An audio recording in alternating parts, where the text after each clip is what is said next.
All right, and we're live, although I can't see it right now. How's it going, chat? Chat. Live. Say hello, Jelly. Howdy. How's it going, folks? Well, I asked the question, but I don't have chat open, so I can't see. But I assume you're all well. Okay. I'm setting up my windows. All right. Jelly, entertain the masses while I am setting up my windows. How am I to entertain a crowd I can't see, Joe? How do you expect me to pull the feet off like that? Figure it out. What do you mean, figure it out? What do you mean, figure it out? Am I like banter or just rambling? I can do both, believe me. The negging has started already. Jelly. Oh, no, they're turning on me. Jelly, more like smelly. Oh, you just got owned. Way. You just got owned. No, we're losing them, Joe. We're losing them. Audio's fine? All right, good. All right, but, I prepped this one in advance. Howdy. Good to be on, Joe. Good to be on. Good to be on. Many time, long time chatter. Second time co-host, considering Jetsia. Yeah. Got one question for you. All right, go for it. Do you believe in magic?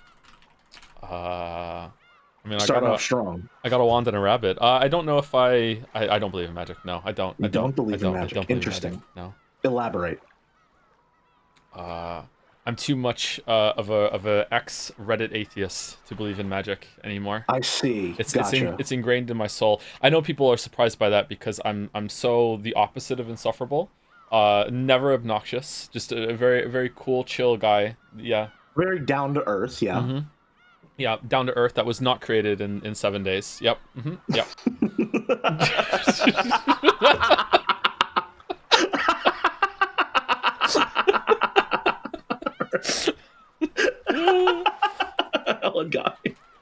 That one got me. Right. Anniversary stream. Oh, it's gonna be a good one. It's gonna be a good one. So I gotta ask, how close to flooring it do you want my bullshit pedal to be, in terms of me being on my theorizing bullshit? How English major do we want to saturate this? Definitely theorize. I think that might be fun. I think there's gonna be I don't know, maybe 10% of the audience that might be mad that there's someone else theorizing with me because they want me to figure it out 100% all on my own. But if they really felt that strongly about it, they wouldn't be smiling in chat all the time, now would they? Fair enough. I suppose I should also establish my bona fides, as it were, right? I have not read all of Umineko. I am blind, and not just because I can't see chat. That's true. So I'm right at the same place Joe is. I've got no idea what's going on. But as far as my literary background, I was in AP English, which means, in much the same way that a bloodhound is trained to detect very specific scents, I have been trained to engage with literature purely by just looking for thematic bullshit and following that to the ends of the earth. I have been trained to take one paragraph and extrapolate entire essays from that bullshit. Exactly. Bullshit being the opportune word, right? Bullshit, absolutely, yes. Absolutely. Half of being an English major is just saying, but you can't prove I'm wrong, so... Exactly. If the text doesn't say you're wrong, then no one can say you aren't right. Exactly. As long as you have a quote that, supports it, even 10%. Exactly. So long 10%. As there's not textual basis disproving your argument, it cannot be unproven. It's thematic for Umineko, actually, if you think about it. Yeah. Exactly. Yeah. Now, on that topic... Oh, you first? Someone in chat is asking, are they both under the same blanket? Let me tell you, chatter, not yet, but here comes the blanket right now. I'm putting it over. Here we go. I am under the blanket for. Thank you, Joe, for joining me. Okay. I am now under the blanket, chat. I can't see you anymore, unfortunately. So, all right, Jelly, just to reaffirm for chat, we are both completely straight, right? We're both completely straight. We have a lot in common. The two of us are both streamers, both completely straight, both fathers of 4. And we're both under the blanket. Both under the blanket. Man, Jelly Jonah is really heating up. First episode, Jelly Jonah. Okay, if I say 10, if I count down from 10, will you do all the other numbers for me? You want to alternate? Yeah, alternate. You ready? All right, ready? Okay. 10, 9, 8, 7, 6, 5, 4, 3, 2. 1. Take us home. They're all waiting. Bring it home, Joe. Bring it home. Bring it home. I took the blanket off. Okay. All right. Oh wow, it really is getting steamy. It is. Okay. Do people want the blanket back? Well, it is going to be a pure blanket stream on my side. So, oh shit, I forgot to send out my own little stream announcement, so that all 20 of the people who also watch you, so know there's a stream anyway, can see that it's happening. Baldur is saying that you should turn your mic down by 3%. Very specific. By 3. All right, I'll see if that's even possible. I don't think Discord 3%. Lists the numbers. Let's see. I can turn you down by 3% on my end. I have set it from 115 to 112. Mel says, "Hi Joe, hi Jelly. I'll try not to die of FOMO. Have fun." Oh no. The streams are already more homoerotic than Greg Chun's streams were in its entirety. What are you talking about? I wouldn't go that far. Yeah, just two bros doing a co-stream, like one time zone apart because they're not gay.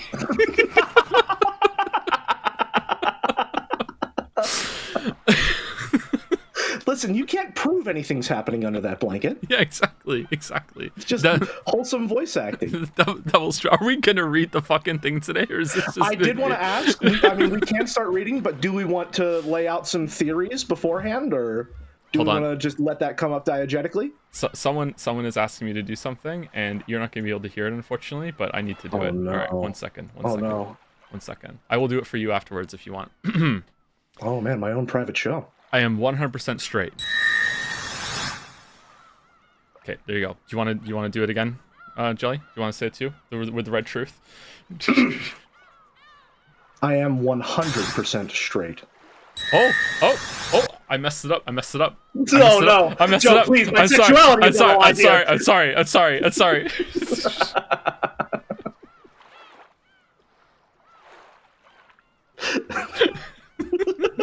All right. So it's gonna be like this. It's gonna be like that. It's gonna be like that. Yeah, I'm actually gonna see if I can put the blanket over both screens, and then I can have under the blanket with also. Oh man. Let's see. Un momento. Sitting up straight, so now it's real streaming hours. Sitting up straight, huh? That I am. but when you're laying back, you're. All right. Okay, I'm under the blanket. Hi. Joe under the blanket. Okay. So. I don't think this is going to be sustainable, but I'm trying. We will persist. Do we want to get some theories out off the bat, or just get a little insane later? What do you think? I think first of all, what we should do is introduce you and tell the people who you are. This is Jelly, and you can introduce yourself a little bit after. You're gonna make me Jelly. Talk about myself? Yeah, maybe a little bit. Yeah, Jelly. Jelly has been in the community for a long time. Jelly's also a streamer. If one of the mods can do a shout out to Jelly right now, we'll do that a couple times throughout the stream. Make sure that last L is not an L. It is in fact an I. Yes. You shouted out. Not you. Every single time I raid someone, they shout out the wrong channel. It's my fault. In my defense, however, I wish that other channel didn't exist because they haven't been live for 3 years. I thought the Jelly channel was a bot. What? No. I mean, you thought I was a bot? I mean, if you are, it's a very advanced one. I mean, in their defense, perhaps I did stream the Talos Principle 2 at one point, so I did have a robot model. That's true. I should stream Talos Principle 1. You really should. I should. You really should. I mean, they have the remake coming out soon. I'm going to be streaming that launch day for sure. But those were some great streams. Those are some fantastic streams. There you go. You have a shout out right there. I'm already following. I've unfollowed you now. Boy. Oh no. Oh no. Oh no. There we go. Where I go, you cannot follow, it seems. We shouted out Jelly 3 minutes ago, so you have to wait half an hour. Why is it over there then? Why do I still see it? Is it still there from earlier? Cooldown. There's a cooldown. Mod shout out the wrong channel after being told specifically. Oh no! Is it the wrong? That's the wrong jelly.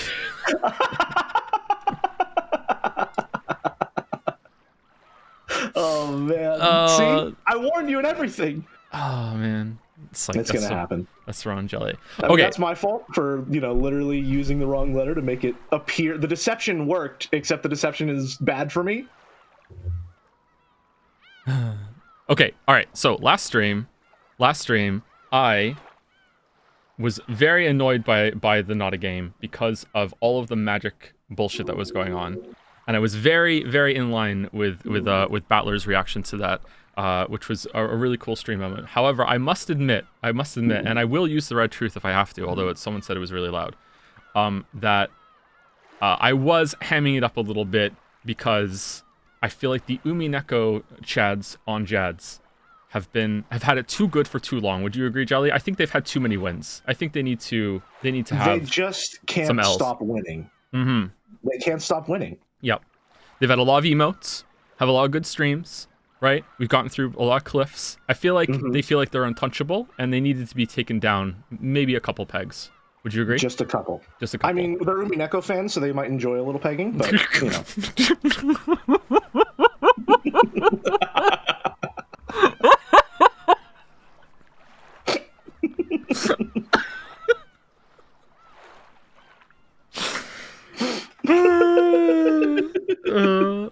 Anyway, my opinion on what happened last stream is that that Beatrice went too far and showed her hand too much, and there is no way that it's ever going to justify that actually happened. And I don't know if she's doing that because she went too hard in episode 2. I don't know what the plan is there, or if she's just kind of flaunting and thinks that she can get Battler in a bad place, or it's just like playing on his anime tendencies that, look, the magic can be real if you believe it, and look what kind of anime fun that we can have at the same time. I don't know. What do you think? What do you think about last stream?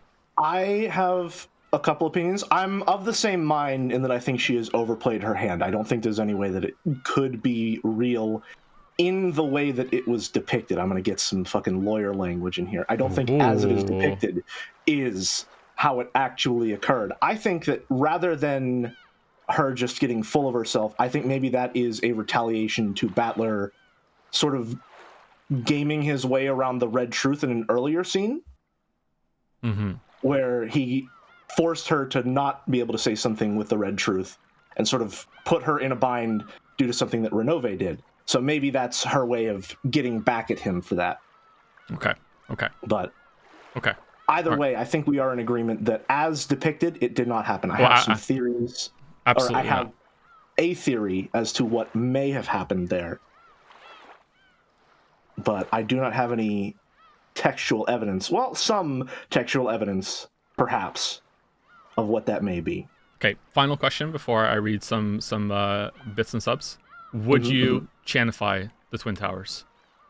See, I'm very selective about my chanification process, you see. It's partially to do with my lack of confidence in my character design, but it also has to do with the fact that I consider every one of them to be my sacred beloved daughters. And I don't know if I could live with myself if one of my daughters was the Twin Towers. What a sentence. What a sentence. Anyway, Balder is saying to check mod chat for some audio tweaks while I go through and say oh boy. Under the blanket thank yous to the following people. Do we want the blanket to stay, chat? Does it sound different, or do some people don't even know that we're under the blanket right now, and maybe it's maybe they won't know until it goes away? PHP trash watch along. Oh, is PHP trash here, or is something else going? I'm not sure. It's not that different. Are you sure? Thank you to I am the Twitch ghost for the new sub. I'm the ghost right now because I have a blanket over my head. Thank you to Papa John's Napkins for the resub. Very hot take. Ava best waifu, even over Beatrice. Can't wait for the game to eventually prove me wrong. That is a molten hot take. I cannot agree with that. Whatsoever. Thank you, Boat Goes Binted for the resub. I think that's it. Saffirpo for resub, a Pepsi Addict for gifting us sub to Rogue Mod, Rouge of Mod, Rodney for resubscribing, 4 months of this shit. It's been a lot more than 4 months for you, Rodney. You're hiding your power level with tier 2. Thank you very much, Rodney. Thank you, Biasum for the resub. Stream start bet. What was that one? Thank you, Cyberfire for the resub. Garbanzos and Dad's Toes for the resub. Dalmek gives you some bits to say. Being real for a moment. I'm really glad chat gets to experience streamer jelly. I'm fully expecting the stream to be cream. I will be raving about jelly until the cows come home. We may not talk often, but the brief conversations I have with jelly and the streams I've seen have bred a deep, deep respect down to my very core. I may be gushing, but I have so many more compliments inside me that I'm holding back, begging to be released. So I will restrain myself from continuing. I'm so grateful that I'm under the blanket for reading that message from Dalmek to you, Jelly. Yeah. Thank you, Dalmek. Thank you very much. There's no subtext in that message whatsoever, right? No subtext whatsoever. And I'm an English major. Yeah, exactly. Yeah, you can detect that stuff. None whatsoever. Yeah. Moving on. Thank you, Meza Lunatic, for the resub. Who's Joms? Joms. Thank you, Aver Chrysius? Umineko blanket fort time. Yes. Should I give a Joms as well? Sure, go for it. Let me go. Joms. Ooh, Joms calibration. Thank you, address 5 for the resub. Yippee, 3 months. Bloopsies for the resub 2. Very interested to see where this intentional story suicide goes. Thank you for all the fun. I think we just discussed that a little bit. I don't think it was quite that bad, but I am curious how it reads on a second time through. Yeah, I don't know. Are we gonna have to stream Umineko twice to get the full experience? I don't know if we can handle that. Thank you, Drinking Anxiety, for the resub. Aperture City, also for the resub. Jawsin457 and Lorder, would you believe it, for the resubs? Graf Franzula, hi Joe, how's it going? Howdy, Graf. Ooh. Double thank yous. Thank you, Nessoberry, Sphinx PhD. The Jelly Jonut podcast exists. Do we want to discuss what should the first book be? That's true. Okay, yeah. So Jelly Jonut, I believe we can formally announce. Yes. Possibly exists. It possibly exists, yes. Possibly exists. There have been talks, plural. Plural, yes. And we are currently trying to decide what the first book will be. We've gotten a couple suggestions. Yep. But the first one that started it off, which I suggested, was a personal favorite of mine, specifically because I haven't read it.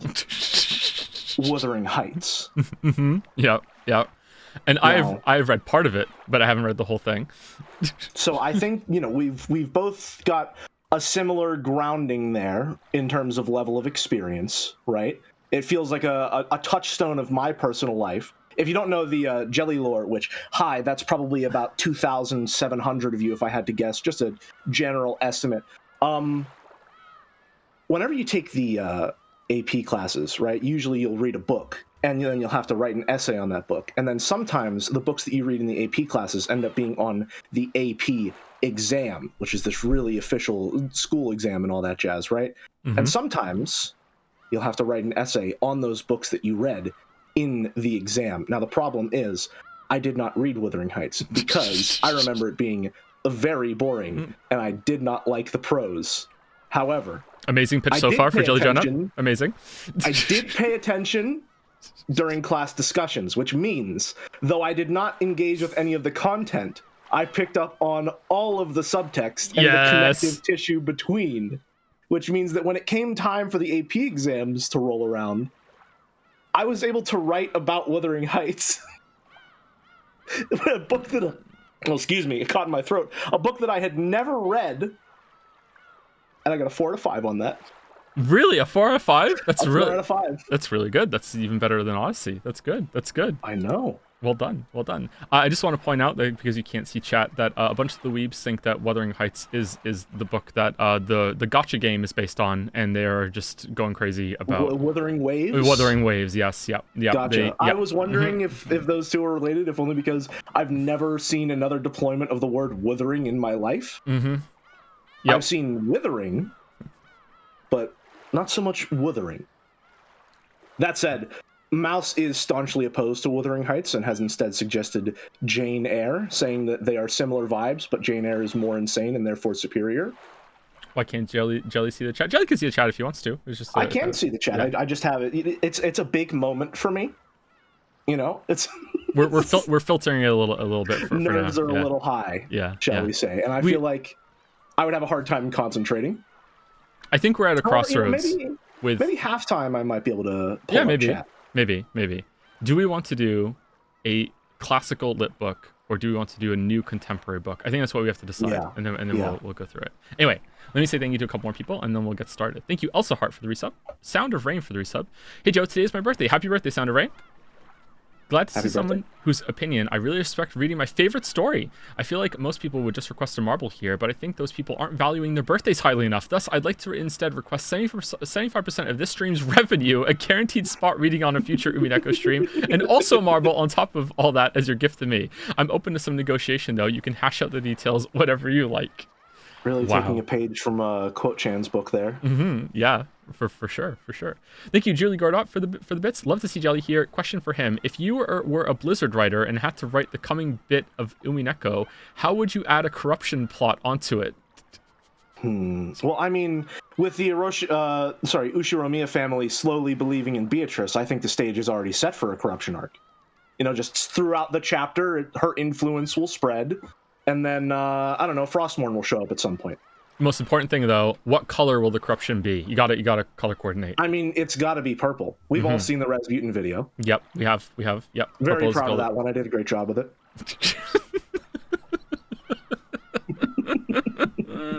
That is an old draw there. That's an old draw. Oh my god.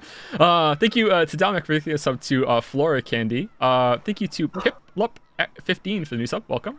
Zeph. If you don't know, by the way, sorry to interrupt. Flora is my resident fan artist. She just appeared one day and has been dropping bangers ever since. Good to see you here, Flora. That's sweet. Thank you, Zephyr Morality for the resub. Happy Umipiko Day. We might actually read it at some point today. Thank you to Terraflop for the 5 gift subs. Thank you very much, Terraflop. Zeltruck for the resub. Longtime VOD watcher, and this stream was the last thing I ever expected. I had issues with the game when I read half a decade ago, but it's cool to see someone experiencing for the first time live. It's been a pretty good experience so far, yes. Yeah, for sure. Lots of fun. So far. Cliff's approaching. Cliff sign. Thank you, Jukebox Weirdo, for the resub. Solid Sora for the resub as well. Wishing you and Jelly a lot of fun. Oh, I'm already having fun. You having fun, Jelly? It's going to be great. Yeah, it's going to be great. Thank you, Uriology, for the resub. Hi, Joe. Your streams and videos, really cheer me up, and they help me get through the days at work. Thank you so much, and I hope you're doing good. Thank you, Uriology. Thank you, Mirot, as well, for the resub. You say Umineko is in a game, yet you lost utterly to the Golden Witch last week. Curious. I did lose. That's true. Ironwrath just gifted you a sub, Jelly. Oh, me? Yeah. Little old me? Little old you. Thank you very much, Ironwrath. And the last stretch on my list are Puka Boy with a resub. A comfort streamer. I'm your comfort streamer. Oh, thank you. And hype for a Jelly Joe stream. Thank you to Krootler for gifting out 5 gift subs as well. Clover Chanwa for the resub. Inlib for the resub. Hey Joe, can you tell us the 69th word of the Witcher 3 video? Not off the top of my head, but if you go back to the stream from 1 year ago, you can figure that out yourself if you just count them. Interesting. Yeah, I think there was more than 69 words in the first minute that I showed. You didn't count? I didn't count. Shame. I know. I'm sorry. Thank you, Krusty Bagel, for the new sub. Welcome, Krusty Bagel. Thank you, Babo Yout, for the resub. We have a community of degenerates in 2024 apparently, and they were missed. Thank you, Hazy for the resub. Rooting for Bitchy Witchy Bitorichi. Nice I'll title. Do what I can. Nice title. Thank you, Sounds Mad, for the resub. Captain Minette for the resub as well. My friend Rain feels terrible for being so selfish in the request, starting to ask so much for their own gain just because it's their birthday. They would like to instead have me gain the stream revenue, Umineko reading spot and marble, or maybe just give them a marble. I wouldn't be watching you stream again if it weren't for them. Jelly, would you like to have a marble to give out to someone at your leisure throughout the stream today? Would that be a fun dynamic? Marble for me? To give out to someone? Yeah. You know, it'll take some time to deliberate, but I think I can make a choice. Okay. All right. Okay. We shall see. Okay. We shall see. Right. Thank you, I'll hold on to that one. Okay. Surprise treat for later. The furtive marble, so easily forgotten. I thank you. Won't forget it by halftime. Yeah. Thank you, Shaq Spieler, for the resub. Chat won't let you forget. Thank you, the last curry rice for the resub. Cotton Candy Dev for the new sub. Welcome. Julie Gardot for another round of bits. It's been brought to my attention I did not mention One Piece on my last bit message. Enjoy the extra revenue. One Piece. Nath Balanza, a tiny rat, another rodent. Axolotl Atlatal. There we go. I got it. All for the resubs. Sangi 53, the Sony bro. Can you also call him the Sony Bro? I think he would enjoy that if you got called Sony Bro from someone else. The Sony Bro? Yep, Sangi53, resident Sony Bro. His name has been burned into my mind whenever I see him. Oh. And thank you, Drew Babe, for the resub. Hey, Joe, it's me, Jacksepticeye. Give me a marble. All right. Sure. If you can prove it, it's fine. Oh, and thank you, Wayward524, for the resub. I have to take the blanket off. I can't stand it. Oh, I'm sorry. no. I'm sorry. But Joe, how are you gonna be a comfort streamer without the blanket? I know. Oh no. The blanket's coming off. No, I'm all alone in here. It's so cold, which is strange considering how stuffy it is. Cold and stuffy. Okay, all right. Still sound okay or no? Is episode 3 the worst episode already? I don't think so. Wait, under the blanket. Okay, so we're gonna get started.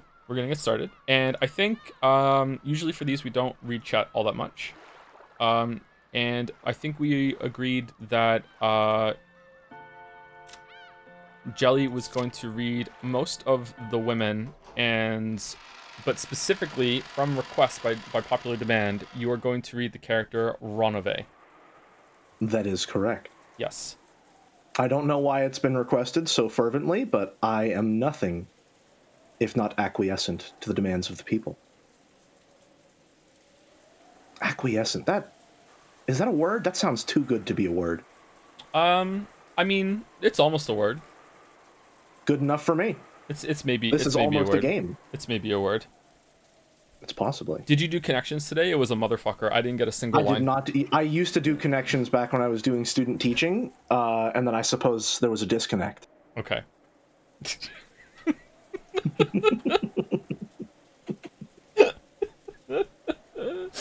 Okay, and we will take turns doing the narration, depending on whether or not there are a lot of characters that the other person is voicing, and we may switch narration in the middle of the scene if that is the case. Okay. All right. So again, just to quickly refresh where I'm at. This is the scene right after the towers exploded outside, and Beatrice killed old Beatrice, who was Kumasawa, but also not sure. That whole scene probably didn't happen as it was viewed. I'm curious how we're going to see the aftermath of that when we presumably go outside. And also the following people are dead, if I remember correctly: Shannon, Cannon, Goda, Kumasawa, Genji, and Kinzo, right? That's 1, 2, 3, 4, 5, 6. Yeah, 6. I believe so, yes. Yes. Okay, so that is the people that are dead. We haven't found their bodies yet, so that's why they're not red, but they were the ones that were killed. So I was completely wrong with my guess, except for I thought one of these two were going to die, and I thought he was going to die. So I only had like 2 out of 6 I was correct on.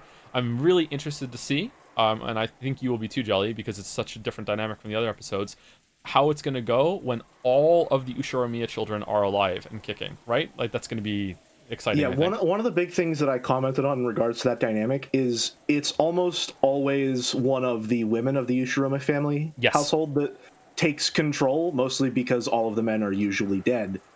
And that's obviously pretty interesting, since Episode 3 has made the subtext of the more feminist themes of the story just basic text with that opening. Mm-hmm. So I think it's probably pretty intentional that now that we've established that as just text, all of the patriarchs of the Ushiromiya family, minus Kinzo, of course, are alive for this episode, at least right now. Yes, and also there's a huge power vacuum, because not only has Kinzo been killed, all of the servants that were loyal to him as well and might perpetuate some of the rules are also killed. So now, like, yeah, there's going to be a huge power struggle and power vacuum, and like presumably like Kraus and Natsui have the most power, but they have no servants to support them. So yeah. The conditions could not be more perfect for a revolution within the family pecking order, I think.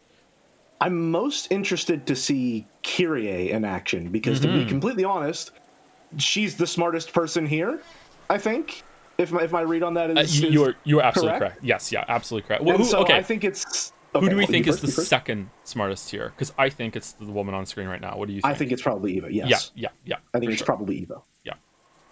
I mean, she's like specifically established to be really college educated, really calculating. Also, hi Ruby. Sorry, should I mute if she starts barking? No, it's fine. It's we fine. Can talk about that. Okay, all right. I like dogs. I'm sorry. There's a really funny pin. Gotcha. Why does this feel like sports commentary? Well, I am in a booth of sorts, so you know.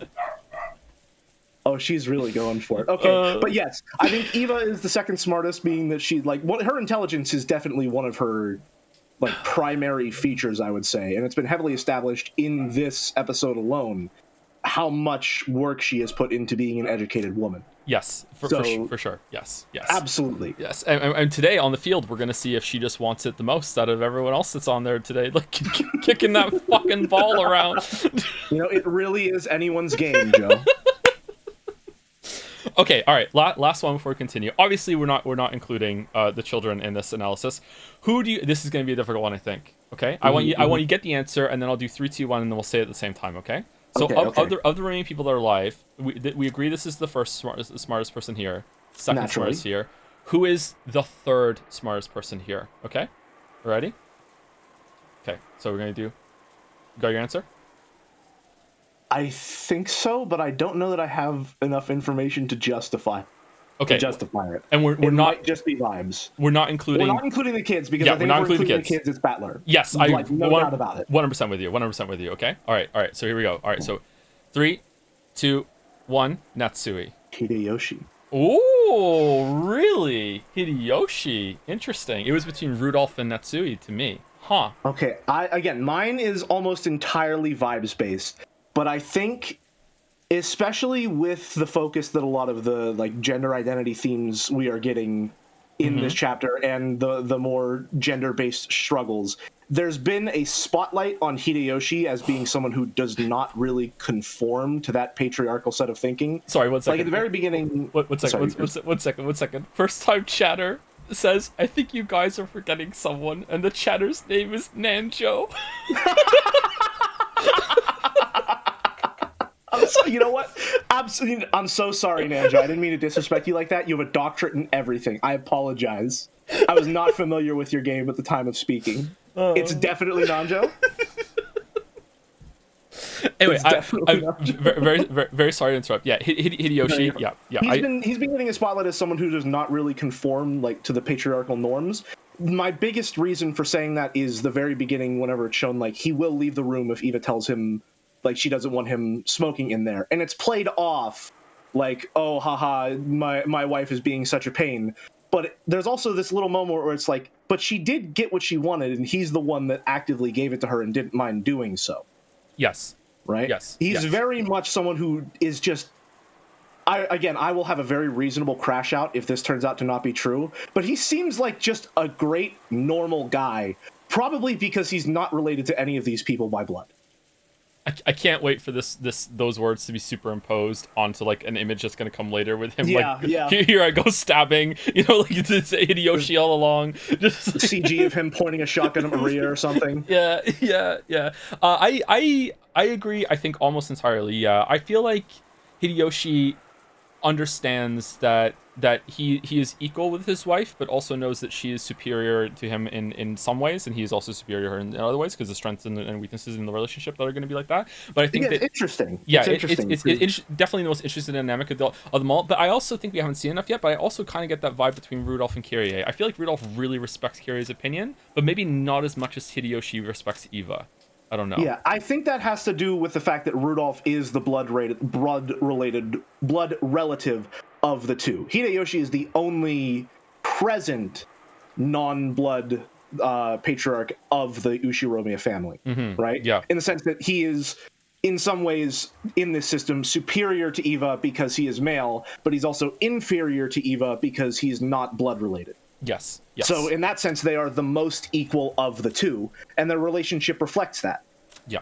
And I really misjudged that in the beginning, in the first episode or two. I really thought that it was something else. And then now I think if I went back and read their interactions again now, I think I would have a new light in how they are. Because it's at the beginning, it's really hard to know. And this is like getting to know anyone, really. It's really hard to know how much is performative or not, right? And it seems like it's not performative. And that's why I'm really interested to see, because I don't think we've seen this yet. I want to see Rudolph and Kyrie interact privately. Because we haven't seen that yet. We've seen Kraus and Natsuya interact privately in the gold room, and their relationship is almost exactly how it is publicly, and they are a little closer, but I think that he does not respect her as much as Rudolph respects Kirie and Hideyoshi respects Eva. Yeah. Would you agree with that? I would say that appears to be the case, yeah. Yeah. And we've seen Eva and Hideyoshi privately twice. Once before they died in episode 1, and then a second time on the boat scene, which was actually quite touching, the two of them, how they are, yeah. And I don't think we've seen Rudolph and Kirie alone, except maybe briefly with a phone call in one of the flashbacks, I think, in episode 2, right? Mm-hmm. Yeah. So I'm interested in that. Anyway, all right, that's our intro. Pre-stream analysis. Yeah, pre-stream analysis. Yeah, that was fun. All right, let us get into the reading. All right, here we go. Okay. There would have been no way to tell that morning had come without opening a window and looking up at the cloudy sky, which had become a tiny bit lighter. It wasn't a refreshing morning. There were rubble and bits of tower all over the fucking place. All that could be heard was the sound of the rain, which hadn't stopped falling since last night, and the howl of the wind. It's hard to imagine that it's morning. This horrible weather speaks for our hearts. Hey, it could be worse. At least it's just rain and not spears falling from the sky. Oh! At least. Addressing it right away, okay. Wow. Is this what is known as poetic irony? Whether it's rain or spears, it's coming down with a bang. Is it already 6? Wow. Isn't this enough? After this, we've got no measures we can take till the mystery 19th person, Beatrice, makes her move. True. However, I believe we had anticipated every trick they might use against us. That's right. As long as a traitor doesn't appear among the siblings, we should be able to deal with most situations. Haven't we talked about this enough? We stayed up all night. I'm tired. You're right. How about taking a little rest after eating breakfast? Okay, they seem like they're getting along in this scene, and also they've been up all night trying to solve the epitaph, maybe? Or just discussing the situation they're in. So they were awake when that fight was going on outside, and I guess Didn't it was just... hear any of the battle, yeah. Yeah. So, Beatrice is going to probably blame the typhoon, but yeah, okay. That's my guess, yeah. Do you... I hate to interrupt again with more theorizing. No, it's fine, go for it. Do you have any idea as to what might have actually happened there? Because I have a pretty solid one that's tying into an overarching metaphor of the text. I think it might... To me right now, all I can think of is it was simply whoever the killer is just went into the courtyard, found Kumasawa, and just ambushed her and killed her outside. That's what I think happened. Okay. Would you like to hear what I think? I would love to hear what you think, yes. I think that was a chess match. Okay. I think that was a dramatized chess match, and my reason for thinking so, one, is there is very clearly an overarching chess metaphor throughout the entire text, right? We've got flipping the chessboard, there's that connection, again, we've got all these gender themes going on, and there's the queen being the most valuable piece, or the most powerful mobile piece, but the king is the most valuable, but also the least useful. And unironically, the Twin Towers tie into this. If you look at the CG art for them, they're very similar in design to a rook. Yes, they are. And there also is very distinctly a knight as part of that battle as well. Yeah. Okay. That's a good read on it, yeah. I don't have any more information beyond that, but that's my thinking. I'm thinking that it may have just been a dramatized, I'm not sure what the correct word to use there is, chess match that Beatrice is really playing up specifically to try and demoralize Battler. Yeah, or it's just it's using chess themes for that. And also because there were secret towers in the rear that were more rooks, she must have got 2 pawns on the other side and turned That's them what into I was thinking pieces. too. Yeah. Because they came from behind, or Kumasawa's backline. Interesting. Okay. And to that note, I was also thinking what the pawns might be. I'm wondering if the butterflies might be the pawns, in the sense that the butterflies can essentially turn into anything, it seems, much like if a pawn reaches the back line, it's able to turn into any other piece. Yeah, I think reading it through the lens of chess and the rules of the game and the rules of chess having so many similarities is definitely going to be something you could pull through the text, yeah, and paint the text with that. Yes, absolutely. Alrighty. Okay, interesting. Okay. A good plan. Staying up all night is trying at our age. Fuck, it's trying at my age right now. As they all stretched, they enjoyed this unrefreshing morning as best as they could. I'll go wash my face or something. I probably look horrible.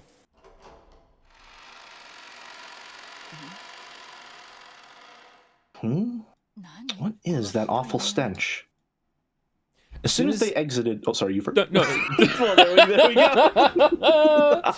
You know what? You take narration this time, yeah. Okay, gotcha. Yeah. I was thinking scene change, so we'll go for it. All right. As soon as they exited into the corridor, Kyrie openly made a disgusted expression. What is it?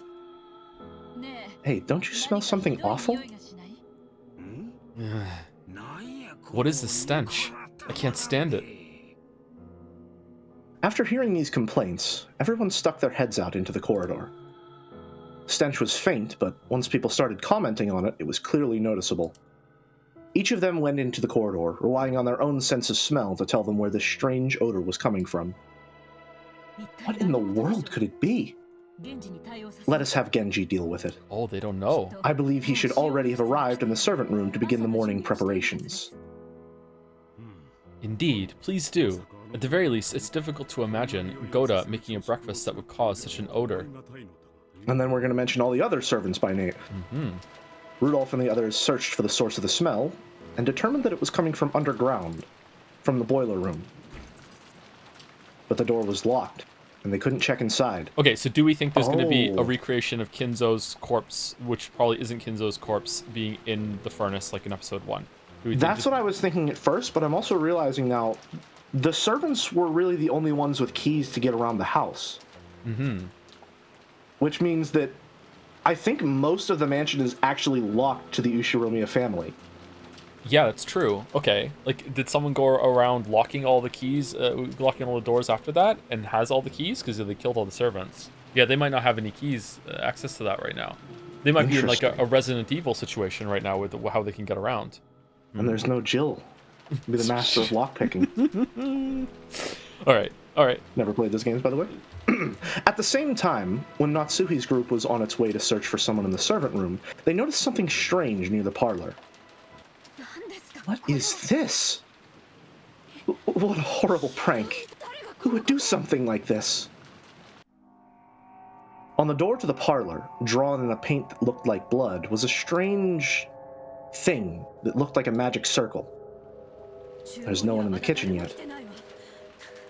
What is that? Eva's group, who thought the smell might be coming from the kitchen, had returned after confirming no one was there and that preparations for breakfast had not yet begun. Then, they noticed the change to the parlor.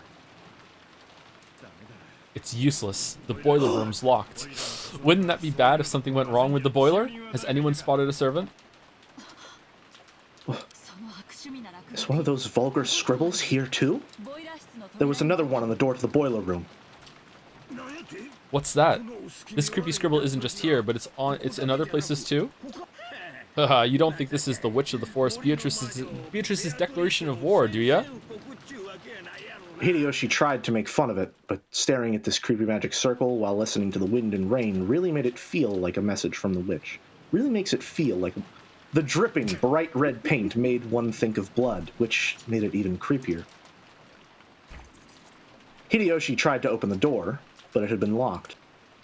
As a general rule, the parlor wasn't locked. Someone had gone out of their way to lock it. What does this mean? Could it be that while we were talking in the dining hall, someone secretly left this scribble? On the doors to the parlor and the boiler room? I'm sure the servants are behind this. We were together the whole time. We all have alibis. They probably received some strange order from Father and pulled this prank. And there's also the case yesterday with Maria-chan's letter. It's really easy to suspect that the servants are acting on Dad's orders and planning something. Oh. Anyway, where is everyone? They can't be playing hide and seek. Let's look for them. Well, I guess they're playing chess, maybe. Before that, I'm worried about the children. They are safe, right? I'll go and check. And while I'm there, I'll see if there aren't any servants there. Once again, Rosa going off alone for the kids. Then let's split up. Chad is very concerned about Nanjo. Where's Nanjo? While you go to the guest room to see how the brats are doing, we'll investigate inside the mansion. I don't want to think about it, but maybe these creepy magic circles aren't just in the places we found them already. We might be wrapped up in some bizarre game of fathers. I will go to him and hear the situation. Though I doubt he'll obediently listen to me. I doubt so too. Do we want to call that a scene split, or? Yeah, sure. The adults split up. As a result, they confirmed that the 4 children were safe in the so-called cousin's room on the 2nd floor of the guest house. They had apparently stayed up late last night playing. All of them were snoring loudly, so Rosa decided not to wake them. Furthermore, Nanjo, who had returned early the previous night to rest, was also safe. Oh, thank God. It seemed he believed in the phrase "early to bed, early to rise," and had awoken refreshed, just having a great day. Oh, during that time, Kirie and Hideyoshi searched for the servants, but they didn't find them. The servant room in the guest house was also empty. The children are safe. They all stayed up too late last night. The servant room is empty. I looked at the shift chart, and the morning shift begins at 6. They should have started working by now. The nap room is also empty. There were signs that a futon had been slept in, but it wasn't warm. Hey, isn't everyone's reasoning right on this? This is probably a game Father set up. He must have left those creepy scribbles and hid himself somewhere, trying to make us do something.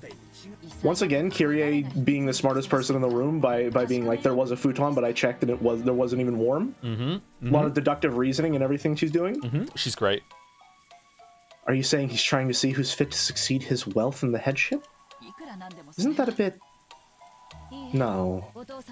It might not be strange if Father was behind something like that. After all, Father loves doing things on a big scale. This might have been a finely tuned plan starting as far back as when the epitaph was hung in the hall. Okay, Shimano. In that case, I wonder if they'll give us an announcement of the game or some explanation of it. It certainly would be nice if an envelope with a crest, like the one handed to Maria-chan, were to appear. That's right. Maybe Nissan and the rest have found something like that in the mansion. Oh, 2 best boys on screen? Yeah, here they go, here they go. Dr. Nanjo, have you heard anything about this? My apologies, I have no idea what is going on. And yet, yes, certainly, I could easily imagine Kinzo-san planning something on a big scale. Shouldn't we go back to the mansion for now? Maybe they found something over there. If I won't be in the way, I shall go too. I'll stay here. The children are sleeping upstairs. We don't know what's happening. We cannot leave them alone. That's right. I'll stay with Rosa-san and watch over the place. Would you tell that to my husband? 1 second, I have to make sure the chandelier wasn't still on the screen. Gotcha. I forgot. Rosa and Kirie remained in the guest house. Hideyoshi went with Nanjo and returned again to the mansion. God, I wish that were me.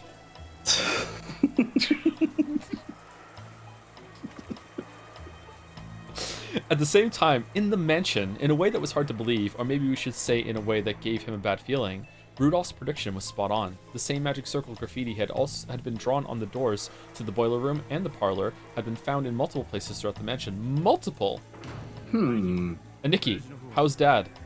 He's fucking dead. It was no use. I received no response. I tried putting my ear against the door, but I couldn't sense anyone. There's no sign of any of the servants.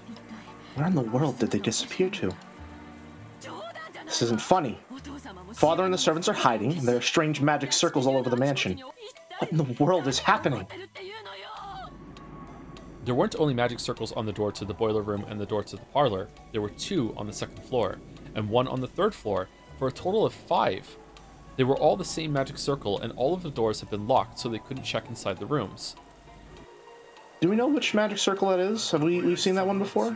I think how many magic circles have there been total? Because now there's 5 magic circles. I don't think there's ever been 5 in the previous episodes, right? Maybe I don't think so, no. But they were all different in the previous episode. I think they were all that same circle, so do we know what that one symbolizes? I think that's the one that is always first, right? That's the one that was on the shed? I think that so, one. yeah. Yeah. But last episode it was the same one, but also had Happy Halloween written on it. It's possible that some of the symbols were different and they just didn't call attention to that, or they did and I just don't remember. Yeah, I think they just said that it was they were all the same magic circle in the previous line. But like, are the symbols different in episode 1 and 2? I mean, like, between episodes. Yeah. I don't know, because she only read the Latin in the first episode, right? She didn't read it in the second episode. It didn't call attention to that. Maria was in that. What the tips for episode 1 say? They might. So if we have tips for this one, we might be able to go back and see it. Was it Hebrew? I'm sorry. Chad is correcting me. Okay. Gotcha. Once the bodies show up, I also want to go through and see if we can piece together if there's any similarities to the people left alive from episode 1, 2, and 3. Like who are the people that consistently survive the first Twilight right? Well, here's a question. If the bodies show up, because what if they're all locked behind these doors? Yeah. Oh, what if they're just locked for a long time? Yeah, how are we gonna get? Maybe the difficulty of this story is gonna be finding the key to even get into the door. Would they just break the door down though? I feel like they would just kick a door down at some point. Yeah, for sure. Yeah, I don't think they can kick down the door into Kinzo's room. I think that's probably reinforced. Like it's not gonna withstand an axe, and they can go to the shed maybe. But like, what if that's locked too? Right? Like how deep does the locked doors go? I don't think anyone here is above it. Well, no one here is above it. I was gonna say Rosa, and then I remembered the end of episode 2. Yeah. Assuming that's real. Yeah. Okay. Anyway, let's do something about the boiler room first. It'd be bad if something broke down and caught fire or exploded, so we need the key. It should be in the key box in the servant room. Time to see if the key's there. They fished through that key box. Because each of the servants had carried their master keys around, those weren't kept there. Okay, quick question while it's on screen. Sure. Am I the only one getting the vibe that this safe in the CG might be important in this background? Maybe that's just like Ace Attorney Interact vibes taking hold of me, but it just looks important somehow. I'm not sure. We could find out, but it might be spoilers to find out. We could go back and see the photograph of what they did before they did the CG in the original art, right? Yeah. I don't know. It does draw the eye every single time you see the screen. Yes, I agree. I mean, it is front and center, literally. Yes. But shall see. Let's see. However, all of the individual keys should have been there. I can't believe they managed to fit so many keys in there.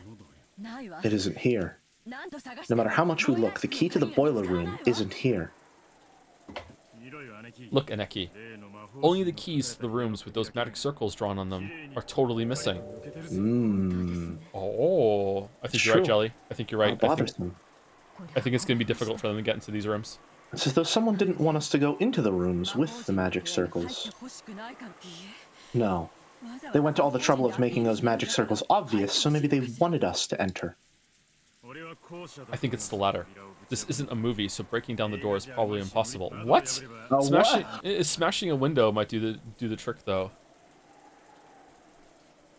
For a while, Kraus pondered over whether the situation really called for smashing a window. Back to the mountain range, these two peaks. Twin Peaks, if you will. Sorry, go ahead. At that time, Hideyoshi and Nanjo returned, and everyone cheered. There was nothing strange in the guest house, and the children were safe. They told the others that Rosa and Kyrie had stayed to watch over the place. Good morning. Would you like to join me under this blanket? I heard that something strange has happened. Good morning, Dr. Nanjo. I apologize for waking you so early in the morning. What is it? Did you find a letter or something? I was sure you'd have found something like that by now. You're right. I also believe this to be a massive joke or game of father's. But if that's the case, there should be some letter telling us about it. Like the letter that was given to Maria-chan. What if Maria-chan's letter actually was the announcement telling us that the game was on? The rules of the game, try solving the riddle of the epitaph, have already been made clear. Then what might the 5 magic circles we found in the mansion represent? And the missing servants? Natsuhine-san. How many servants were there today in total? Huh? Genji, Goda... 5 of them, but why? So, there are 5 servants. There are also 5 magic circles. It's probably a coincidence, but I don't like it. Okay, so is he going to conclude that the servants have locked themselves in the room on some game of fathers, or are they going to like make the jump to maybe there's more foul play going on, someone's dead? And if they are going to make that jump, do you think it's going to be from him, or do you think Kyrie is going to clock it? If there is a jump that's going to be made, it's Kyrie who's making it, because I feel like it is not a coincidence that she is still here for this kind of group deductive thinking. Well, no, she's not here right now because she's away with Rosa. Yeah. Interesting. But she might come back and make the deduction when she shows up, right? She might, yeah. Something like that. Either way, I think it's interesting. Umineko seems to consistently do this, where we had a discussion not 3 minutes before it's happening in the story. Yeah. Like, the characters are pretty consistently smart enough to just immediately pinpoint on the things that you, the reader, can pick up on as well. And I love that, and satisfying. that is what is missing in so much of the shit that we stream. Oh my god, yeah. It's like poetic irony, but in reverse. Yeah, it's just, yeah, goddamn. Okay, all right. It's probably coincidence, but I don't like it. Nissan, let's break a window. We should check and see what's inside. We have no choice. Do it neatly. Kraus made his decision and gave permission to smash a window. And he decided that the first room they would break into should be the parlor on the first floor, where the windows would be easiest to reach. Again, just immediately fucking going for it. I love these people. I think it's a scene change, so all you... They had hoped to peek in through the window, but the curtains were down, so they couldn't see inside. Rudolph wandered around the garden, trying to find something that would be good for smashing the window. Eventually, he found a rock bigger than a fist and came back. You don't have to smash the whole thing, just open it enough so you can reach the lock. Don't get your hopes up, okay? Rudolph raised the rock and hit the glass with it several times. The sound effect! Finally being used for its natural purpose. Eventually, he succeeded in opening a hole big enough that he could unlock it from the outside. Covering his hand with a handkerchief, he stuck his hand through that hole and cautiously unlocked it. We should probably cover it with packing tape later. The rain will get blown in. When he suddenly opened the window, the wind and the rain made the curtains dance around violently. That curtain was blown to the side. They could see into the parlor they knew well. They were a little relieved. They thought there might be another bizarre magic circle inside the room, or possibly the traces of some creepy ceremony. In any event, they didn't want to hang around out in the rain. So the six of them, Kraus, Natsui, all of them are there. Kraus, Natsui, Eva, Hideyoshi, Rudolph, and Nanjo entered the parlor as a group. Okay, well, let me flip the chessboard here real quick. Sure. Rather than locking them out, was this perhaps an attempt to lock them in, and they just fell for it? Maybe. But now that they've said they can break windows, how are they going to keep them in like that? Is there a way they can reinforce the window somehow, or some 999 bullshit might happen? Yeah. Honestly. All of them suddenly committed to go into the room together is a suspicious setup. I agree with you there. Yeah. I also think, again, I was going into this with the mindset of they're locked out, but again, they immediately got in, so why would it be established then that the doors are locked? Yeah. If it's just going to be surmounted immediately. I mean, this is just a bold play from the Nanjo group. You just don't see this kind of thing on the other side of the field with the Kyrie group. They really got to pull themselves together if they're going to win this game today. We'll have to see how it plays out. Yep. It seems that nothing in particular has changed.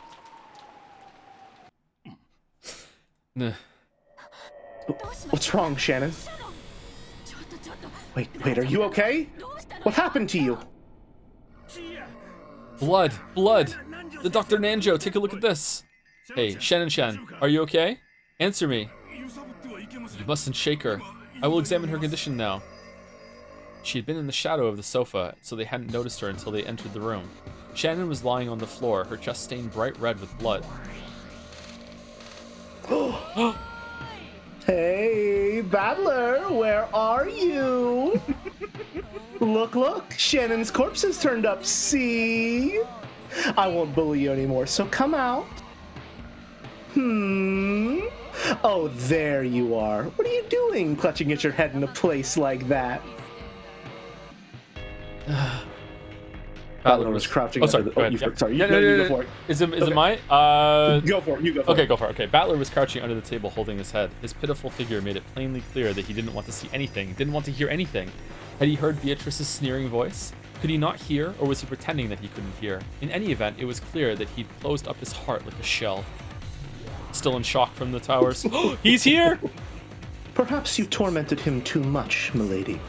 After showing him all that and demanding a counter-argument, I can understand why he'd want to mope around. Hey, Battler, if you can't argue back, then resign, okay? It's your turn. If you don't make some move or pass, or else give up, we won't get anywhere. That? Huh?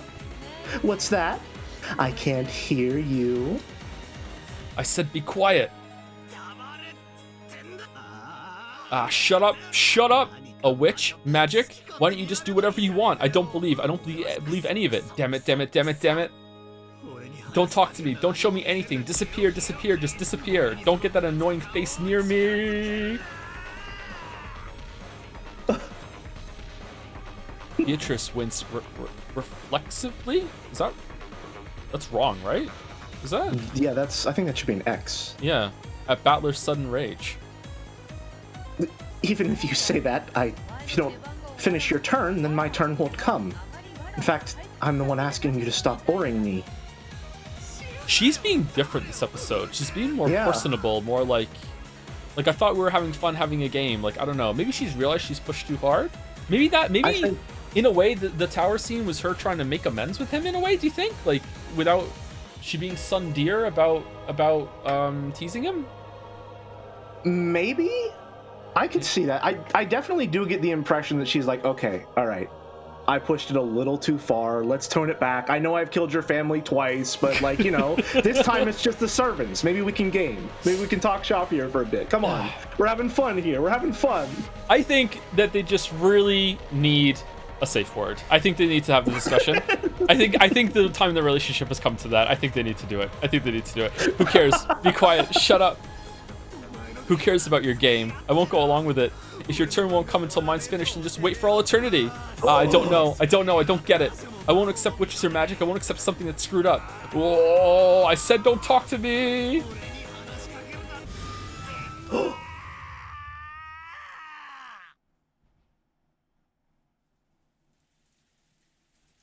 What was that? Oh. I don't know what's what anymore. Oh, hold on, no, this Battler narration, okay. I think. I don't know what's what anymore. After being shown something that screwed up, how could I resist? Has he gone to an even deeper velvet room inside the other velvet room where he's alone? The satin room. The satin where he sits. I wandered aimlessly through the rose garden. It seems like it, yeah. He's just put the whole thing on pause. It was raining and windy, but that didn't mean my body got wet. There was just a feeling of isolation as I wandered amidst the wind and rain without an umbrella. Assuming this is Battler. Okay, yeah. Maybe. I lost in that person's game a long time ago. Actually, didn't we already have a clear winner and loser in the last game? After all, I surrendered for a time. That's why the world was tinted with witches and magic. Right now, Akinjima is a different world where witches stride around openly and fire off strange spells. I have thought about that. Have you thought about that too? That episode 1 isn't actually episode 1? That he's already been in the loop for a while? That's what I was thinking. Yeah.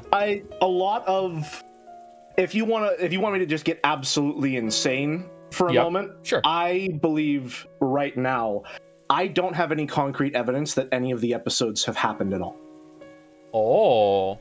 I don't think, because this is metafiction. Do we agree on that? Oh, it's metafiction? It's definitely metafiction, yeah. I think that there is reasonable doubt that any of the events that we see inside, like outside of the tea parties and this like velvet room dimension, are even happening at all in reality. Okay.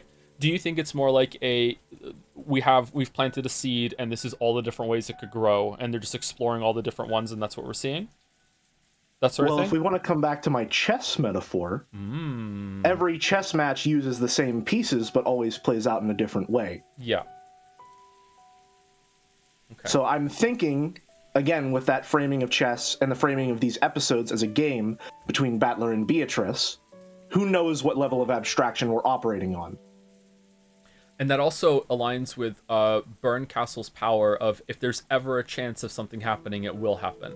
So maybe this is like there's a billion permutations of this thing that happens on the island, and we're seeing some of them, and maybe we'll see a lot more of them later. We're seeing some of them, but we're looking for that 1 in a billion that's gonna like go through in some way. But the question is, like, what is the 1 in a billion? Like, what is that goal there, right? Like, what does Berncastle want to happen? The appearance of the stockfish witch.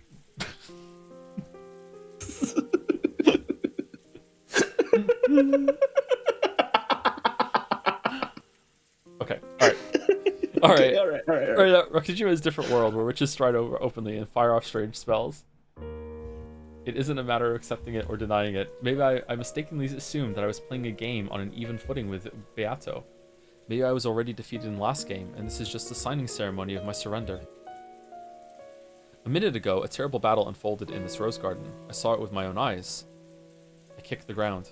Obviously, the ground was hard, and water from a puddle splashed.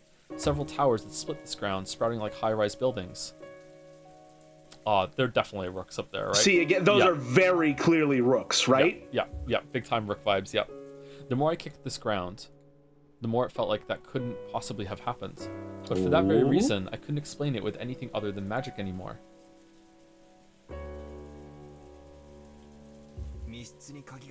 If it was a closed room with a key shut up inside, I'd know it was probably an extension of stuff you often see in detective novels.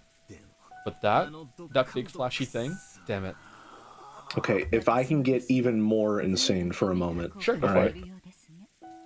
I think the only thing that has been established about Beatrice's powers in red is that she can create or destroy a closed room at will. The chat will have to correct me if I'm wrong, but it's something along those lines, right? Someone who shall remain nameless actually provided me with a list of all the red truths. Oh, interesting. Interesting. Because as far as any macro explanation of what is going on and what magic, air quotes, might be, I'm wondering if Beatrice's magic is just the ability to control the story that she is telling. Because if you are writing a story, you can create and destroy a closed room at will. No?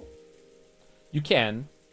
That also goes along with the idea of belief, that if you believe in the story, then it can become real. Exactly. That's what stories are. Would you like me to read out the red truths that are here? Go for it. Good. It might be good for chat to be a reminder too. Okay, so everything I say currently is a red truth that has been said in the exact words I'm about to say it. So episode 2, red truths, starting with chapter 11. When I speak the truth, I will use red. Everything I speak in red is the truth. Actually, you know what? Let me just put it on screen. I think that would be good. Window capture. Red truths as far as stream. There we go. Oh, it's stretched and weird. You know what? I kind of like it. When I speak the truth, I will use red. Everything I speak in red is the truth. Regardless of whether they were living or dead, the 6 definitely entered through the door. That's regarding to the chapel. Only one key to the chapel exists. It is impossible to unlock the door to the chapel with anything but the chapel's key. When the door to the chapel is locked, it prevents any and all methods of entry or exit. The 6 definitely entered through this front door. This morning, Rosa definitely took an envelope out of Maria's handbag, and from that obtained the genuine key to the chapel. The key to the chapel truly was the object inside the envelope I gave Maria. The envelope that I handed over to Maria and the one Rosa opened are the same thing. Now, what's interesting here is that the lines that where she would not commit to a red truth are not listed here, which would be like, I don't know, like another color, I guess. And Battler and me at the same time actually were able to see the gap in these red truths that that doesn't mean that the envelopes weren't switched or a key was taken out beforehand and it was resealed or anything like that. So I'm curious if like are you like you in your time as an English lit, you must have dabbled in a little of the old philosophy. Am I correct in that assumption? Just a tad. Just a tad. It's everyone is a little curious in their late teens, early 20s. They do some things that they might not be proud of. Curious for us. Just not bi curious. We were phi curious for philosophy, so we looked into that obviously. So this to me looks like an argument that's constructed that obviously has a statement that can poke a hole into it. And Battler found the hole that time, but he didn't find it the other time. So I'm curious if you lay them out with the chapters, or if you collect all the red truths for most of the mysteries. I wonder if you can find something that can burst through. Anyway, I will continue quickly. The only master keys are the ones held by the servants, 1 key each.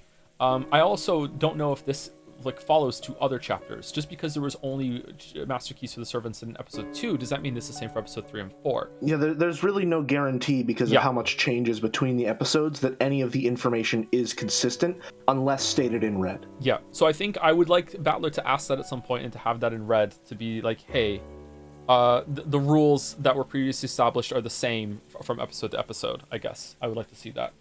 There are absolutely no types of hidden doors. The door is the only way in or out. The only way to lock this door is with Jessica's single key or the master keys, only one of which is held by the servant. The window is locked from the inside. So there goes my theory that Cannon went out through the window. So that's not what happened. Cannon was killed out the window, as it were. Cannon was killed in this room, but that doesn't mean that he wasn't also revived in this room, or there's some name shenanigans going on with the furniture thing. This is something that I actually wanted to bring up. All right. Sure. Episode 2 specifically states that I don't remember the exact wording, but it says that it's very much stacked in Beatrice's favor. Yes. At the start of episode, like the difficulty is set to max. Yes. All right. And I remember at one point you said there's the possibility that, like, you know, Cannon died, but there's some name shenanigans going on. There's 2 things that I want to say about that. One, that kind of name shenanigans bullshit is exactly what I would be expecting for something that says the difficulty is turned to max. Mm-hmm. So I'm obviously dubious when it comes to that. However, one thing that also lends a little credence, we still don't know Cannon's name. He was about to say it whenever Jessica was dying, but she died before he could say it, so he didn't. Is it not Kaio? We don't know. No, we don't know what Cannon's name is. We don't know it? We don't know it. Unless I'm wrong and chat can correct me, we have not been told Cannon's name. Really? We know that Shannon's name is Sayu. We don't know Cannon's. It is non-canon, as it were. It was non-canon. So maybe Cannon being killed in this room was that Cannon told Jessica his name and became the real name, and then the Cannon died. And that's something like that. That's exactly what I'm thinking. Yeah. Why did I think we knew his name was Kai? Oh, I know why. Because I made a stupid joke and I forgot that it was my joke and not the game. It was Shannon is Sayo, so I went, oh, and Cannon's Kaio, and then for whatever reason, at some point in the past couple of weeks, I just assumed that the game said it, not me.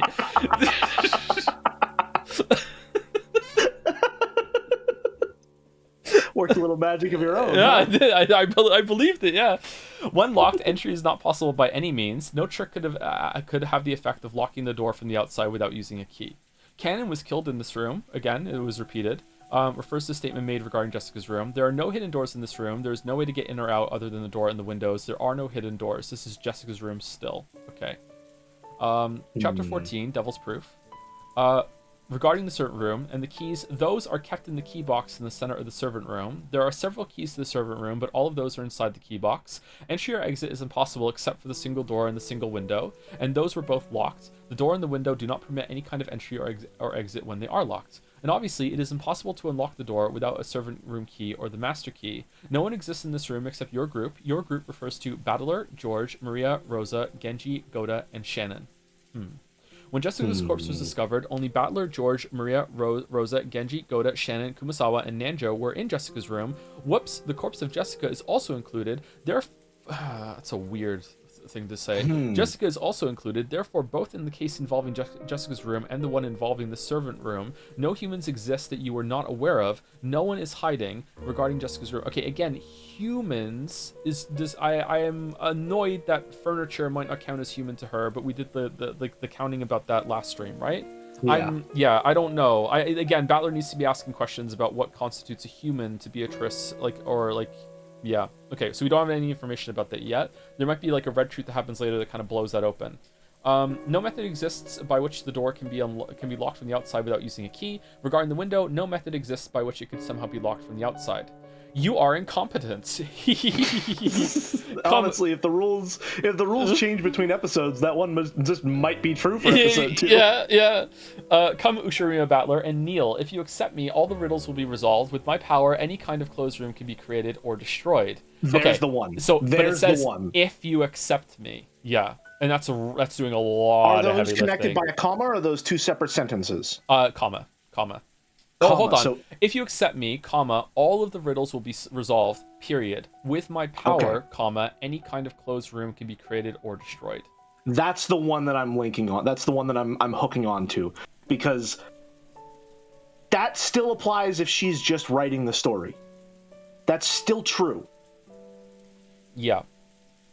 So she didn't say that her power is to make these things reality. She didn't say that her power is to like have this physically manifest. She just said that with her power, any kind of closed room can be created or destroyed.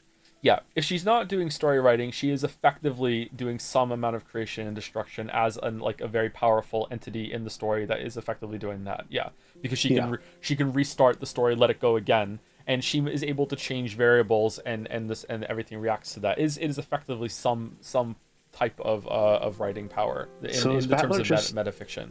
Is Battler just her editor? It just brings in a new draft. It's like, I don't fucking understand what you're doing. There are new characters every time you bring this to me. What are you doing? At the end, it's revealed that this is just a couple writing and editing a story that they disagree on and they feel very strongly about.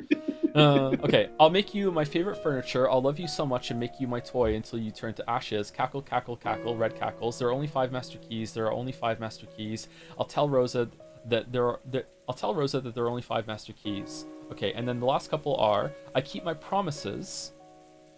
Okay, is that from Beatrice? Yeah, it must be. So Beatrice is the only one that can do that at this point. Like, Renove can do it, but not yet. He wasn't in there yet. So I keep my promises. Okay.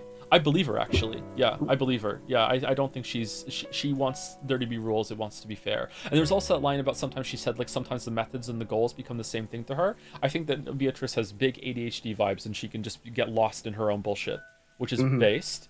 Yeah. Gotcha. Based. Not projecting at all. Yeah.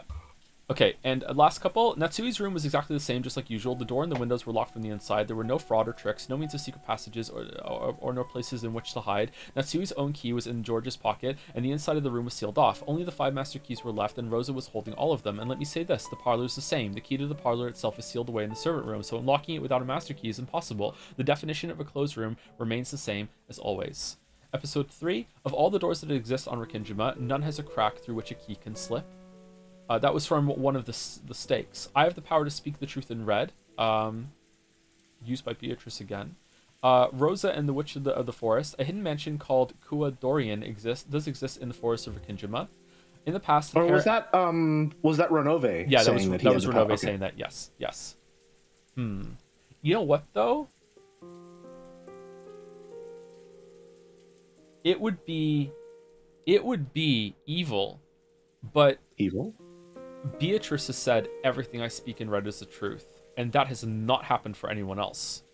That's true. He just said that he had the power to speak in red, not that his red was the same as Beatrice. Yes. So I am going to tentatively think that it's fine, but I am gonna like just have it on the back of our minds. Yeah. Yes, that are connected via stream.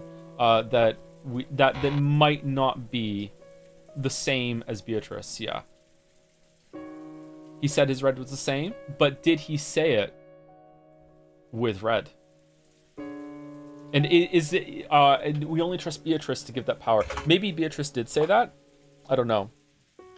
That's another thing. Like that is my scorched earth theory for whenever anything happens that I can't explain. Is if it wasn't said in red, I don't have to believe it. Which I think personally is like that's my bullshit get out of jail free card until it's taken away from me. But.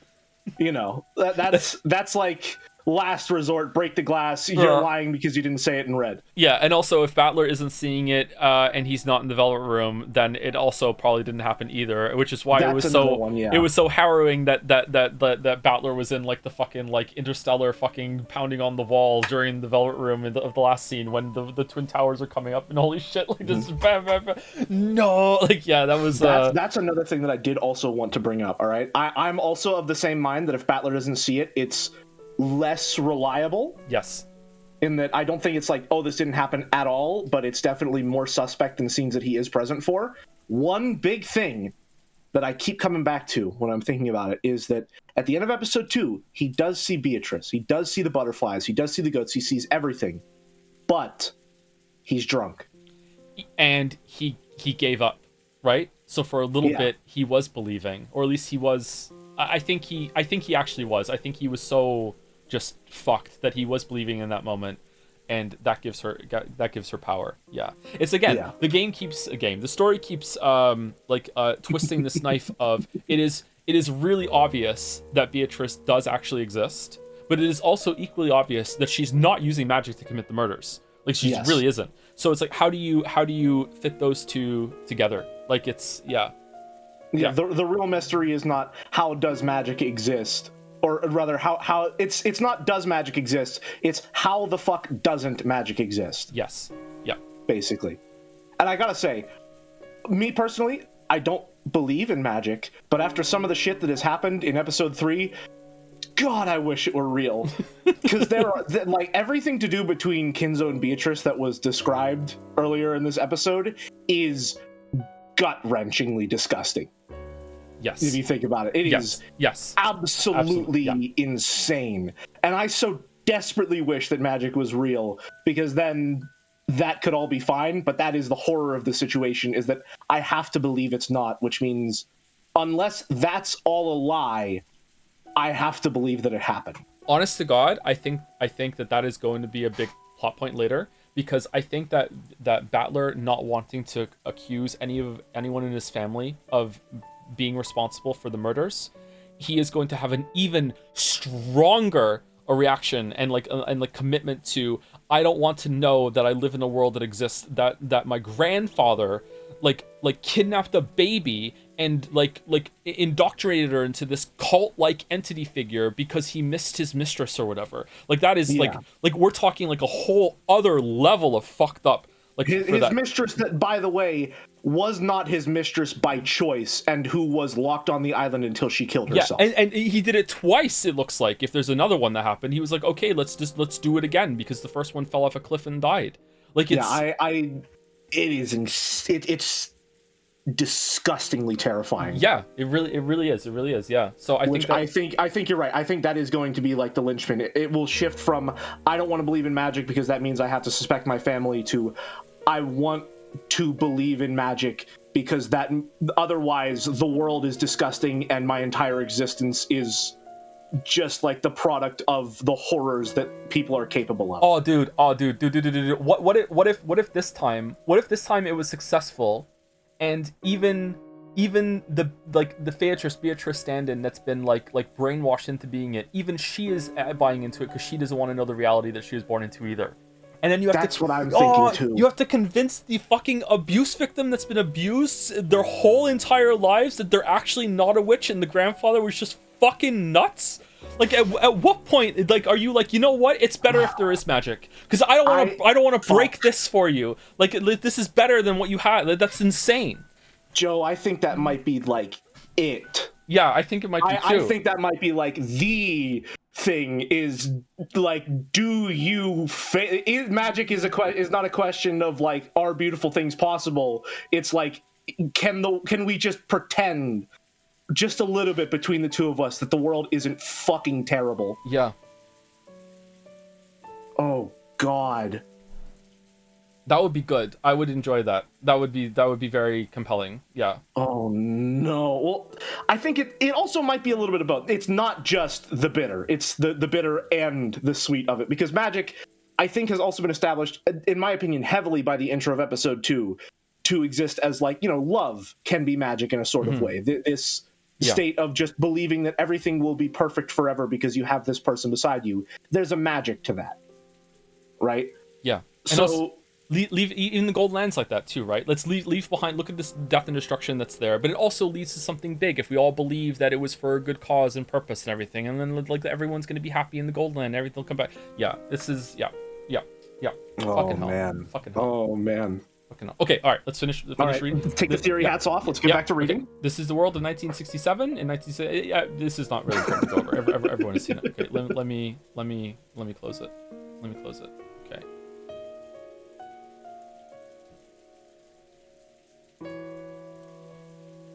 Okay. It seems my disciple has caused you much trouble. Huh? Oh, that was your line. Sorry. Huh? It's you. Someone suddenly spoke to me, so I turned around, and in the rose garden arbor was the predecessor Beatrice, whom Beatrice had supposedly defeated a short while ago. I was about to try and shorten that name, and I won't say it out loud.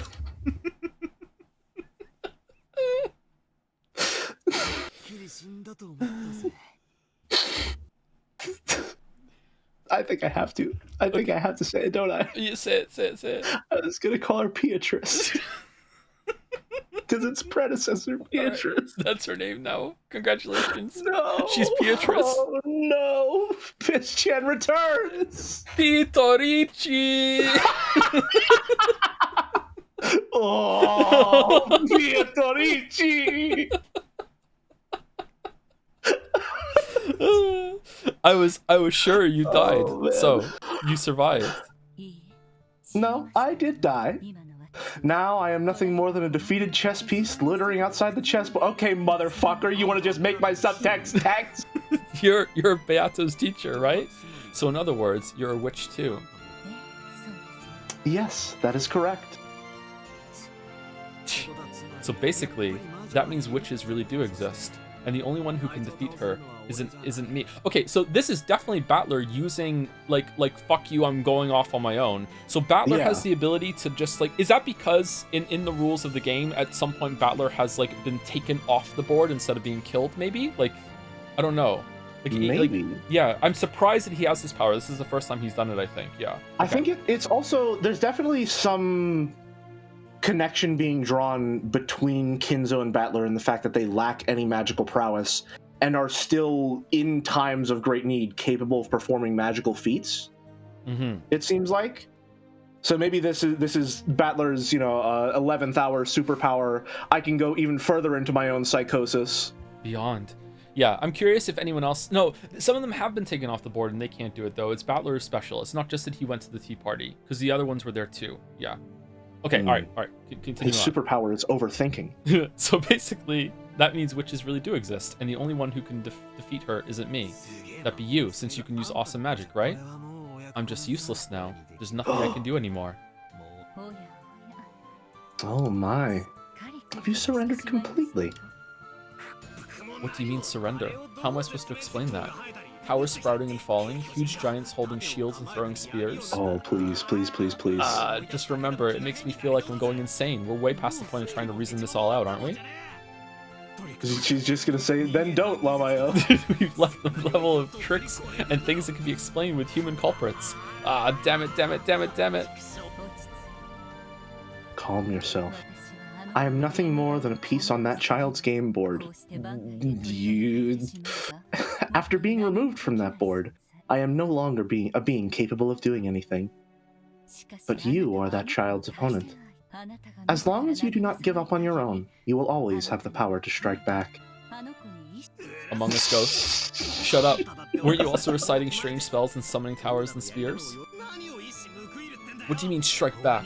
Are you saying you'll teach me magic too? And make me take part in that massive magic battle? Okay, he's cooked, man. He's cooked. He's cooked. He's so cooked.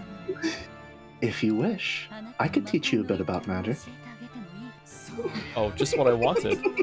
I'm waiting for it to drop with you fucking moron. He's done it. He's so mad.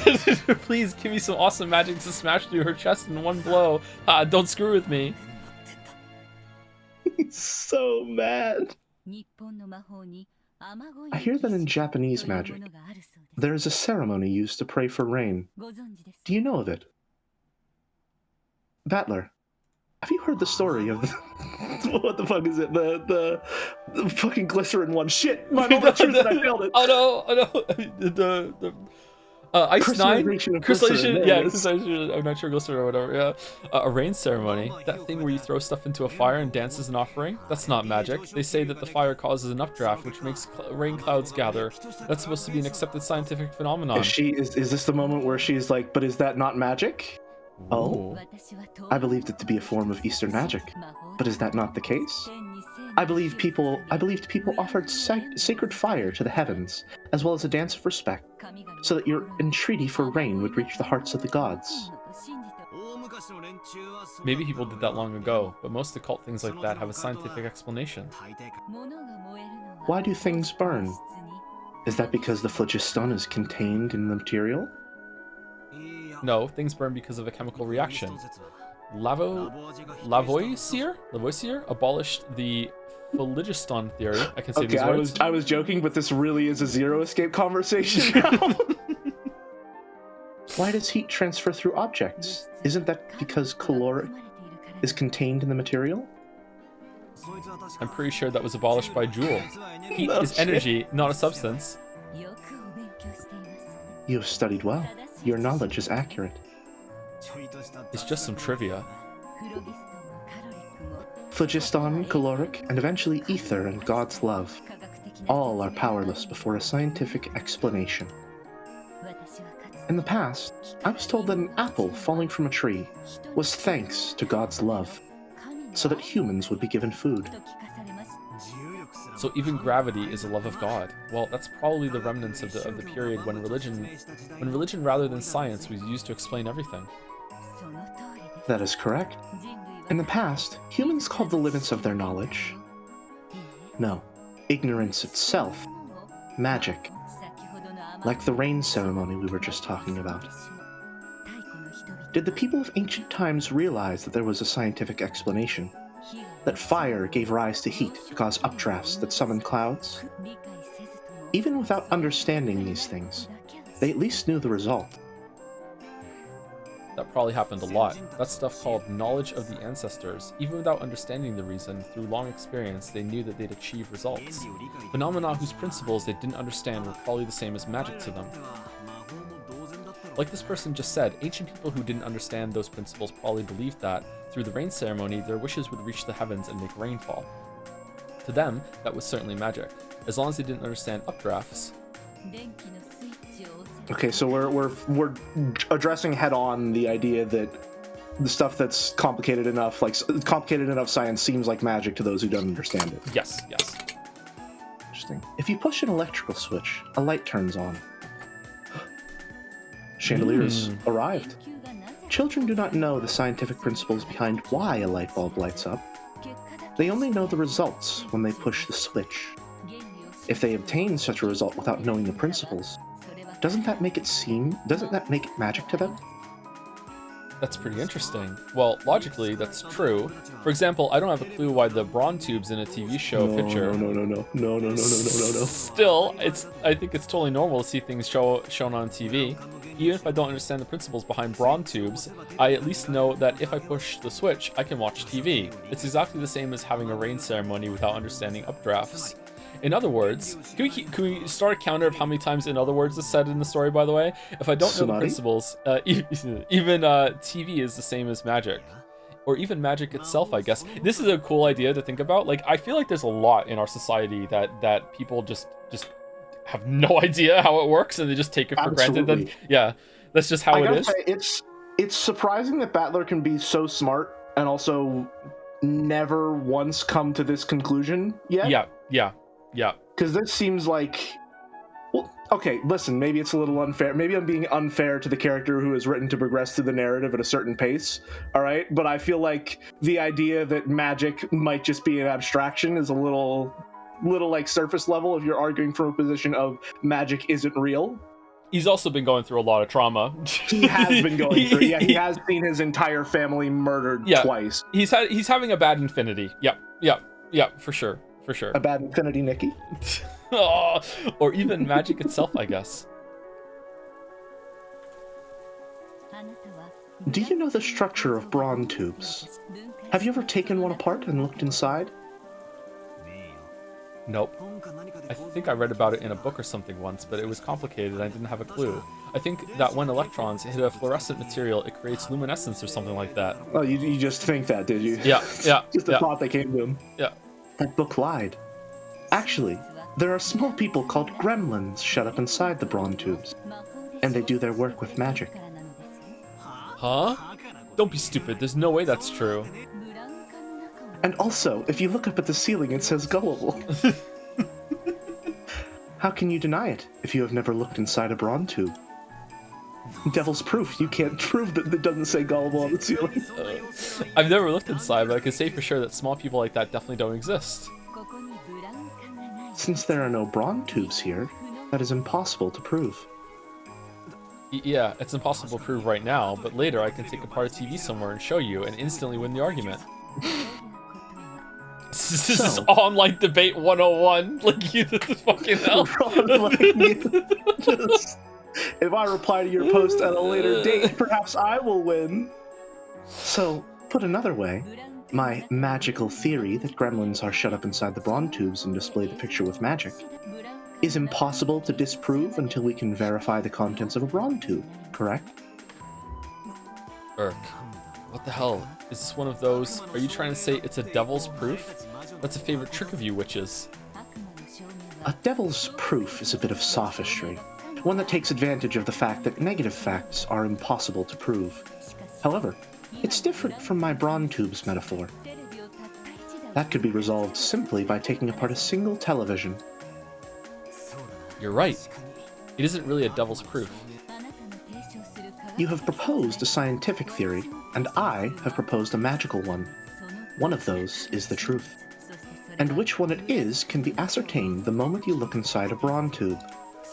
However, until the instant that happens, we cannot deny each other's theories. So, even though only one truth exists, until you look into the Braun tube, you can have two conflicting truths existing at the same time. You have a realm in which two truths can exist simultaneously, even though there must be only one truth in existence. Are we Schrodinger's catting this shit right now? Is that what's happening? Yeah, it really is Zero Escape. We're setting up the unreliable. Okay, Okay, all right. Well, Jelly Morbs. Oh, fuck, not again. How's it feel? Again. How's it feeling? I didn't want to do this again. I already did it with 999. It's not again.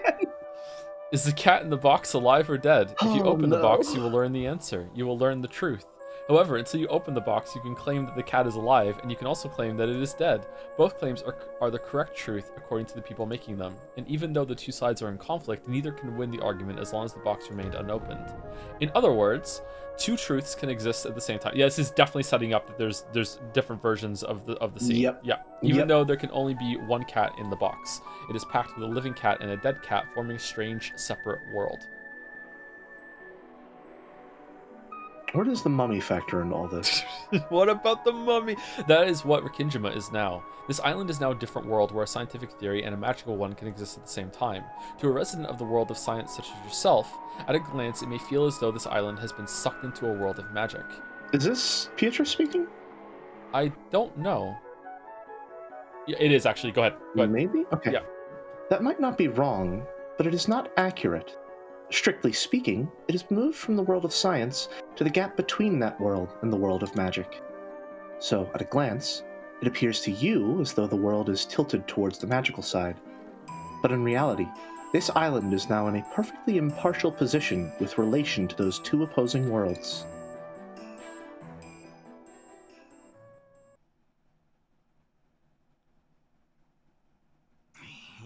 I don't really get it. The gap between reality and magic? A perfectly impartial world? Beatrice, what are you saying? How's that? Hasn't pretty much everything that's happened been totally not in my favor? Then perhaps you could think of it this way. This is a trial. Think of it as a court where you and Beatrice are laying out opposing claims. Call it a Braun tube trial. Your opponent claims that there are tiny people inside the Braun tubes, explaining one thing after another, talking about the lives of these tiny people, what they look like, what type of magical power they have. And what do you do? Well, I study in a library and argue back by explaining how Braun tubes are constructed. Works out of the library. Good to know. At this moment, both your claim and that child's claim exist in the court at the same time. If you find your opponent's claim convincing, it might sound like the truth to you. It might look like the truth to you. That is exactly what you saw.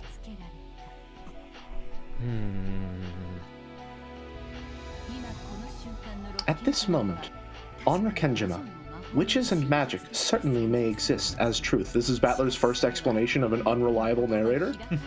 However, until the moment that the cat's box is opened, that world is an uncertain wave function. The entire situation can be explained by both sides at the same time. However, there is one truth. That set of truths shrinks with observation, and countless truths are weeded out to become one truth. Is this maybe Burns' power then?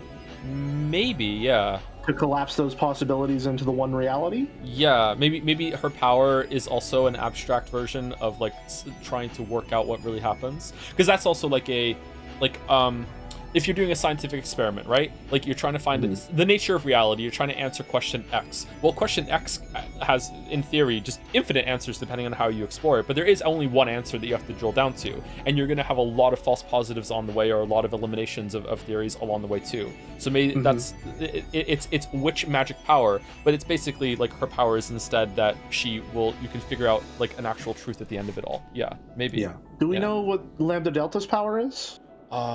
It was said, but I can't remember. Is she in? She's not here. Will it say their powers? Oh, no, it's not here at the moment. Yeah, I think it does. Certainty, Witch of Certainty. So is her power the one that I just described? And maybe a misunderstanding. Yeah, maybe that's it. Yeah.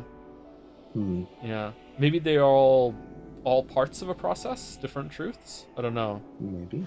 Yeah. Okay. It is like when in court the judge hands down his judgment. The two truths from the prosecutor's and defense's claims are reduced in number by the judgment and become one. And then they release the confetti. Confetti core! To say in your words, this island right now is the world right before looking into a bronze tube, right? Therefore, the science theory and the magic theory cannot be denied. And since they cannot be denied, both can exist as truth. Therefore, both witches and magic can exist. However, at the same time, your opinion of denial also exists as truth. It is a world where two conflicting things can exist at once, and it is a world where conflicting truths cannot disprove each other.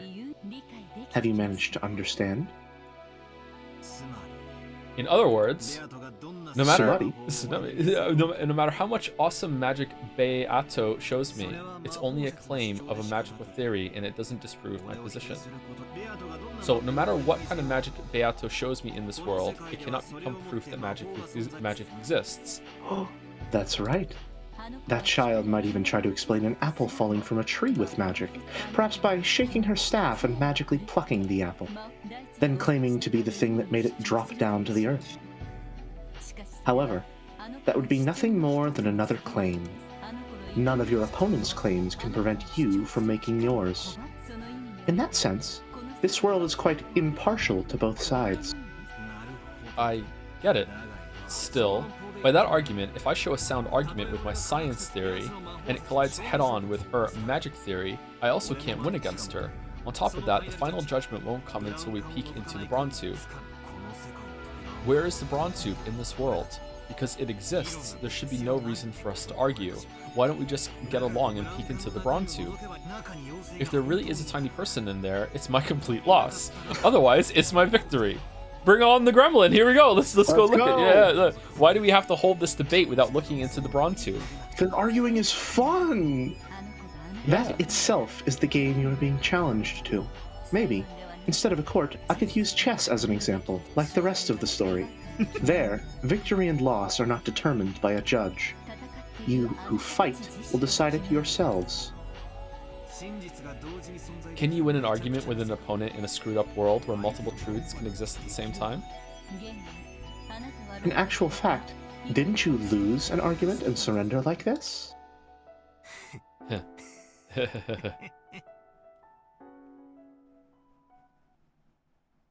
Ooh.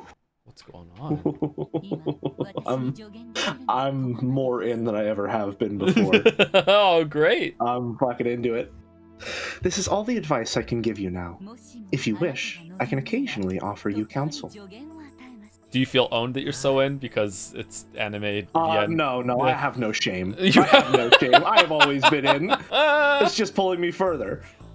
Caught in a riptide, and I don't mind drowning. Yeah, well, you did make the pegging joke earlier, so yeah, no shame. That's true. That's true. Sure. Thanks, that really helps. I'll avenge you. Thank you. I look forward to it. What's your name? It's Beatrice. Beatrice used to be my name, but now that I have surrendered it, I do not have a name. So I shall take a temporary name. Virgilius. Virgilius? Oh, no. How about Virgilia? All right, Dante's Inferno has now entered the discussion. Virgilia, like Valkyria? No, like Virgil.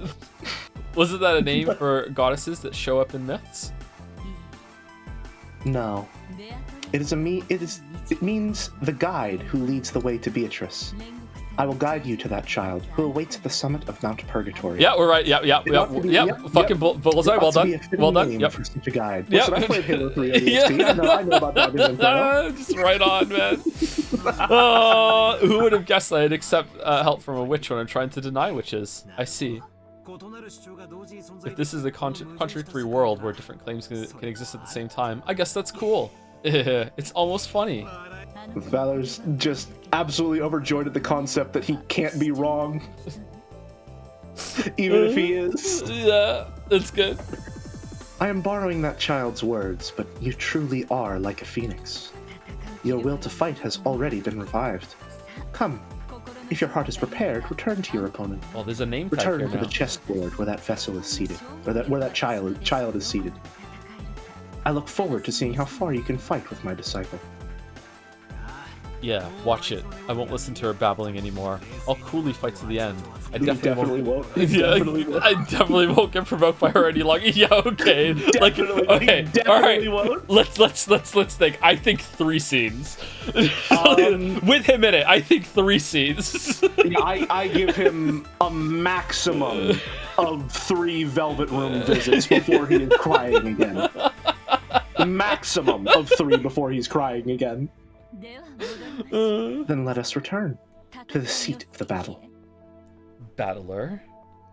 He's just like that fucking graph where it's just fucking, it's so over, we're so fucking back.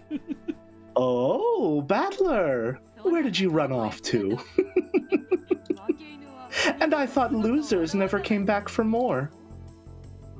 Sorry to keep you waiting. I've cooled my head a little.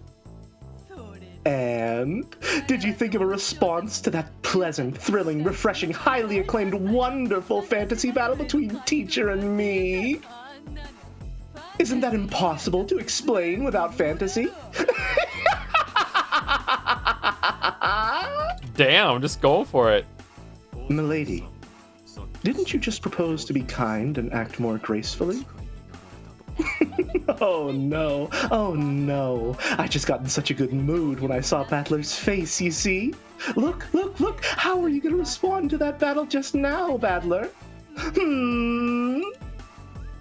It didn't happen on my own. It didn't happen, and then he just stabs and does a dance. Battle? What battle? What? I love him so much. He's the best. In this rose garden, where do you see those spears and towers you made lying around? They aren't here, are they? In other words, it's just like the inside of a brawn tube. All right, you heard the metaphor once, he's running with it. The inside of a brawn tube. What in the world are you talking about now? At this very moment, there are gremlins all over the world inside everyone's TV. But I'm gonna prove the world. There's nothing at all in the Rose Garden. Towers may have been sprouting with magic until a short while ago. However, that's only the case until we see what's inside the bronze tube. That magical battle is nothing more than your interpretation, your claim. The fact that there's absolutely nothing to see here now proves it. This is how I argue back about that witch's battle just now. Right now, there isn't anything here, which proves that nothing happened. Object permanence has left the building.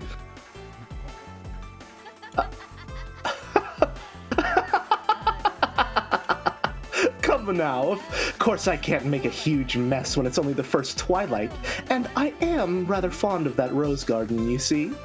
To prevent any damage, I had the fight occur inside a barrier, so it's only natural that it wouldn't have any influence on reality. That's your claim? Well, I guess that works. However, at this point in time, there's nothing in the Rose Garden, so nothing stands in the way of my claim that there was no magic done here. Wait, can you deny my magic with a mess like that? It is impossible to prove that magic does not exist. It's a devil's proof. At this point in time, this garden is the truth. The instant you look inside, the tiny people inside the prawn tube will vanish. he didn't explain that part, and there are no traces of that. Explain the metaphor in your own words, Battler. And there are no traces of magic here at all. So that battle between you witches did not take place. What the... That counter? That power? Could it be? Have you forgotten, milady? It is the multi-layered world's rendition technique. Oh, of course, yeah. The power of a finite witch, the counter to the power of an endless witch. Only an endless witch can perceive it, and it is most effective against such a witch. Schrodinger's cat box?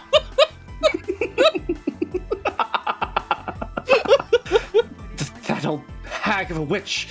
What an uncalled for hint! It's like a way of like censoring swearing, like Scooby-Doo or whatever. Schrodinger's cat box. What are we gonna do?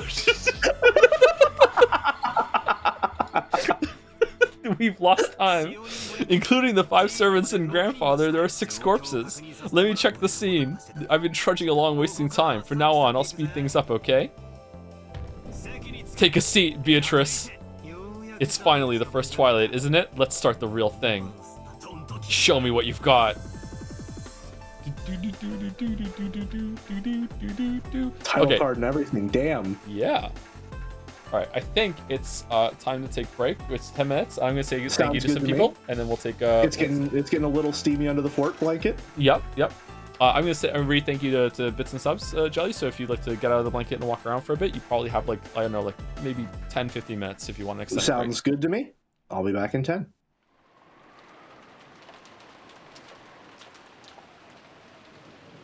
Let me just wait for it to get to the next line.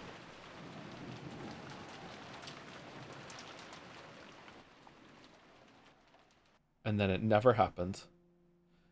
Okay, there we go. Let me save it.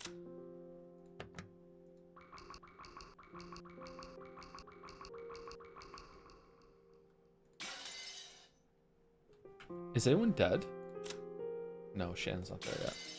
Okay, all right. So same goes for you, chat. If you want to take a little extended break, I'm going to say thank you to some people, and then we are going to go away for 5 minutes when I'm done, and then we'll come back and we'll continue. Who's the last person I said thank you to? Sony Bro, Drew Babe, Wayward. Thank you, Wayward2524 for the resub. Tell69 for the resub as well. Gespinstick for the bits. Your streams work as my second read, and I'm having fun seeing the sheer amount of things that were staring me straight in the face since the beginning. Now that I have future information, hope the still upcoming cliffs don't kill you. There are more cliffs to come. Oh no. Thank you, Yuri was taken. I'm glad you're enjoying it with that way, Guessman. Thank you, Yuri was taken for getting this up to Nan Joseph. Thank you, Not Koro, for the bits. You two are not suited for feminist storytelling. Ironic how nerds, parentheses, failed men, close parentheses, recreate the patriarchal structures that oppress them when they have power.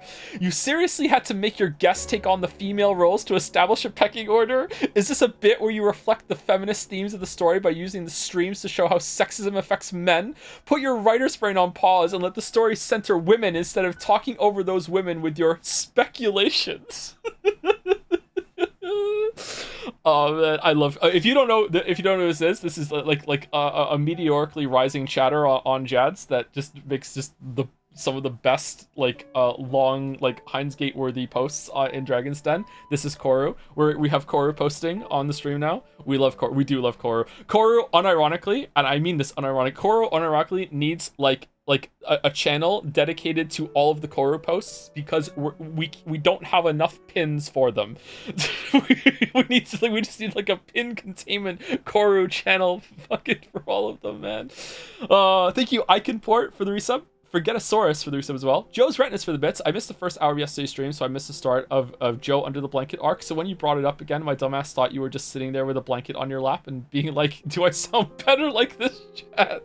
I've actually had the blanket around me for the stream since then. Oh, that's funny, Retinas. Thank you. Thank you, Creo Sivak for the resub.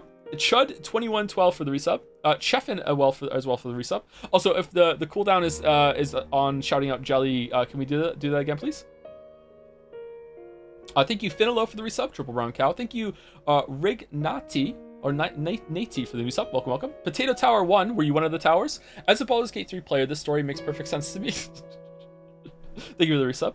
Thank you, Pincerata, for the bits. 1,000 bits. It's my birthday tomorrow, so more bits today. Super excited to see this Jelly Joe Red Truth breakdown after I leave work. Thank you for the bits, Pincerata, and happy birthday tomorrow. For tomorrow, because we're not streaming tomorrow. Happy birthday in advance. Thank you, Zorgox, for the bits. I'm both so happy and sad that I've read this beforehand. Love listening to the theories. Both want to join in, but also can't. Yeah, I can see the I don't know, like what's a word for it? Like pleasurable agony that someone might go through, being like, oh man, like this would have been fun, but also I'm enjoying it more because I know what happened, like that sort of thing. Yeah, it must be really entertaining. I wonder if I can like watch the streams back afterwards as that when we're all done. Thank you, Nunya Business, for the resub. It's not a game with some dancing Joms dragons. Thank you, Ironwrath, for gifting a sub to Cooks in the Kitchen, making a jelly Jonah. Thank you, Aguchi Toad, for continuing their sub. Yuri was taken for 20 gift subs. Holy shit, thank you, Yuri was taken. That's a lot of gift subs from you. Thank you very much. Damn, thank you, Just Hash, for the resub. Last Clown in the Car, also for the resub. Scruffy Monk for the resub. Fluxwave310 with the Nanjo emote, resub. Made this today for the resub. First stream since finishing Wizard and the Dragon. Now nothing can compare. Yeah, okay, all right. Not exactly high art, but it can be a fun read if you want. Hope you enjoyed it. If it's not a meme, it probably is a meme though. Thank you, Bitter Jump, for the new sub. Welcome, welcome. Also, welcome to Ranels for the new sub. The new subs come in pairs sometimes for some reason. Not sure. Thank you, Ranels and Bitter Jump. Clawfists to you. Welcome. Thank you, Krootler, for the 1,000 bits as well. Been watching streams since Persona 5 streams. Cheers. We just had the Persona 5 stream anniversary this year, actually. It was on Valentine's Day. I actually did enjoy it. Thank you. Oh, did you? Oh, thank you. Made this today. Thank you, Krootler, again for the bits. And last on my list right now is Skunky Emerson. Skunky Emerson, sorry, with the bits. Hey Joe, thought you might find this at least 5% funny. I bought a video from a popular Danganronpa and Persona voice actor where he'll do the voice of any character he's voiced, but I didn't have him do any of the popular voices. Instead, I had him do a coyote that was in 6 episodes of a Disney show, and it was amazing. I bet that was a great shakeup for them. Nice. Cool.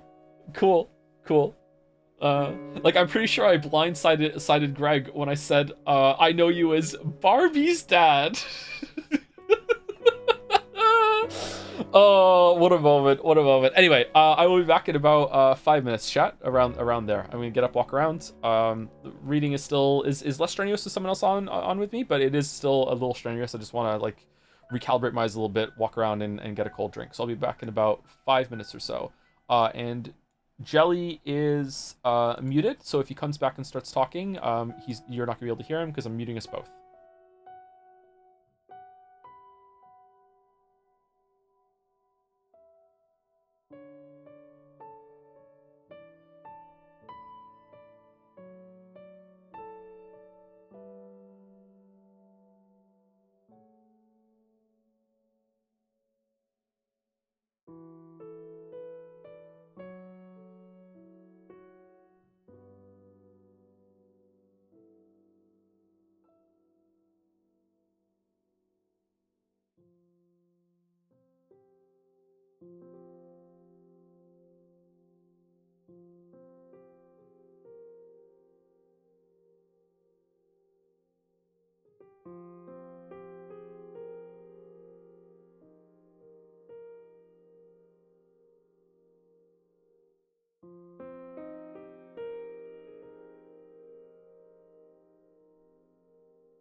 Hello, hello. Check 1, 2. Can you hear me, chat?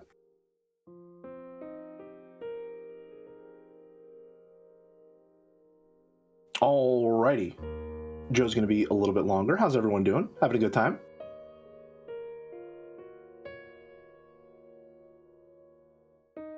Weren't you supposed to be muted? I have broken free of my confinements. This is a Jelly stream now.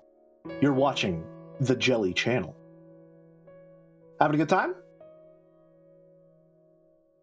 How's the blanket? Stuffy, but I aired it out during the break. I had a fan running and everything. Am I having a good time? I am having a great time. This is very, very fun. Is this a halftime show? It certainly is. You know, I think Battler's new play of just saying the Braun Tube metaphor over and over again, it's certainly effective now, but I think if he uses it too often, then Beatrice is going to have to, you know, she'll probably come up with a pretty good countermeasure. He needs to play his cards a little trickier, all right? Right now he's putting them all on the table. He's showing her his hand.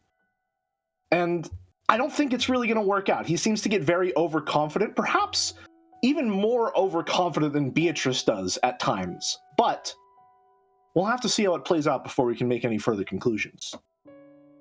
Since you've discussed who's the smartest character, who do you think the dumbest characters are? Okay, well, not discounting some of the child characters, although to be completely honest, I don't think any of the kids of the Ushiromiya family are on the dumber side. Right now it kind of seems like Kraus doesn't have a lot kicking around upstairs, but we also haven't seen a lot of Kraus's inner world, so to speak. We've seen a lot of stuff that generally makes him look bad, especially when it comes to his defining feature of making bad bets and then doubling down on them, because every time he doesn't double down on them, it also ends up bad. But he has unanimously died off in the first Twilight before, so we haven't really gotten to see a lot of Kraus. Right now, I'd say he's pretty low on the list, though. I would agree that Kraus is probably the stupidest person of the adult cast, yeah. Yeah, again, we haven't seen enough. Jelly, how are the Truck Sisters doing? They're doing great. They've been delivering plenty of materials to the factory. It is a satisfactory Saturday. Sorry we didn't get the check-in. They're doing great. Weapons manufacturing has never been more productive. All thanks to them. Go to Squeaky chair, squeaky life. Kind of a similar face. Goda might be like less intelligent, but I wouldn't say anyone here is stupid, right? Yeah. There's. I don't think anyone here and even if they do come across as stupid, I genuinely think it's just we haven't had enough screen time with them. Yeah. So I'm really interested to see how this plays out with all of the Ushiromiya families still in play. Mm-hmm. Well, of course, again, minus Kinzo. But considering what we've learned about Kinzo, maybe I'm disinheriting him. As much as the final scene of the previous Umi stream may have been a joke, commentary on cheesy weeb shit, there's gotta be a better way to write action prose better. Do you know any books or authors of example of it well done? Unironically, and I'm sorry to say this, I think I do it pretty well, actually. I've written some action scenes. I think I do it pretty well. Tooting his own horn. Yeah, I'm tooting my own horn. Yeah, I think that's I'm good at dialogue, and I feel like I do action scenes pretty well.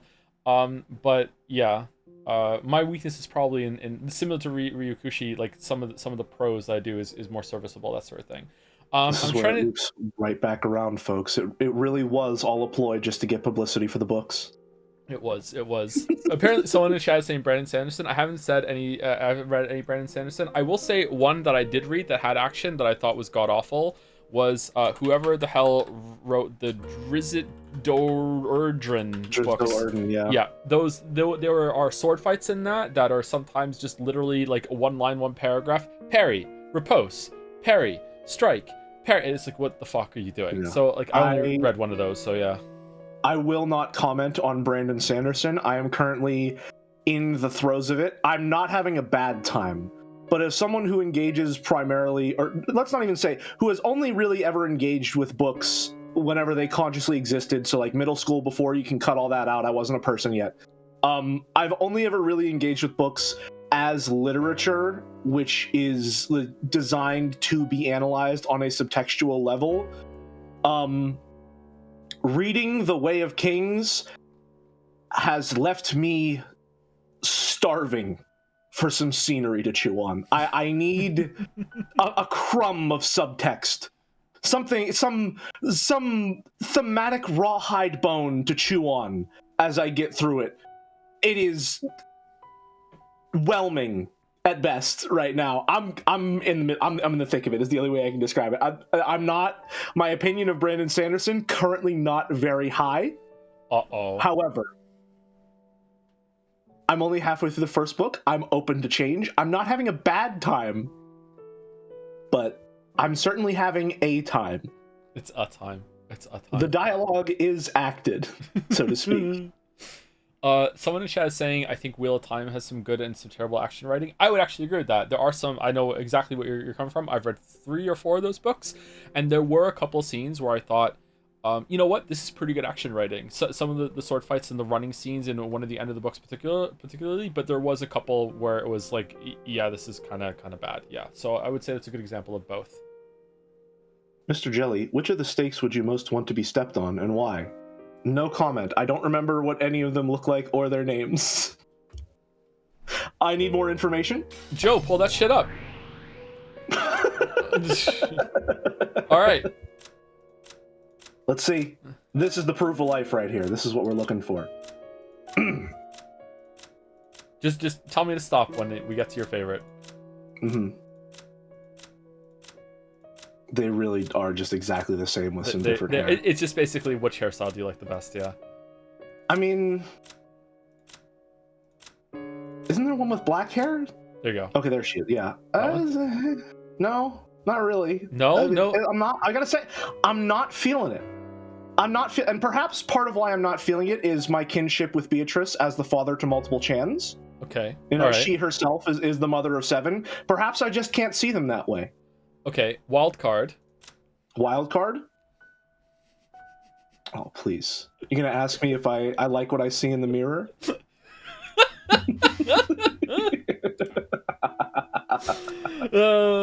Oh, we have to read this. She looks like a cake here. Oh, right, that's new, that's new. Yeah, Virgilia. Do you want to read this? A now retired endless witch and Beatrice's teacher just... She was on she had tenure for a while and then just stepped away. She used the endless magic properly and devoted her life to the smiles and happiness of many people. She taught Beatrice the endless magic, believing that Beatrice would also devote herself to the people, and retired. Though she was Beatrice's teacher, she was also a magician employed by Beatrice's family. For that reason, she interacted with Beatrice in a manner fitting for a servant. Some point to this as the source of Beatrice's arrogance and recklessness. Interesting. Do we think that this is... I saw someone, I need to say it before I forget it, someone in chat was saying she looks like a chess piece, or this is a chess piece for sure. Looks like a chess piece. I'm definitely seeing it, yeah. Look at Beatrice.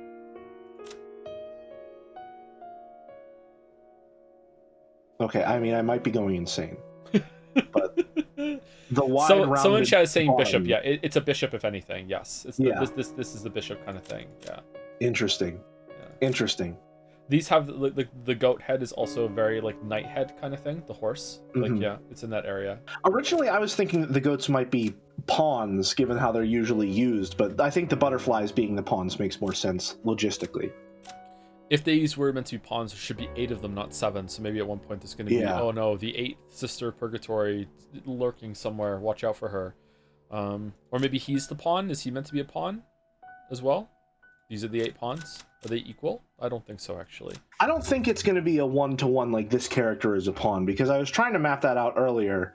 looking at like all the pieces on the board, including like the humans, the Ushiromiya family and stuff like that. Yeah. I'm wondering if we are going to end up with a clean 32 characters to match, 1-to-1 to all the pieces that would be on a chessboard. Or maybe it would be 34, including the players. Yeah. But we're not quite there. That is a good point. Yeah, we could go up to 34. I wonder if the other witches are just spectators. Oh, they specifically said they were spectators, so they wouldn't count. So yeah. Rewrite the Umi action scenes with a self-insert. Call it the Witch and the Dragon. Nice, Shadow. Right. Nice. I'm curious about her awakening into being Virgilia. I wonder if we are thinking that there was another version of like the Beatrice kind of like experiment of trying to create someone and brainwash them. I wonder if that scene that we saw with the young Beatrice was that the one that we saw die, or was it another one? Was she put up to like instilling the idea of magic into like a girl at a young age in some way? That's what I'm thinking might be the... Hold on, let's see. Hold on. Another woman who's a part-timer, though she has quit her job several times along the way. Is that out of like guilt? That's something that's really striking to me. Yeah, like I can't keep myself, like I can't keep on with this job of like brainwashing this girl. I can't stand it. I can't take it anymore. Just leaves, and then she comes back out of like, but I also want to protect her in some way. Like I don't know. Like, or maybe she was a Beatrice at some point and she got too old and Kinzo discarded her or something? Kumasawa? Possibly. I would be surprised at that. Yeah, that's me spitballing. That's not like what I'm going to stick with for sure, but that's... I just think it's interesting that she was... Well, assuming that Kumasawa and Virgilia are the same person... She was Beatrice, and the title was passed down where it's coming to from. The current Beatrice. Yeah, for sure. That's where the problem. That's where the idea is coming from. Yeah, for sure. So, assuming that Beatrice is a role that Kinzo essentially molds someone into playing, I'm wondering if that is a more literal passing down of the title because she was no longer fit to serve as Beatrice, according to Kinzo. Yeah, he's like Leonardo DiCaprio, and the Beatrice hit some age limit, and he was like, "Okay, time for a new Beatrice." Yeah, something like that. Yeah, something like that. Yeah. And I mean, that's making me wonder, like, how deep does this go as far as people being groomed to serve the Ushiromiya family? Like, it's been mentioned multiple times that Shannon and Cannon came from an orphanage, right? That is apparently like where the Ushiromiya family employs most of their servants. Yes, is that correct? Which it's a weird thing to have mentioned a couple times now. Yeah, and they also refer to themselves all as furniture. So it's again that. Like they are convinced of a role that they are forced to spend their lives serving. Yes. Yeah. Which now we're getting into more like overarching metaphors regarding like theater and the stage and performance that aren't fully developed in my mind, but they're certainly there to some degree.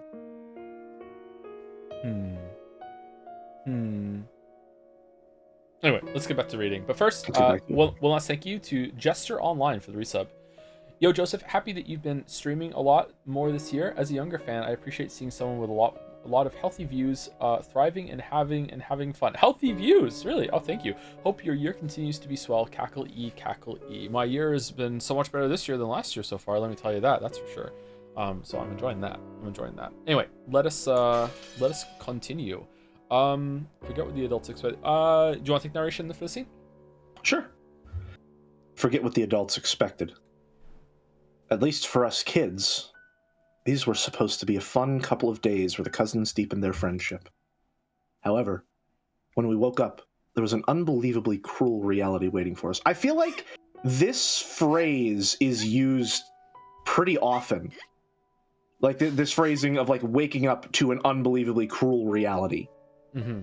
Am I like incepting that as a, like our end game phrase of like, oh, you need to wake up, like everything is really terrible and magic is just trying to blind that? Or is that just, am I seeing patterns? It could be. The thing is you first, sorry. Sorry, no, it's my pushback against that is that sometimes things are just repeated because of the translation or whatever. Like it's just like it's a matter of like how much of this is author intent and how much is just translation. Damn, he really is an English major in chat. I do have the degree.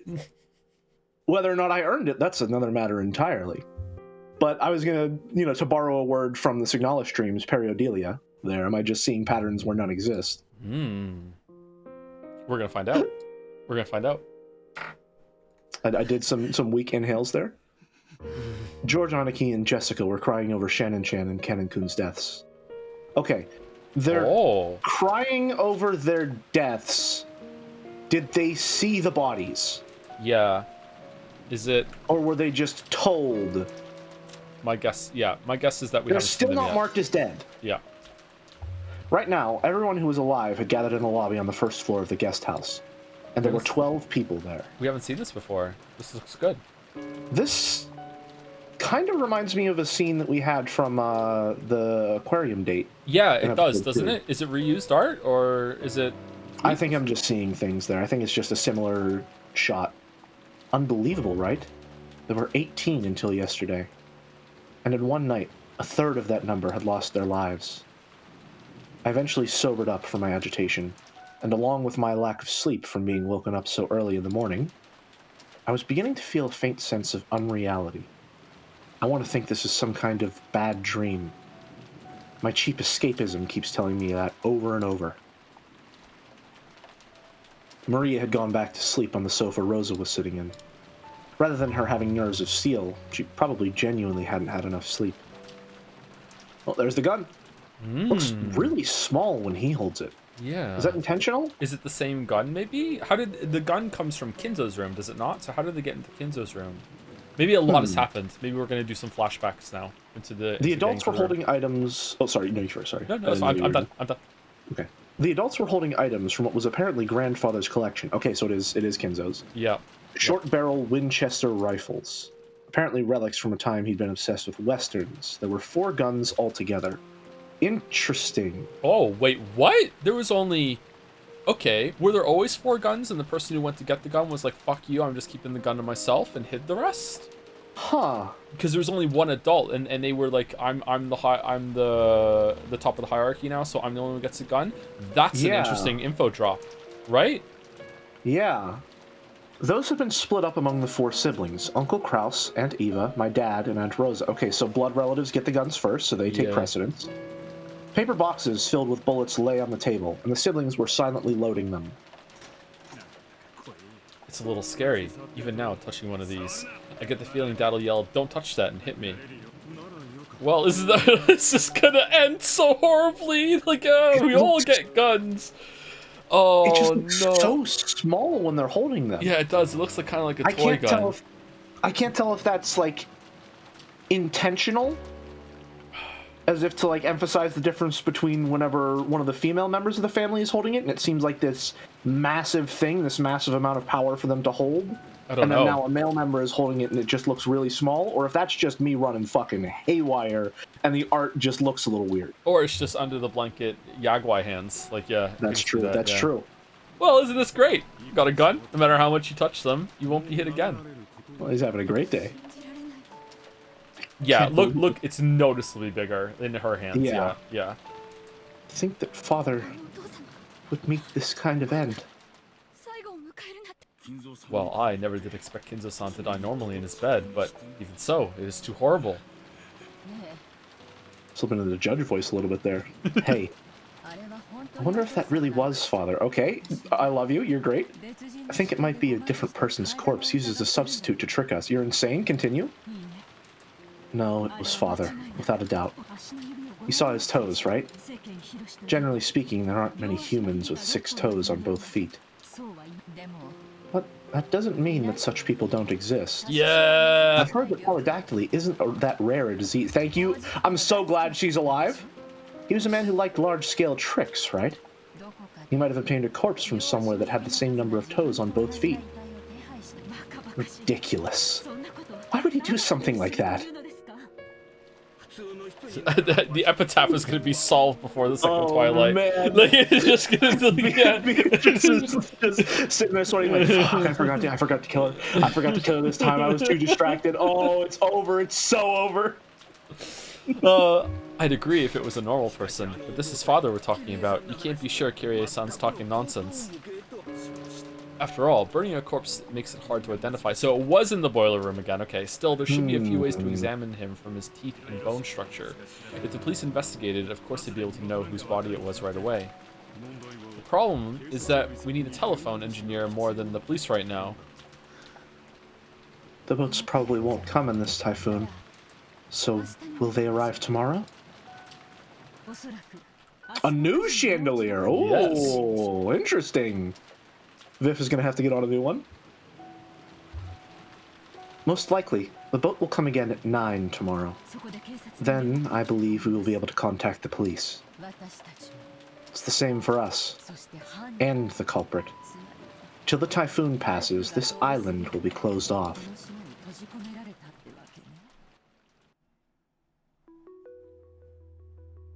Just from our parents' conversation, you could probably figure out the general gist, but let's explain the situation anyway. From early that morning, this is the writer literally just going like, you might be able to get it, but just in case, let's explain. Let's exposit for a moment, just so we're all on the same page.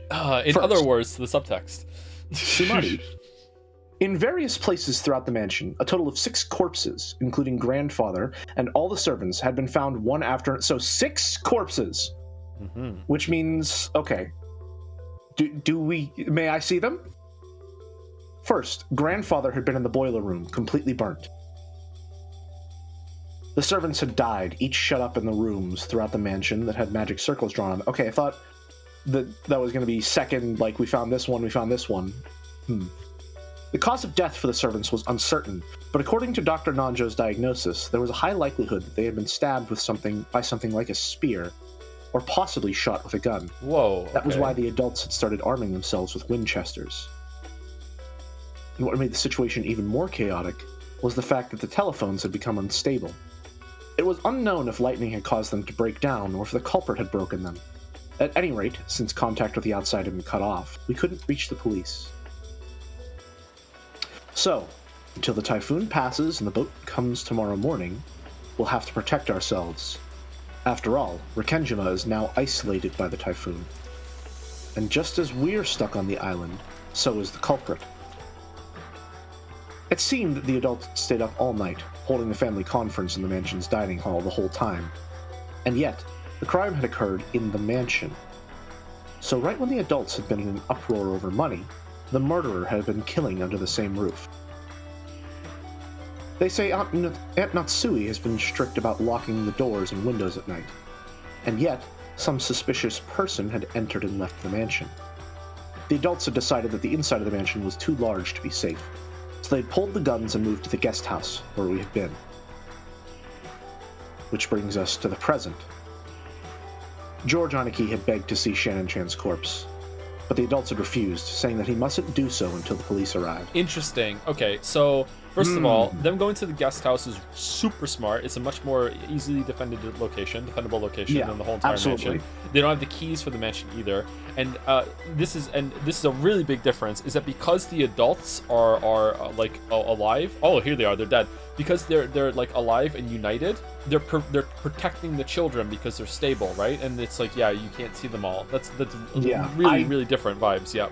I do think this is going to go way worse than the other two, though, because I think what's going to happen is there's immediately going to be, not immediately, but there's going to be tensions between blood relatives and non-blood relatives. Like, oh, hey, maybe you're trying to make a bid. Maybe you only join this family because you want like the Ushiromiya wealth, stuff like that. There's going to be some obvious tension between Eva and Kraus because she has always wanted to be head of the Ushiromiya family, and now with Kinzo dead and this whole situation going down, Kraus might think, oh, she's trying to take advantage of that.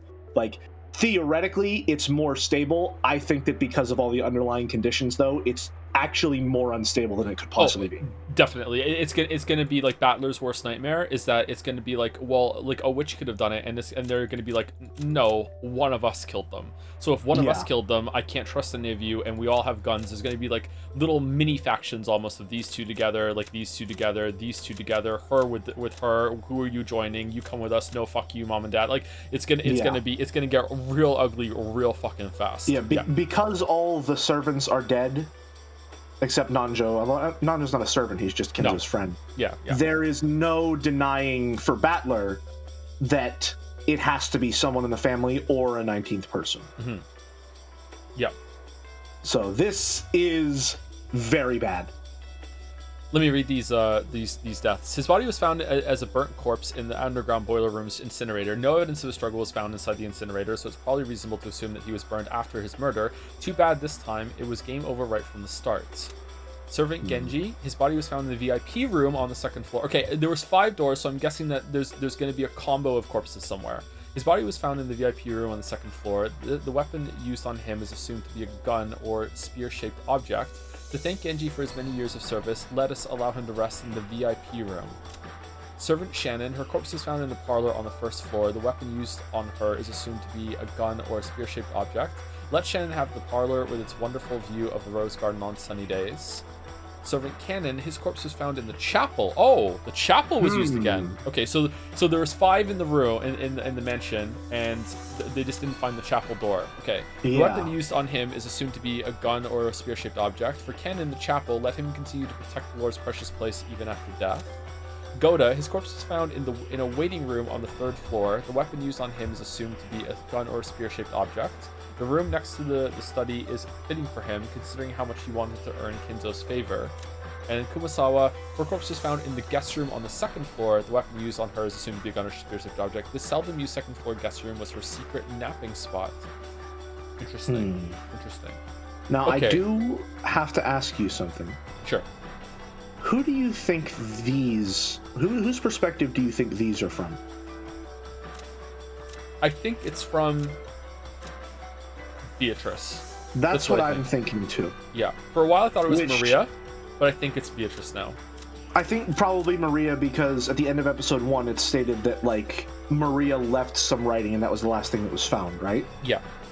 So that might imply that. Which could still be on the table, but I think Beatrice is my primary suspect for where these are coming from, which is to say that all of the information here is subject to scrutiny. Let's go through who has consistently survived the first Twilight.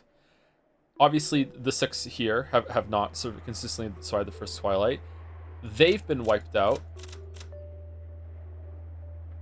in the second one.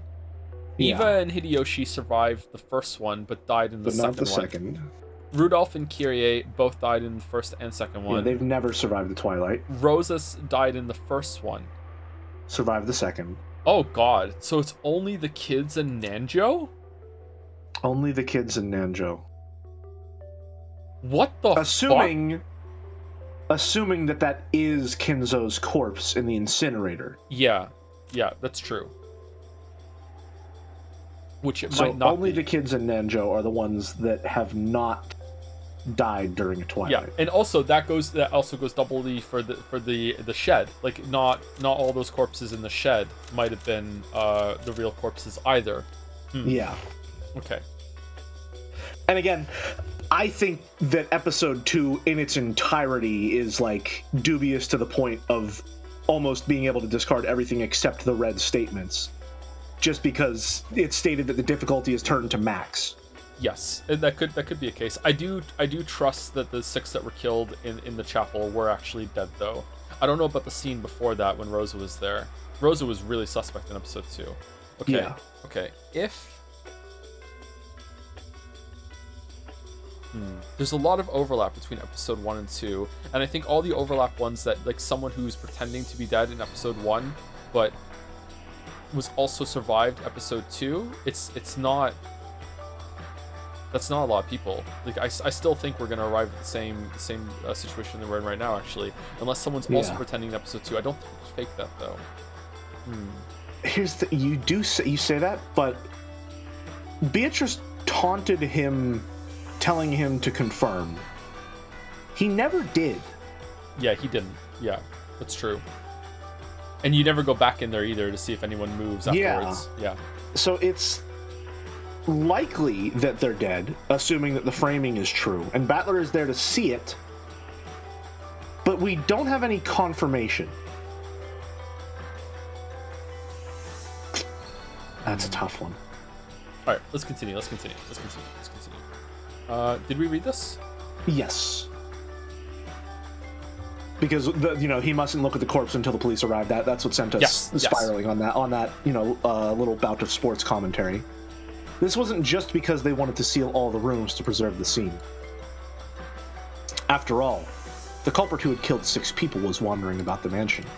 To the Ushiromiya family right now, the mansion that should have been their home was now a danger zone that an unknown murderer could enter and leave at will. After all, it's a huge mansion. There are plenty of blind spots and dark spaces, and it's too vast to guarantee absolute safety with this number of people. Relatively speaking, the guest house was much smaller. It had 2 above-ground stories, something like 10 or so rooms. Apparently, it had originally been constructed to serve as a small hotel, as part of a plan to turn the island into a resort. So it was easier to know where everything was, what was going on everywhere inside it, and it'd be easier to keep safe. It made for a good place to hole up in, like you said, much more defensible position. Yep. Also, it was extremely likely that this mass murder of 6 people was a game. A killing, after all. The culprit had proclaimed so in a letter. I heard that a Western-style envelope with the family crest, just like the one Maria claimed to have received from Beatrice yesterday, had been found in the boiler room where grandfather's corpse had been discovered. This was what the letter said. So that there will be no misunderstandings, the game I seek is for everyone to try and solve the riddle of the epitaph, not for you to try and catch me. If you don't solve the riddle, the pitiful sacrifices will further increase in number. It's interesting that everything around the Twilights changes with the murders, how they happen, when they happen, stuff like that is all different. There is always a letter that says the real game is to solve the epitaph. That seems to be the only consistent variable after the Twilight. Was there in both episode 1 and 2? There definitely has been one before. I'm almost certain of it. I think you're right. But there was some stuff with the letters. I think there was one letter that I don't think was opened, or was just implied to be opened. That it was. There was one that Rosa got in episode 2 that she was supposed to open when all the family was gathered, I believe, but she never did. Yeah. My guess is that it probably would have contained something similar to this, if indeed we didn't see a letter like this in episode 2. Do we think if Kinzo said to Nanjo, some people are going to show up dead on the island soon, and I want you to tell everyone that they're dead, even if you inspect the corpses and they're not, do you think he would go along with that? I don't think so. Kinzo's attending physician and longtime friend. He once ran a hospital on Mishima, but he turned it over to his son and now enjoys his old age in peace. Now that Kinzo's constant suspicion has reached extraordinary heights, Nanjo is one of the very few people he trusts. Thanks to Nanjo's big-hearted nature, he's been able to continue his friendship with Kinzo despite the latter's tendency to fly into a rage at the slightest provocation. Because it's suspicious to me that Nanjo has survived all 3 Twilights and is always here to inspect the corpses and be like, yep, they're dead. And it's like, yeah. Like, are they? Like, my God, is he even a doctor? He's got the coat. He's just pretending. I don't think he would go along with it. I don't think so either. But to be completely honest with you, there has to be more to him. I think so too. Yeah. There's something going on that we haven't seen yet. Or maybe we have seen glimpses of it, and we just haven't been able to put the pieces together. There's something going on with him.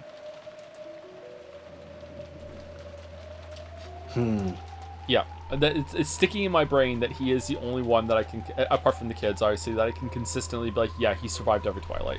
Every single one. I feel like we would need to see episode 4's Twilight, and if he survives episode 4's Twilight, that's like, lock it in, this motherfucker's up to something. But for now, I mean, 3 is supposed to be a pattern, but can we really be sure? Yes.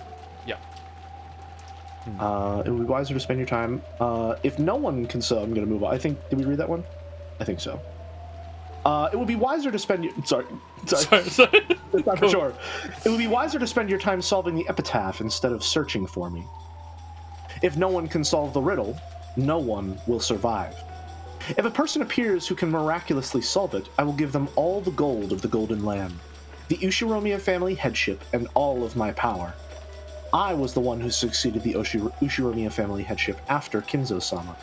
I look forward to seeing who will succeed to that headship after me. Okay, so this letter is like the Golden Witch Beatrice. This is like the seed that shall sow all the discord to come. Mm-hmm. Yeah, this is throwing like a raw steak in a room with like 4 wolves in it. Yeah. Mm-hmm. This exists in every single episode to be like, and any piece you thought might exist is gone.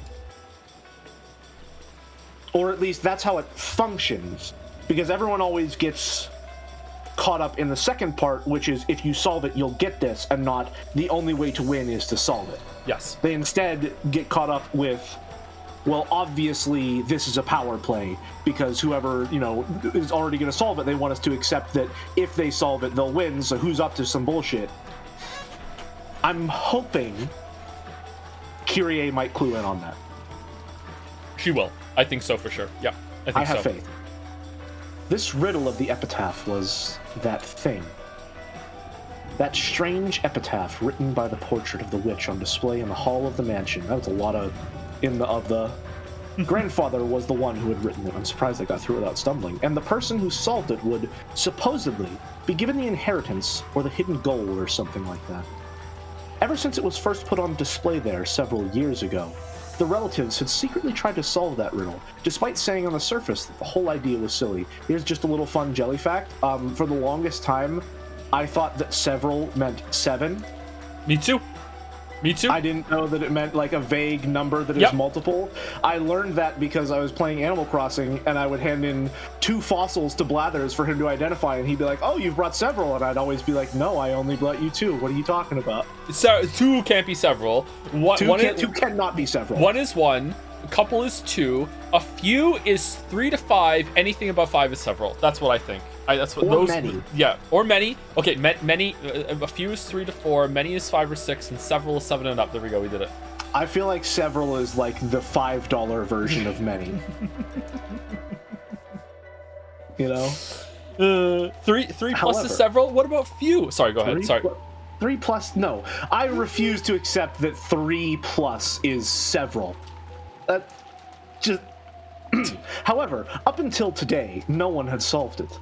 We were once again being urged to solve that unintelligible riddle. Fun word there, unintelligible. And this time, we were faced with the threat that we'd all be killed if we didn't solve it.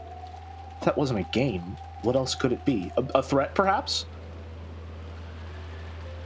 The bold opinion that we should search the premises for the culprit did come up once.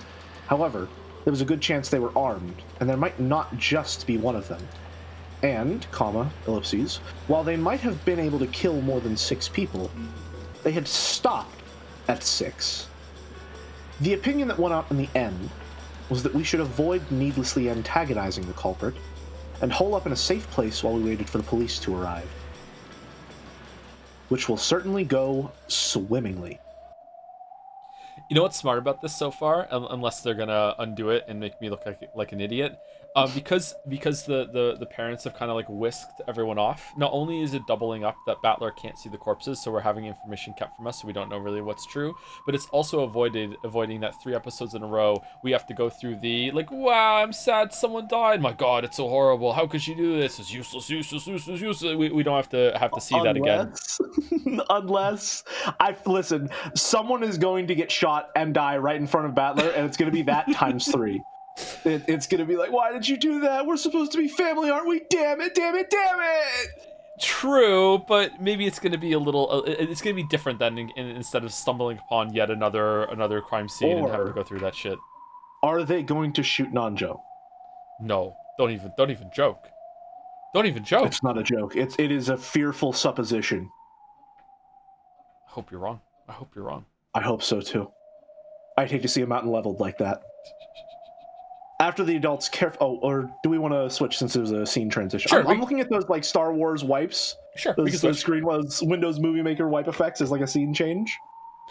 After the adults carefully checked that the doors and windows in the guest house were locked, they set up camp in the lobby. As they loaded their guns to distract themselves from the tension, their expressions showed that they were already fatigued from this long day, which had still barely begun. There was nothing for me to do. All I could do is be taught how to use a gun, to prepare for the off chance of something happening that led to an excess of guns. That's fine. Just obediently stay there, me and the rest of you. Just a quick comment. I think it's kind of interesting that I feel like maybe I'm going insane here. I think maybe the guns being so heavily tied to Kinzo and the amount of empowerment they bring, they feel like a male symbol in a sense. Mm-hmm. If I'm going to my feminist literature angle, which is to say that the excess of guns may be synonymous with the excess of patriarchs that are still currently present and the amount of power that they hold. Okay. Koru is already starting their next long rant and post. Giving them a run for their money. Let's brace for it. 6 people in the beginning again, and this time it's grandfather and all of the servants put together. Most likely, that child has carefully studied your moves from the last game, and has made an optimal move by taking the pieces you are most likely to suspect from the start. That makes sense. That was true both last time and the time before that. The servants who knew everything about the mansion and who walk around with keys always fall into the most suspicious category of people. A good example in the last game would be Jessica's closed room. If only I'd accepted that a servant was the culprit, that wouldn't even have been a closed room. And so, that child went straight for them, probably to block off a method of escape you'd be likely to attempt sooner or later. Beato already proclaimed and read that there are no more than 18 people on this island. In other words, it's time to give up on that. Now I've got to suspect one of the 18. Question, did she proclaim that during this episode? Yes. Okay, yeah. Alright. That child will probably come at you by stealing the pieces for all the 18, while also making an appearance as a 19th person who shouldn't exist, when you would be forced to accept your opponent is a witch. After all, now that the intimidation approach has failed, trying to force you to surrender by showing you magic, the only remaining option is a frontal attack. I feel like I missed something there. Did I miss? I don't think so. I think it was okay. Okay, gotcha. Bluffing won't work anymore. If you miss it, I missed it too. Be careful. Deception is what witches are best at. No matter what your opponent says or shows you, it will not be able to threaten the truth that you believe in. Don't forget that. Sure. As if I'd fall for the same moves over and over. Okay, why do we have her now? It said the difficulty was equal. Who is this? Is it I think she's the equalizer. Is it because Beatrice has someone, so we get someone too? Beatrice got Ronove, so we get Virgilia? I think so, yeah. And again, she is very much serving as the Virgil to our Dante in this case. Yes. Right? She is our guide through this spirit world. And also, I don't think Ronove is fully on Beatrice's side, but he's definitely not fully on Battler's either. Yes. He's sort of playing both sides, so no matter what, he always comes out on top. Synchronized humming. Synchronized humming, sure. As if I'd fall for the same moves over and over. Come on out, Beatrice. Let's get started. I am already seated at the table of the contest, and my turn is already complete. To think we would end up having Madam as our foe. This will not be easy, milady. Okay, our foe, so they're viewing it as a team sport now? Yep. Our moves will be read thoroughly. I care not. By now, teachers' moves are all old-fashioned classics. There is nothing to fear. So, just what moves can you make beyond the classics I taught you? I look forward to seeing, Beatrice.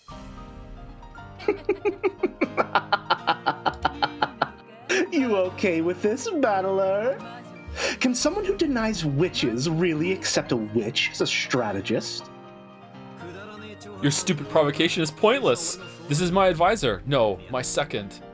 That doesn't change one bit, that this is a fistfight between you and me. I understand. One as wobbly as yourself probably needs a training wheels on his bicycle. Do as you like. Come, let us begin. It's your turn. Ooh. Let's begin with the reconstruction of the crime scene. Virgilia, quickly, please. The first corpse discovered was Shannon's. She was found in the parlor on the first floor of the mansion. The door and windows were locked, and the closed room was established. Beato, I need some details. Let's reconfirm the definition of a closed room. Indeed. The term closed room refers to a room where the inside and the outside are completely cut off from each other. Naturally, it will be impossible to even affect things across that boundary line, much less enter or escape across it. This includes an all-inclusive denial of the existence of hidden doors, as well as all possibility of intervention from the outside. Henceforth, this shall be referred to as Beatrice's closed room definition. Let's focus in a bit. How do you define all possibility of intervention from the outside? Oh, we're really getting into the fucking Yeah. I refer to all types of direct intervention from the outside, such as using a fishing line or a long, thin rod. In conclusion, there are no gaps in the doors and windows through which such tricks will work. Not said in red. Interesting. I wonder about that. Even if there wasn't a gap, as you should be able to interfere with radio waves, like with a remote control, right? Oh my god! Very well. I'll add this to this definition that interference due to radio waves and related methods of remote control shall be impossible. There's also an extension telephone in the parlor. A device connected to that wouldn't count as remote control, right? The phones are already unusable, are they not? Whatever. I'll include that too. All direct and indirect methods of interfering with the inside of the closed room from the outside of the room are impossible. What about a voice or a knock? Those should be able to interfere from the outside without someone entering the room, right? Even though it's a closed room, it probably isn't impossible for someone to knock or call out. The closed room definition does not cover whether transmission or intent across the boundary is possible or not. I feel like she's fucking grinding her teeth at that one. Sorry, she's like, on. oh, you fucking... What's up? Transmission of intent across the boundary is possible or not. Transmission of intent. Closed room definition does not cover whether transmission of intent across the boundary is possible or not. So... That is a weird way to say talking to someone or like giving a message through the closed room. Yeah. Right? It would be easier if she just said like non-physical might also include like radio waves and stuff like that. I guess they are. It is semantics, so it's sometimes you have to. Yeah. Okay. In other words, you can't make it so your definition includes the blockage of all methods of communication with the outside. That is indeed the case. Understood. So, Shannon Chan's parlor satisfies Beatrice's closed room definition, right? Correct. Closed room definition understood. In red, please. Continue, Virgilia. Yes. Shannon's corpse was in possession of one master key. The relatives who discovered her collected this. Beato, repeat it. How many master keys this time? Oh! Oh ho ho! Okay. The same as last time. There are 5, one for each servant. Okay, so he's establishing that things might be different between the games. That's and she's big. saying specifically it's the same as last time, not that everything is the same across all of them, but this time it's the same. Yes, so it could be different, like retroactively. If you ever want to talk about the keys in episode 1, it might be different. Yeah. Okay. Interesting. All right. So like interesting. Very interesting. That was a big information get there. Yeah. Which means this isn't a closed room. There are still 4 master keys left. It just means that Shannon Chan was murdered. It just means that after Shannon Chan was murdered, one of the other 4 keys locked it. How good is it that they have these scenes here that are just like the perfect moment, not only for all the characters to just bust out a bunch of information, but for the reader to start connecting a million dots. It's like, all right, time for a theory break. Get your notes out. Yep. It's really good. It's really so good. Okay, so right now, like my brain is building a a domino murder. It's like someone was killed, then they used the key. Someone else was killed, they used the key, and they ran out of keys as they were moving all the corpses around. So really, it's not 6 locked rooms. It's 1. It's like what was the last room that was killed, like locked? Because apart from that, there was always a string of keys in order to do it. I think so. Yeah. Interesting. Correct. And it wasn't only a master key that was found. Yes. Alongside the corpse, there was a Western envelope with the family crest. Instead of a letter, the key to the guest room on the second floor was inside it. Key to the second floor guest room. The only key other than the master key that can open the door to that second floor guest room. Is that definition correct? And that's where Kumasawa was done. All right, so we have 6 keys, six rooms. So again, it's just one. Yeah. It's also interesting that they're holding up in the guest room and they were given a key, presumably by the culprit, to gain further access into it. That feels like bait to me. Okay, but the key to where Kumasawa was murdered was found locked in Shannon's room.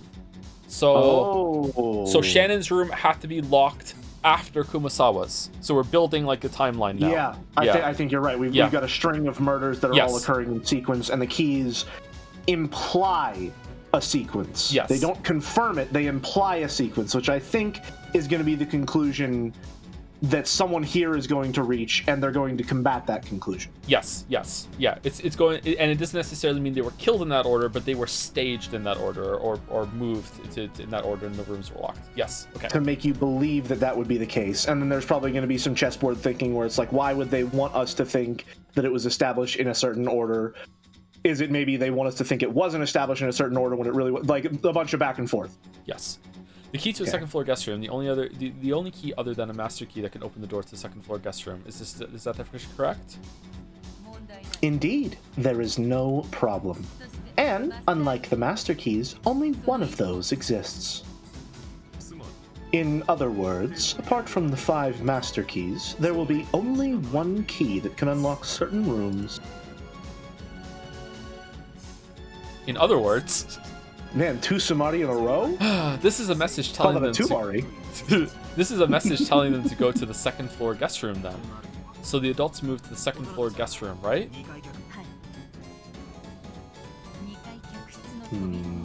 Sorry. Yes. The door to the second floor guest room was locked, and a magic circle was drawn on it. The relatives unlocked it with the key they had found near Shannon's corpse. Inside, Kumasawa's corpse was discovered. And is there going to be another letter in here with the key, do you think? One that satisfied Beatrice's closed room definition. Maybe? Also interesting that Virgilia is referring to Kumasawa as Kumasawa when we're supposed to believe that there's a link between the two. Yes. So, whether or not that was true, who can say? Kumasawa was in possession of one master key. The relatives collected this. And like in Shannon's case, there was a Western envelope discovered alongside her. Yep, so they did have an envelope. Again, assuming envelope key, envelope key, envelope key. It's just a successive thing of like the envelope was in the key the key was in the envelope the entire time, like going directly against like spiting Battler, getting around her loophole in episode 2. Yeah, for sure. Inside was the key to the 3rd floor waiting room. The relatives moved to the 3rd floor waiting room. Okay, we need an editor on that line. So we have more keys than locked rooms now because we have 5 master keys that can open all the doors. But then we have the second floor guest room and the 3rd floor waiting room key. So we have more keys in locked rooms. So unless there's something to do with like, but no, all the corpses were in there, like with multiple keys when they were locked. Hold on, maybe that is the case. If you lock a room, if they all have their master keys on them, and also they had a key in an envelope, now we're using 2 keys per room every single time one is locked. So now we're losing wiggle room with each one. Okay, so it still might be key limited. I'm not sure, but we're definitely above. We're definitely above more keys and rooms at this point. Okay, sorry. So there was a magic circle on the door to the 3rd floor waiting room, and that door was locked. Don't apologize. This is what this section is for. Absolutely. Yes. Inside the room, Goda's corpse was discovered. The room was a closed room, one that satisfied Beatrice's closed room definition. Goda was in possession of one master key. The relatives collected this. And like up until now, a Western envelope with the family seal was discovered, inside of which was the key to the 2nd floor VIP room. The relatives moved to the second floor VIP room. I don't like, again, the phrasing of that feels really awkward, but Yeah. that's not like... I am Arthur. I don't think that's a semantic thing. I think that's just like we need an editor on this one. What's going on here? What are you planning? There's no need to glare, is there? It may be a closed room, but there are still multiple master keys that can open it, correct? And besides the master keys, I've given you specific keys to each room. Again, setting up like, oh, but there's a chain of events. Yeah. I don't like where this is going. But I'm starting to see how it'll turn out. So it continues like this for all 6 people? Yes, that is correct. Inside the second floor VIP room, Genji's corpse was discovered. 1 master key was collected. The key to the underground boiler room was discovered. They moved to the underground boiler room. Inside the underground boiler room, Kinzo's corpse was discovered. The key to the chapel was discovered.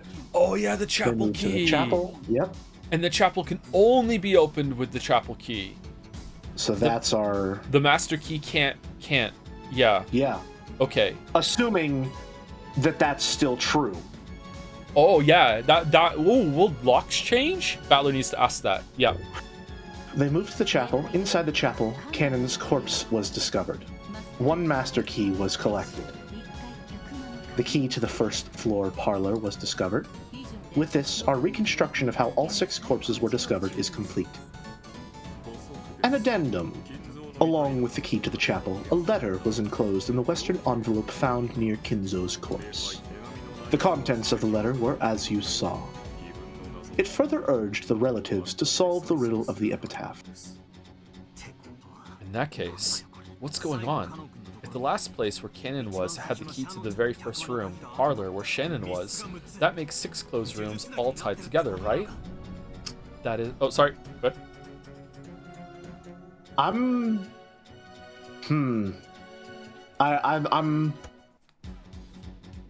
picking up on something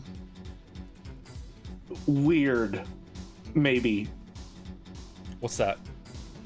This chain of events is really time consuming, right? Yeah.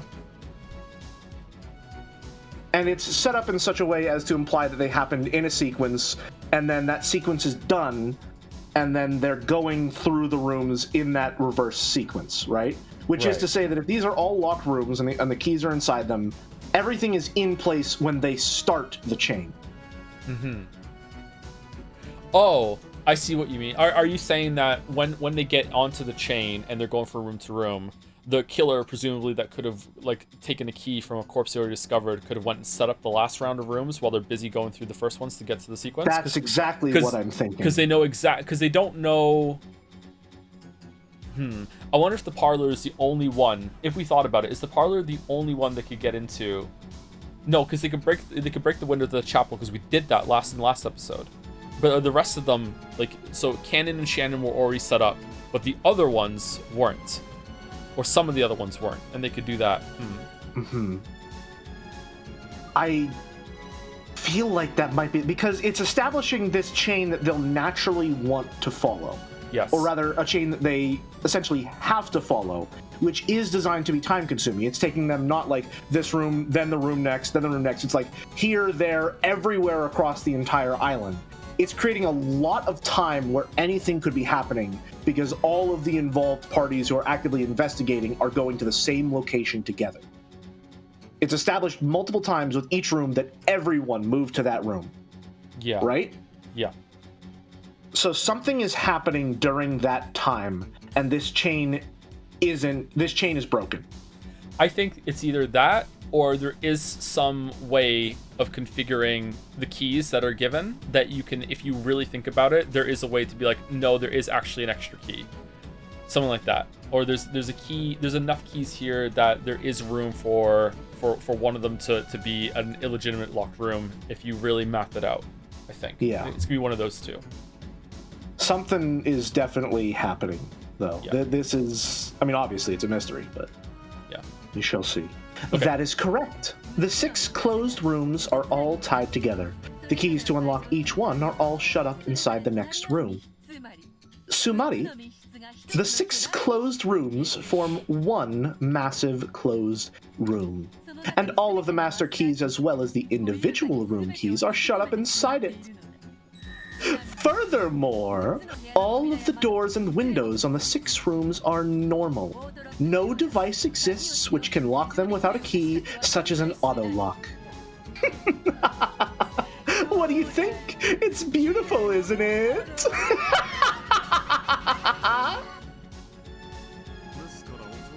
Once again, milady, that is not dignified. When Renove rebuked her, Beato stuck her tongue at him without showing any signs of shame. I forget who was doing the narration. Were you doing it or I doing it? I can't remember. I got really lost in that cackle, I'm not gonna lie. I think you did actually. I think there are more characters here that you're voicing, so I'll do the narration. When Renove rebuked her, Beato stuck her tongue at him without showing any signs of shame.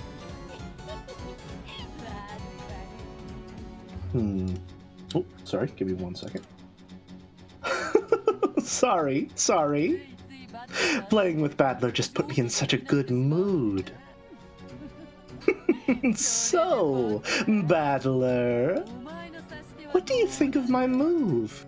If you can't think of anything in particular, I wouldn't mind showing you how I made the goats carry the corpses. And seal all the rooms with magic, okay? Do what you want. I'll listen respectfully to this magic theory that you claim is true. However, I can claim my human theory, even though it's completely different from yours, without any interference from your claim. In other words, Sumari, there's no need for me to pay attention to your bullshit. Go ahead and show me how you can lock the door with your multicolored magic system while waving your magic staff. Just like those guys with their toad oil and all-purpose kitchen knives. Wait, what? Virgilia, let's reconstruct the crime scene. Search for a weakness. Were they all definitely dead? If one of them is just playing dead, this isn't a closed room at all. Nanjo! Oh, there's Nanjo, live Nanjo reaction. Nanjo confirmed that all of them were dead. However, due to the devil's proof, it is impossible to deny the possibility of a wrong diagnosis. In other words, Sumari, that child cannot make the likelihood that Nanjo overlooked them being alive equal to 0. Here it is, that devil's proof. But there exists a sword that can carve that up. What's up with them? Looks like they're having a good time leaving me out of the discussion. I'm his opponent, am I not? Doesn't he have any time to spare for me? Oh, getting all tsundere. Aww. Fundamentally speaking, communication with one's opponent is not necessary to the act of competing in chess. One moment. Every time you've communicated with him outside of making your moves, you've used that opportunity to confuse him. Perhaps this is the result of him not wanting to be led astray. For some reason, I don't like it. That's a new expression. I don't think we've ever seen that one before on her. She seems kind of sad. She's not having fun. She wants to play. Someone took her favorite toy. I feel bad for her. Oh no. The poor Golden Witch Beatrice. Several times over has she murdered dozens, but we still feel bad for her. Oh, yep. How pitiable. You are challenging him to a chess match, are you not? That's true, but... Beatrice puffed out her cheeks, as though to say, I don't know why, but I don't like it. Think I stole that line from you? It's okay, don't worry about it. Just like Pieto is stealing Battler from Beato? Because the police have not yet arrived at the crime scene, the human side's ability to inspect the scene is limited. For a strict confirmation of death, I recommend that you have that child repeated in red. Okay, that's where I'll strike. Repeat it. The 6 victims are all dead. Milady, he has told you to repeat something in red, has he not? Hey, enough lazing around. Do you refuse to repeat it? This is where our battle starts. Just be like, nuh-uh, I don't wanna. What? Ow, ow, ow, ow, ow. Sorry, that's fine. I'll answer. These 6 are all dead. Kinzo, Genji, Shannon, Kanon, Goda, and Kumasawa. Why are you so out of it? Okay, so I've already got one out of you. We'll start by denying that classic trick where the victims are playing dead. I won't go easy on you anymore. Come at me how you like. I'll slice them slantwise, one after another. Then repeat this. No one is hiding in any of the 6 rooms. Let's see you deny the existence of people we aren't aware of. I'll answer. There is no one hiding in the 6 rooms. Doesn't exclude furniture, potentially. Also doesn't exclude someone hiding at the time, but they're not hiding in there anymore. Yeah, present tense. Interesting. Okay, now I'm sure it's only the 6 of them in the can, and they aren't pretending to be dead. What will you do? What will you do? As if a human could manage anything by now. Obediently kneel to the fact that I control locks at will with my wonderful magic, okay? Quit babbling. Repeat this too. The 6 deaths were instant deaths. Ooh, instant deaths. Oh, what do you mean by that? It means there's a possibility that a single victim on the verge of death managed to escape into the room, and after locking it from the inside to create a closed room, they passed away. A classic closed room murder trick. One requiring that the victim receive a fatal wound and then die later. It is possible for a closed room to be constructed unexpectedly if the victim holes up inside the room to escape the murderer, and then dies after locking the door.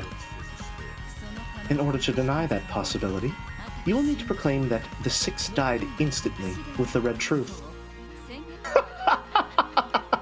Very well, very well. I'll slay you with my red treasured sword. The 6 died instantly. By died instantly, I mean the targets instantly became incapable of action after being attacked. Well, it might still have taken them several seconds or minutes to die in a complete sense of the word, but regardless, it was completely impossible for them to take any action of their own will. In that sense, I can confirm that they suffered instant deaths. Hold on.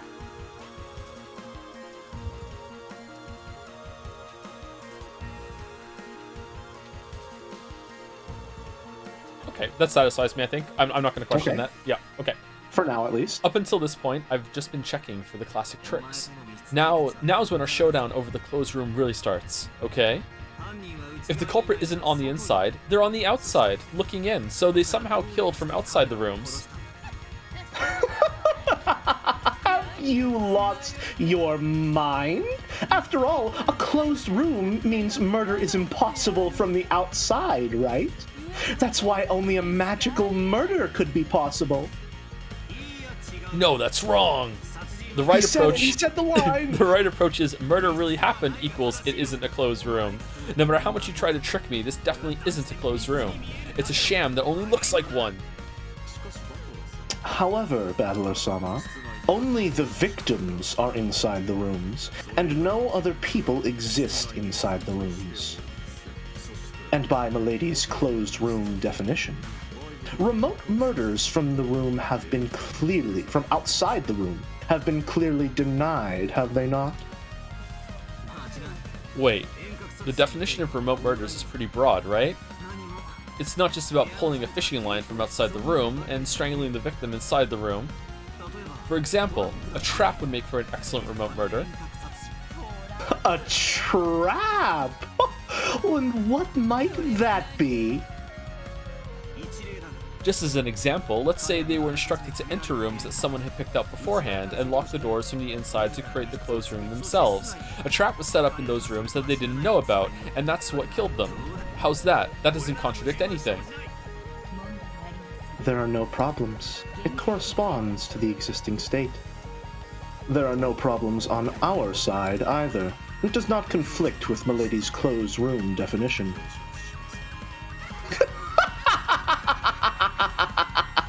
What's with that stupid reasoning? Nothing suspicious was found in any of the rooms, right?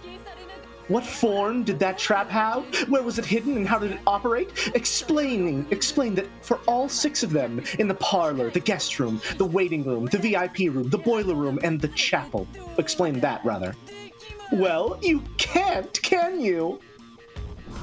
I refuse to counter that. Don't ask me why. There's no need for me to explain, and failing to do so doesn't damage my claim. It's not my burden. What did you say? Beatrice, it's a devil's proof. It's a dog-eat-dog world. The fact that he cannot explain the nature of the trap does not in itself deny the existence of such a trap. Holy shit! We finally reached the level of reasoning I've been operating on since episode 1. Holy shit! He's going all in. He's going all in. Done. Sweating. Well, overbearing. A wonderful move. This guy's getting completely used to this. Check. Due to murder trap X that we couldn't find, it'd be possible to establish this closed room murder. I'll kill that check with the red truth. The 6 were not killed by traps. And the definition of a trap? That's it. Something that activates when a victim triggers it on their own. Oh, and that's not all. It also includes things activated by remote control or by a timer. Everything of that sort. She's just riffing over here, literally. Yeah. So it refers to all arrangements that could carry out a murder without the direct participation of the one who planned it out. Perhaps we might sum it up that way. Nice save, Renove. How's that? I struck back! As if I'd let a human crush this closed room. You're looking pretty frantic to win, too. What? What do you mean? You're frantically fighting to make me accept your existence. Until now, I thought I was just being toyed around with you by you one-sidedly, but that's not actually true. You're also frantically resisting my counters, fighting to show that you exist. Now, I finally really feel that it's true. This isn't torture inflicted on me over whether I'll surrender or not. This is a fight between you and me on an even footing, like the episode said. He read the episode 3 times. Okay, now it's starting to get interesting, isn't it? All 6 died in closed rooms, and no outsiders were inside. And there was no meddling from the outside, and also no traps. Up until now, I'd probably start suspecting that this had to be the work of magic. And if you decided to show off some bizarre magic at this moment, I might even have surrendered. It's that favorite strategy of yours. You intercept all my moves, and in the moment I've exhausted all options and fallen to my knees, when my heart's barriers are at their weakest, you show off some strange magic and take the game all at once. That line right there is, I can feel it in my bones, in the deepest, darkest pits of my id. That line about once I've exhausted all options and fallen to my knees, when my heart's barriers are at their weakest, you show off some strange magic and take the game. That is going to be reframed tragically later on. I can feel it. I think so, yes. That short temper is something this child has always had, along with a bad habit of rushing things when victory is in sight. After all, Milady cannot stand putting off a match. Hey, shut up! It's Battler's turn, right? I finished off that trap piece you advanced. What should I repeat next? Show me what you've got! Right. Now that even traps have been defeated, this looks like a perfect closed room murder at a glance. And that's why I'll spin the chessboard around right now. He's doing it! Here it comes, that special technique of yours. How exactly are you going to spin what around? Try showing me! Yeah, I said that line. That's not how you would say that at all. That was a bad delivery. Let's get a second run on that. Do you want to? Yeah? Try showing me? Try showing me! There you go. Something like that, maybe? Still bad? I'll show you. I don't need to think of how 6 people could be killed inside closed rooms from the outside. It's useless. It's useless. It's all useless. That's right. The question isn't how you can kill from the outside the rooms. The point is how they died inside the rooms, making them closed rooms. Ooh. That's it. This is the answer. If you assume that one of the 6 victims was the culprit, this closed room can be explained extremely easily. What? Ridiculous! I believe I clearly said in red that the 6 of them were dead. Oh, there were 6 deaths. 5 were victims who got killed, but if you assume that the other person committed suicide, you can destroy this closed room. Certainly. If the culprit locked themselves in the final closed room and threw away their own life, this closed room chain would be established. The suicide of the culprit. Normally, it would be an unthinkable move. but the argument that the unthinkable cannot exist cannot be used. Okay, if we're going with the option of maybe this is all a game that Kinzo is doing and all the servants are in on it and they're forced to participate, then maybe them, like the culprit killing themselves is to solidify, like to really set up the closed room in Kinzo's sense of setting things up as a game. Yeah, and I think that maybe one of them could have been possibly brainwashed, like Genji could be brainwashed to that level. Yes. Yeah, absolutely, yes. And he has no responsibility to demonstrate a motive. A truly powerful move which can only be used in a chess match against a witch. Well, one cannot be certain that there was no motive. For example, it's been announced that Kinzo only had a short time left to live. Perhaps he did not regret losing his short remaining life and used his own death to send a message. It might be possible to attach such a motive. Oh, I'm running out of steam. Milady. We're reading for a while, yeah? We have been. I gotta get a drink of water after this scene. Indeed! To think you trample even the dignity of the dead to create a culprit. What a heartless, cold-blooded man. So no red? I'll set up the dead as the culprit. This worse than inhuman move is one you used to attack Canon-kun in the last game. Even though the games are different, I'm taking a shot back at you with this move. As a tribute to Canon-kun for that time. This one's for Canon. Just now, I freed that Canon-kun from his regrets. That was a weird noise that came out. I'm not expecting the trill that came out on that one. You have no responsibility to hold back here. You should try to confirm that the suicide wasn't the cause of any of their deaths. I recommend that you have that child repeated in red. Right, but suicide's a naive word that won't corner her. Beato, this'll stop you. Repeat it. The 6 deaths were all homicides. Oh, damn! That is painful. Oh. What's wrong? All 6 of them were killed, right? I'm just confirming that simple premise we've had from the very beginning, right? Can't you repeat it? Oh, this motherfucker. I refuse to repeat it. I'm not owned. There's no reason in particular. You realize that refusing to repeat this part is the same thing as resigning, right?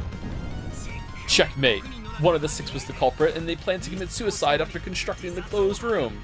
That's all. Battler, no, you're failing to see that the opposite of your argument that you said she doesn't have to prove it means that she also doesn't have to disprove yours. Battler, no. Wait, no, I'll say it. I'll use the red like you want. None of the 6 committed suicide. How's that? Are you satisfied? That's not what he asked. I've struck back. What the hell? So you can say it. That's not strange. What you asked. That's not what you asked. I know. Why are you so panicky? It's your imagination. This time, even I'm feeling the pressure. That's right. I don't have any leeway. Pay it no mind. Please don't notice the blunder I've made. No, never mind. Thank you, Virgil. The line you asked that child to repeat has been altered. Do not be fooled. Damn it. It seems not to have worked, milady. What a fucking idiot. That's right. She didn't say the 6 deaths were all homicides. Okay, so if she's gonna say that none of them were suicides, okay, does accidentally killing yourself count as a suicide? Huh. That is the kind of bullshit I would expect her to pull. Or maybe like, oh, the furniture aren't really alive, so they don't have a life to take, or some shit like that. The only other way is that Kinzo died of natural causes. But...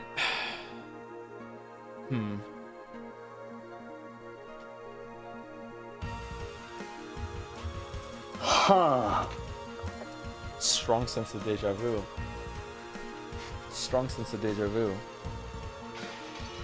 Okay, that's right. She didn't say the 6 deaths were all homicides. She changed it to none of the 6 committed suicide. which means one of them wasn't killed by someone else and didn't commit suicide. I've got it. This is the truth.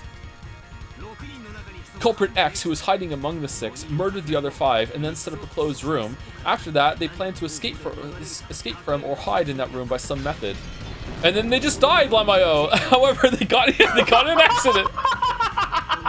The culprit died from an accident that even they hadn't expected, setting up a closed room murder that they hadn't even desired. Now it's over, Beatrice. Checkmate.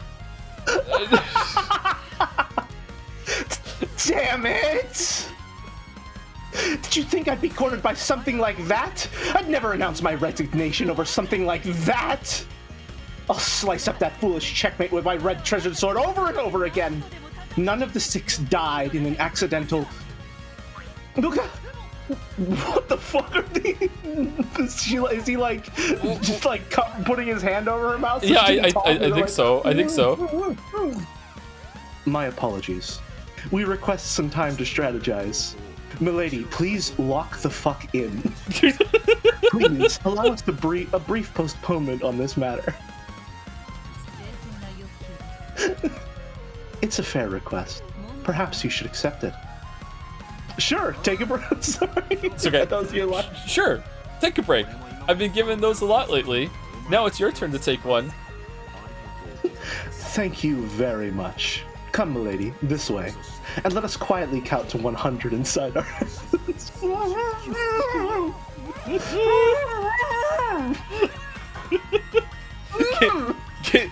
Kinzo slips on the dominoes and falls into the furnace. Oh no!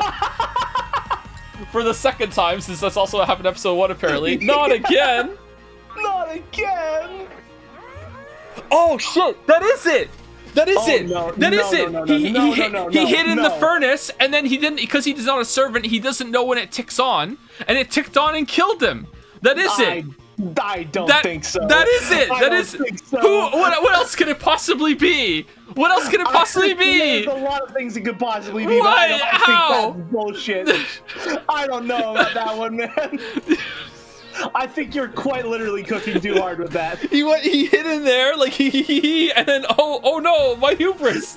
And then, just kicks on. Everyone needs their hot water in the morning for their morning showers, and he fucking died. Yeah. Do you smell something burning? Yeah.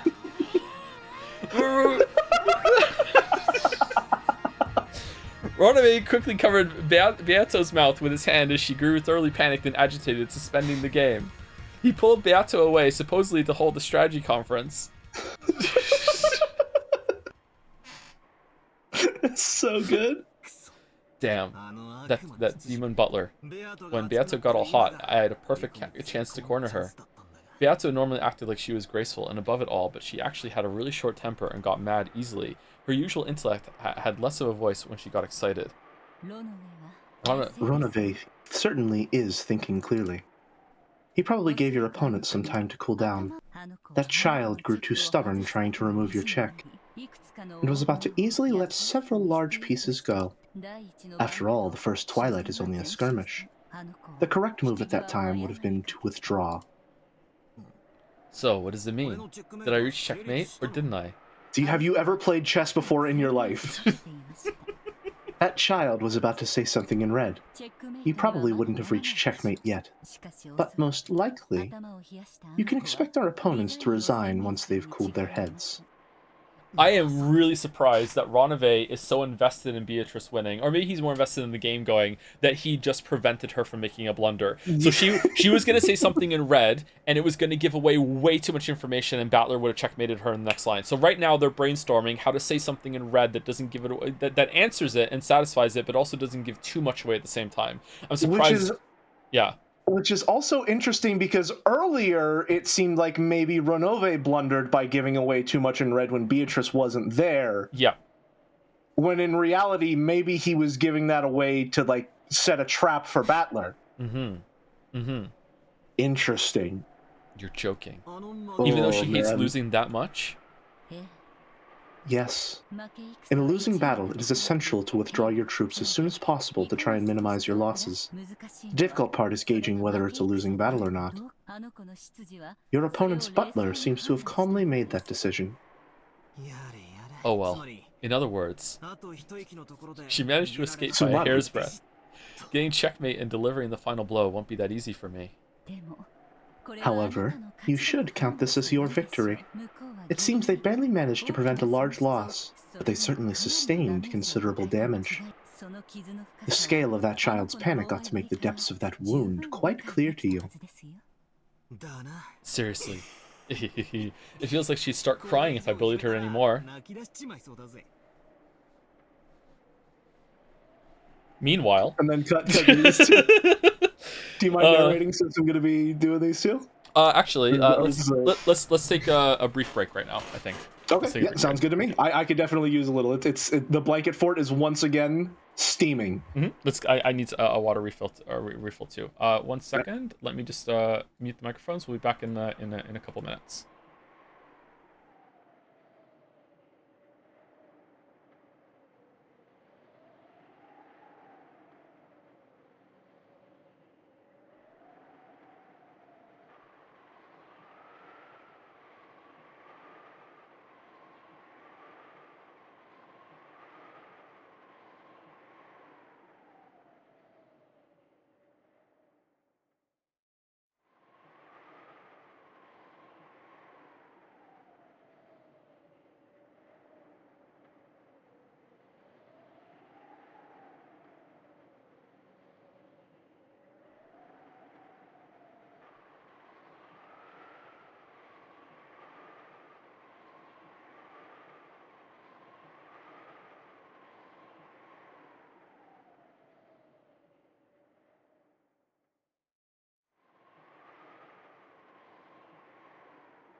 Okay, they're bullying me. They're bullying me. They're bullying me. Yeah. He can't cackle. He says that he can't cackle at least. He doesn't believe that he can cackle. Doesn't believe.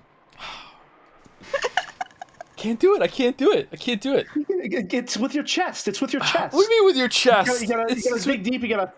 It's with your throat. You gotta singing. You gotta bring it up from the diaphragm and let it go. Listen to Jelly. Okay, so You gotta get it up there.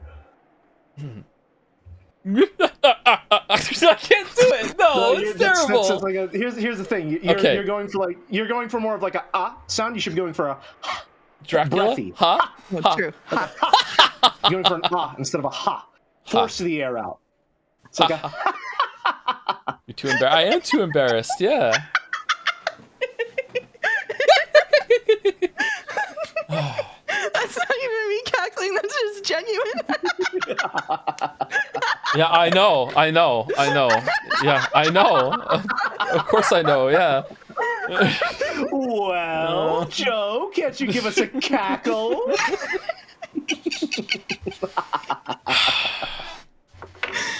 Squeaky cackle. Squeaky cackle. We've got be a too reachy now, huh? Be a too reachy, no. Okay, let me say some quick thank yous while you two behave. You ready? Okay, you ready? All right. We're always behaved. Thank you, Beveldoy, for the resub. Comrade Hopeful for the resub as well. Thank you for all the fun streams. You're welcome. Thank you, Falzar25. Renove My Goat. You have a fan, Jelly, for tier 2. Oh. Thank you, Cat Only Hands, the one? for the resub. Yeah, you have multiple fans, but only one Falzar. I don't know why it let me do this again for the same number of months, but here we are. Maybe it's talk to Rodney. Maybe it's a glitch. Thank you, True Locomo, for the resub. Pincerado for some more bits. Hope you're enjoying this insane chapter so far. Yeah, it's really picked up since the end of last one. Yeah, it has been peak. It's been pretty. We've been climbing a mountain this entire stream. It's been pretty fucking great. Yeah. Yuri was taking for some bits to say. Battler pulls out his phone to show Beato a video. Hello, this is the lockpicking lawyer, and folks, today we have an absolutely absurd challenge. This door was supposedly sealed by a witch's magic, but as we all know, there's no such thing as an unpickable lock. This appears to be a 19-pin double rotator mechanism with counter-rotating security pins and a cursed sigil engraved on the keyway. Obviously designed to intimidate amateurs. And it's open. Meow. Thank you, Uber Super Sloth, for the bits. Is Umineko the hardest the weeps have ever won? Yeah, probably. Thank you, Dalmek, for the bits as well. It's honestly so sad that Kinzo died in a tragic pizza oven-related accident. Rest in piss, cowboy. I was thinking about it during the break, and you said dominoes, and I was like, no, there's just no way. There's no way. Until I realized that the closed rooms are set up like a row of dominoes all fall in line. Maybe we're cooking here, huh? We are. Because the dominoes are canon. The pizza's canon. Thank you, Parnik, for the bits. In the spirit of Umineko, Joe will keep adding new characters each stream. Thank you, Chilla Chief, for the resub. Cackle. Synergize with Big Data has used some bits to say. It. This is a specific request for Mouse to pronounce. 64,358,223,579,673. I fucked it up. Holy shit, I fucked it up. 64,358,223,595,673,204. Fuck off. I did it. It only took 2 takes. Leave me alone. Excellent. Leave me alone. I don't think I could do that even after hearing you say it. What? It was the number that was on stream before, and I hit it, and I just blanked out. I went into a fugue state, and I was like, I'm not reading that. And I got roasted for a week. I got roasted for a week for not reading it in Umiden, okay? So here we are. Thank you for paying your penance. Thank you, Mouse. The lore number. Thank you, okay. chat. And the last story list are Fatal Eyes with 100 bits. Is it possible that Banjo is just the art social links from Persona 3 growing up, therefore causing all the 6 to collapse? It could be. And thank you, Lazy Potato, for the bits. Jelly Torichi along with Mouserichi. What a treat. Where's Joe Ricci, by the way? I can't do it. That would be Beata Ricci. Thank you. Well done. Plus two. Yeah, plus two. Obviously, because you add 2 to Beatrice, you become Beatrice. Okay. Are you sure you can handle this, Joe? Hey, I've made it through 2 already. Okay, it's. You have no idea how hard it is, okay? But we made it through 2 already, okay? All right, so yeah. Obviously, Mouse, you're gonna take Beatrice. Jelly, you're gonna stay as Ronave. Do you want to take all the women, Mouse, or Jelly? Is there anyone that you want to hold on to? Jelly's other lady was good too. I can do Ronave. I can also do Virgilia. I feel like that's fitting. I think that's fine. Yeah, you should take 2. I think. Okay. Maybe I could do like Velvet Room. Well, no, that would include Beatrice. I was thinking like Velvet Room women. So if the stakes come up, I will die upon that stake, I suppose. Yes, please take the stakes. It shall be so. I'm the only one with a family around to hear the embarrassing lines, so it's only fair. Oh no. Okay. All right. As we talked, Ronave returned with Beato, who wore a meek expression. She didn't yet have her usual bold smile, but it looked like the blood wasn't rushing to her head anymore. Hey, it's your turn. Did you decide on your next move? I resign. Oh, damn. For now, I'll let you have your victory. Beato told me that frankly. Really? It seems she'd taken a far-sighted view, as though saying, if you want to laugh, then laugh. It was a bit of a killjoy, and I lost my desire to deliver the final blow. Well, now that you've resigned, that just means we're even, since my theory and yours can't deny each other. You should treat it more like a tie than a loss. Oh. I don't need your disgusting sympathy. I'm telling you that I lost this round. When you find a dog drenched with rain, do you have a sudden urge to whack it with a stick or something? Nope. I'm not you.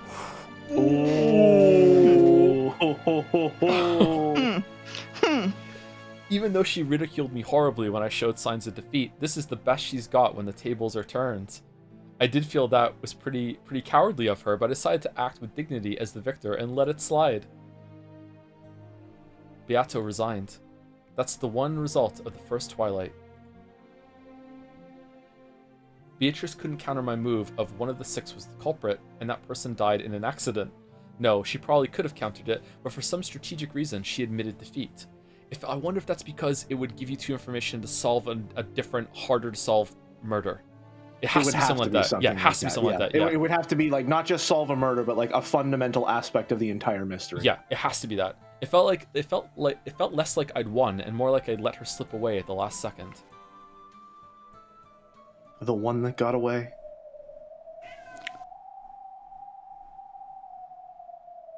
I can read this.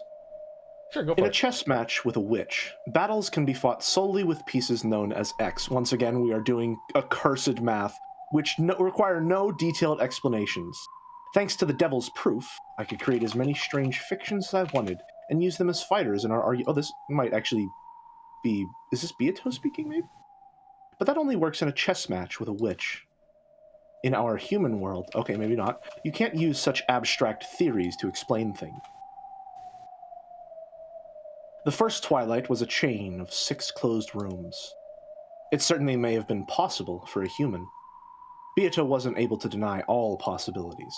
However, I don't have a clue who committed the crime, or why, or how they actually did it. It may seem strange to hear me saying this after I won, but for some reason, I feel like have been more satisfied if Beatrice had been able to say definitively that it was impossible for humans. I managed to avoid specifics by using an abstract piece called X, but I couldn't deny the sense that some eerie intent that must never be known was filling up this entire mansion. Ooh. Chad is asking if I'm safe because there's a cat. Yes, I'm safe. I'm safe. Mouse, watch out. Mouse, watch out. Sorry. So those assignments were irrelevant, and now we're back to the Cannon family. Oh, I see. Nice, nice.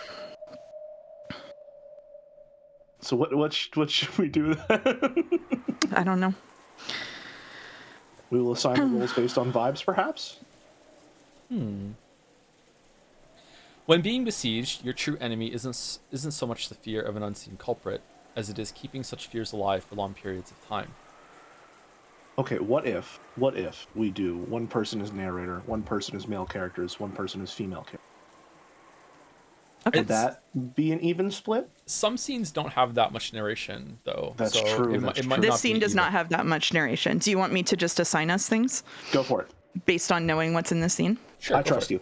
Implicitly. Okay. Joe can have Rudolph. Can I make a request? Yeah. I would like to have Maria because I'm the only one here who hasn't oohed yet. There is no Maria. I'm so sorry. Damn it! So spotlight Joe is can fading. have Rudolph, Kraus, and Hideyoshi. Okay. And then we have Ava, Kyrie, Natsuhi, and Rosa to split between us. So pick two of those, and that's all you, Jelly. Ava, Kyrie, Natsume. Can I do Rosa and Kyrie? Yes. Okay. I will take Ava and Natsuhi. Sounds like a plan.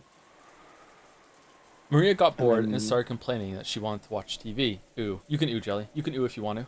You can leave chat behind.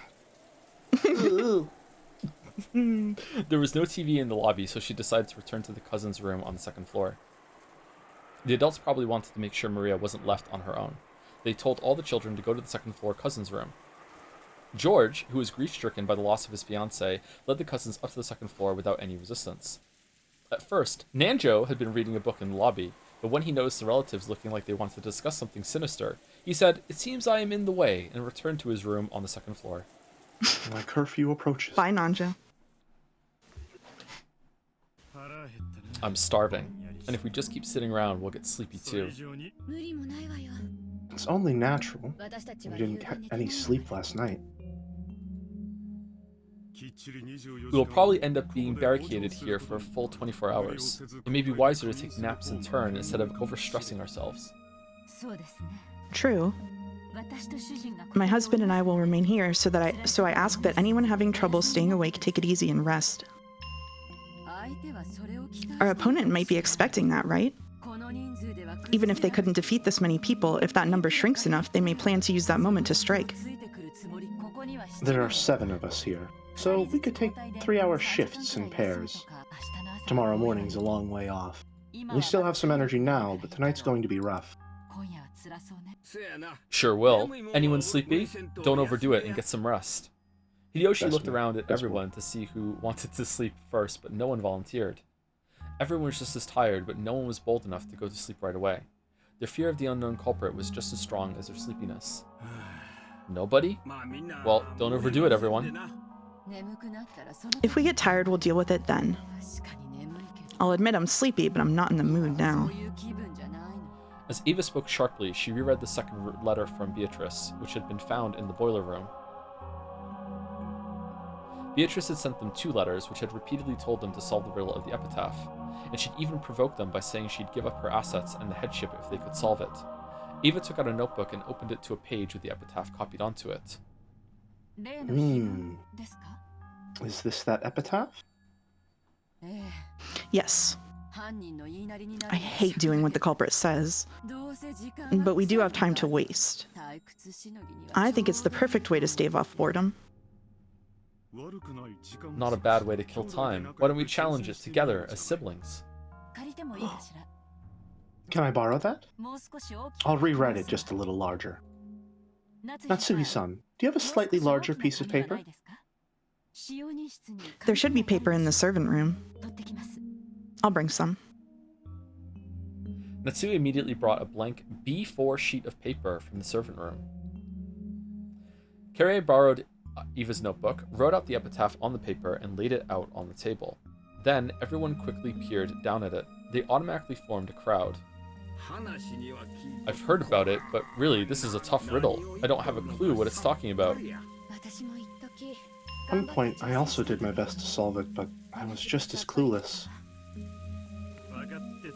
If you did know, you wouldn't have come all the way out here with a plan to make money. After all, it's 10 tons of gold we're talking about. This is the first time I've read through it seriously, but roughly speaking, couldn't it be split into 3 parts? I've been thinking this since last night, but you really are a good thinker, Kiria-san. Perhaps you'll be able to easily solve this riddle that we couldn't. Yeah, Kyrie is sharp. She might find a more interesting take on it if she comes in without any confusing biases. Interesting. I was not expecting this reaction from them, from Kraus especially. Yeah, you're right. I feel like he's up to some shit, but That's right. Kyrie-san, would you mind giving us your honest opinion after reading the epitaph? I doubt you'll find it useful. You all give me too much credit. That's fine. Just say whatever comes into your head. Let's hear your thoughts. The hints you give always help me out when I'm worried. Oh, so I have been helpful. It's nice to finally hear about this now. Ooh. Come on, don't I always thank you? You two sure are close. I'm jealous. It's interesting how they treat Kyrie differently from Natsuki, isn't it? Mm-hmm. Interesting. Probably because Natsuki is second to the head, I suppose. Mm-hmm. And the rest of us would also love to hear these hints of yours. We're just killing time anyway, so relax, okay? Something is off. Kyrie was Something disturbed not at right. being praised so highly for something so strange, but they had all the time in the world. Realizing that this was just a way to waste time, they keep bringing it up, she decided to accept the role she'd been given. But it was a waste of time. I'm sure I'll say something off the mark, but... Well, I'll put forward my ideas. Indeed. What did you mean in the beginning about how it could be divided into 3 parts, roughly speaking? Oh, shit. Oh. Okay, is that in red stylistically? It's both.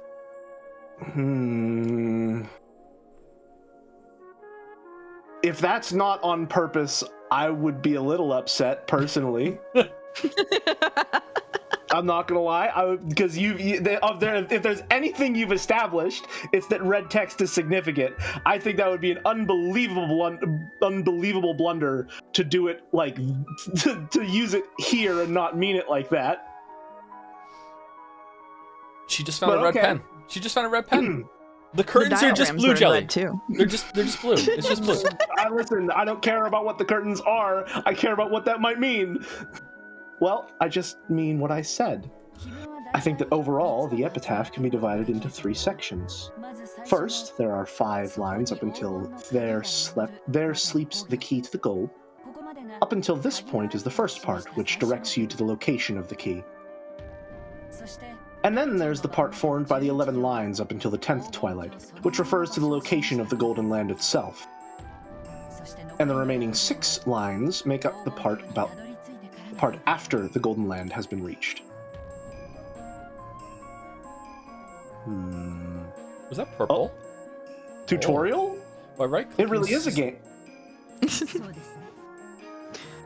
I see. What did it say?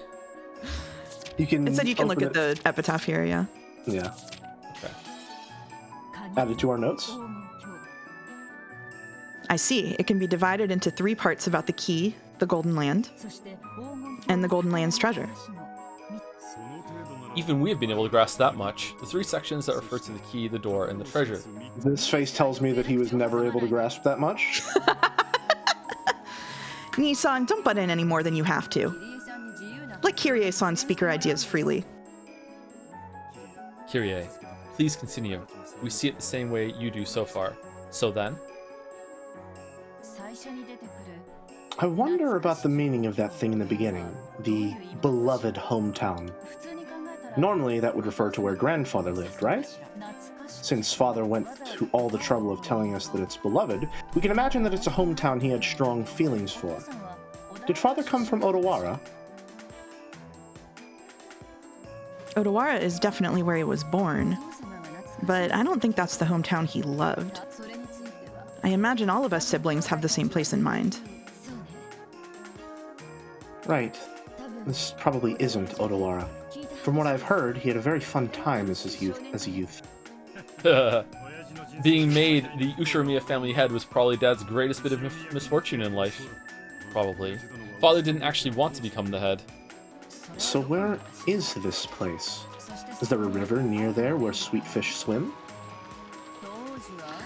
Maybe there was at the time.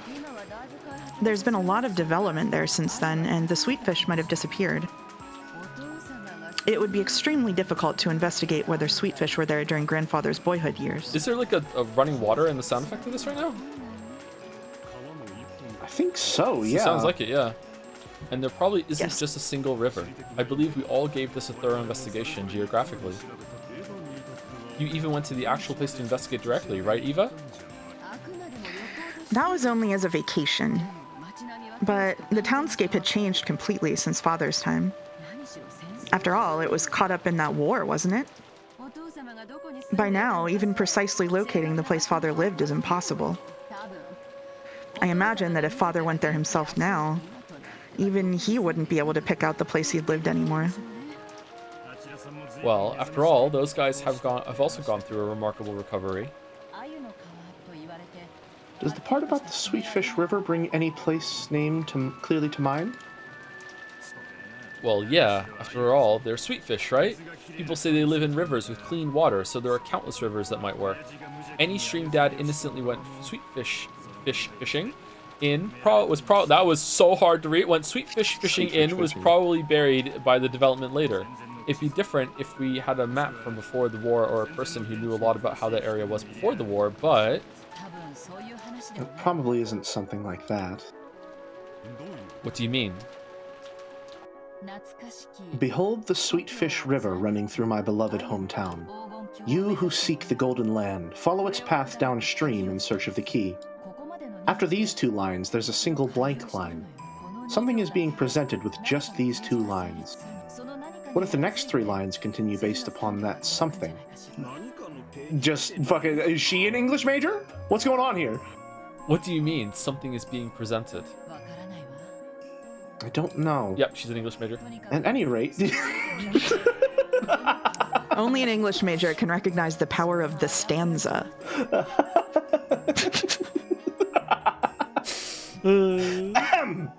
At any rate, what we can get from those two lines alone isn't something vague, like the question of which river it might be, but the clear presentation of the keyword, river. She really is an English major, honing in on one word and using that for the entire analysis. It may be that this isn't a river with water flowing down it. The Sweetfish River might be some kind of metaphor. Like, I was kidding. What sort of impression does the word sweetfish give? Sweetfish are like salmon. They're freshwater fish, but they go out into the ocean right after they're born. When they get big, they go back to the river to live there, and then they spawn there and end their lives there. Well, they leave their home at one point, but when they get big, they come back and lay eggs. Alright, thank you for the fish facts, Hideyoshi. They might be able to link that idea to the idea. Sorry, might be able to link that to the idea of clan prosperity. Oh? They're freshwater fish, but they can live in the ocean? I didn't know that. I figured river fish wouldn't be able to live in the sea. And they're called sweetfish because they have a pleasant aroma. I've never eaten one, but I've heard they can be quite delicious when grilled with salt. What's that, Natsui-san? You've never eaten salt grilled sweetfish? They're delicious. You should try it sometime soon. Get Goda to mix it for you. It is a food for commoners, hardly appropriate for your mouth. Whoa. Ooh. This is just my wild idea, but the impression I get from a Sweetfish River makes me suspect a family tree. The sweetfish go out into the ocean for a time, but they return to the river where they were born to spawn, right? Reminds me of myself. You're right. By this point, I can confess that I've sometimes suspected it refers to you and Maria-chan. I see. If you follow the river downstream, you will find a village. If you go down the family tree, all you find is Maria's name. Only her name has a Ri or Sato. The character father uses for village here. Isn't that right? But as you all know, father doesn't like Maria, and he almost never speaks with her. And in the past, father told me to give Maria a completely different name. I just decided to go with Maria on my own.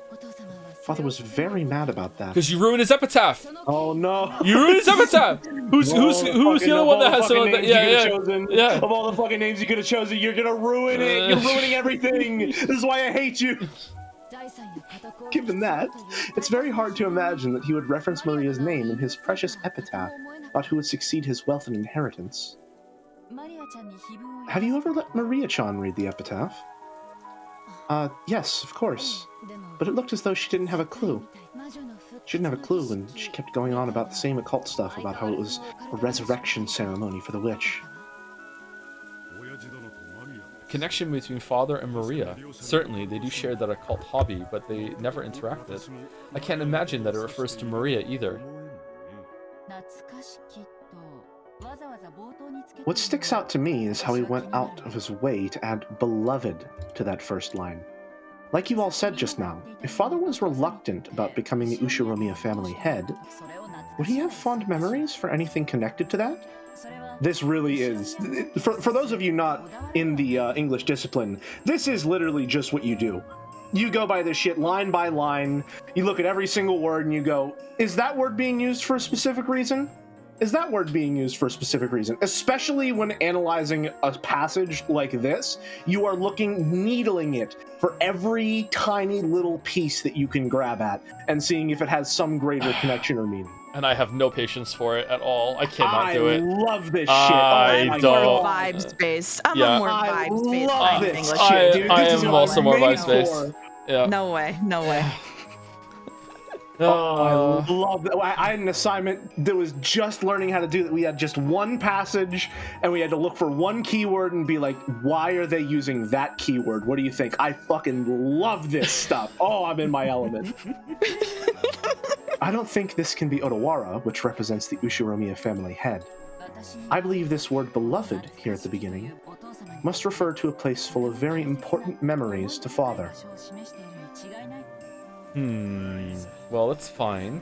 It would be hard to pinpoint since we don't have even a trace of a map from that time, but at any rate, there were probably several rivers with sweet fish swimming in them near Dad's hometown during his... It has to be the other mansion, right? It has to be like, maybe like a child he had with his mistress has that name, and it has to be somewhere on the island. Because if we can solve it right now, it has to be somewhere on the island we can go.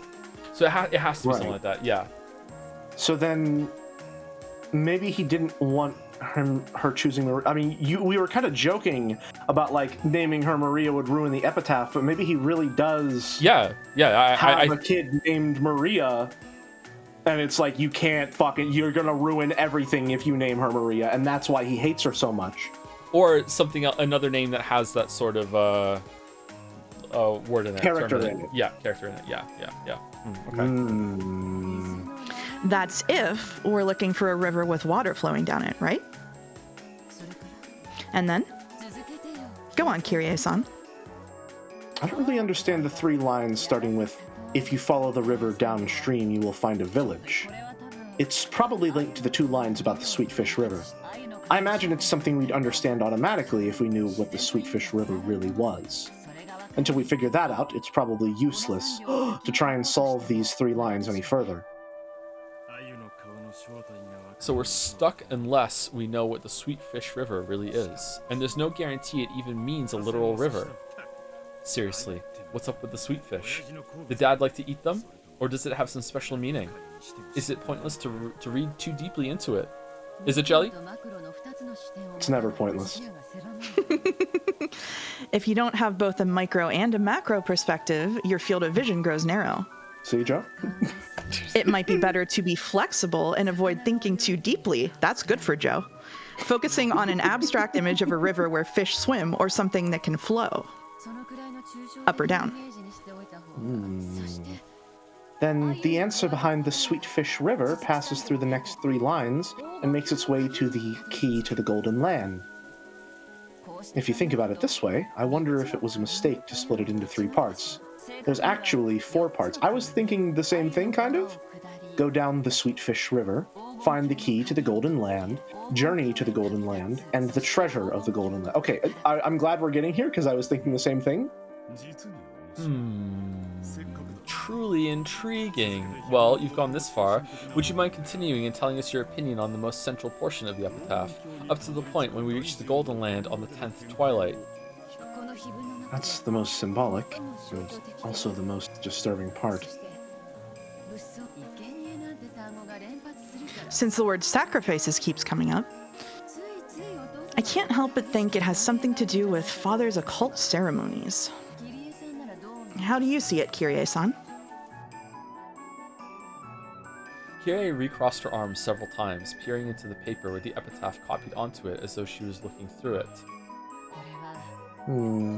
This is very difficult.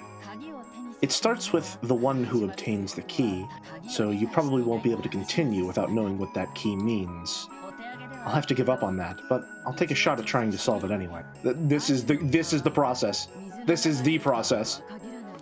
Just like how the Sweetfish River isn't necessarily a river with water flowing down it, it's also doubtful that this key is actually something shaped like a key. Right. It might also be a code word or a keyword. Code or keyword.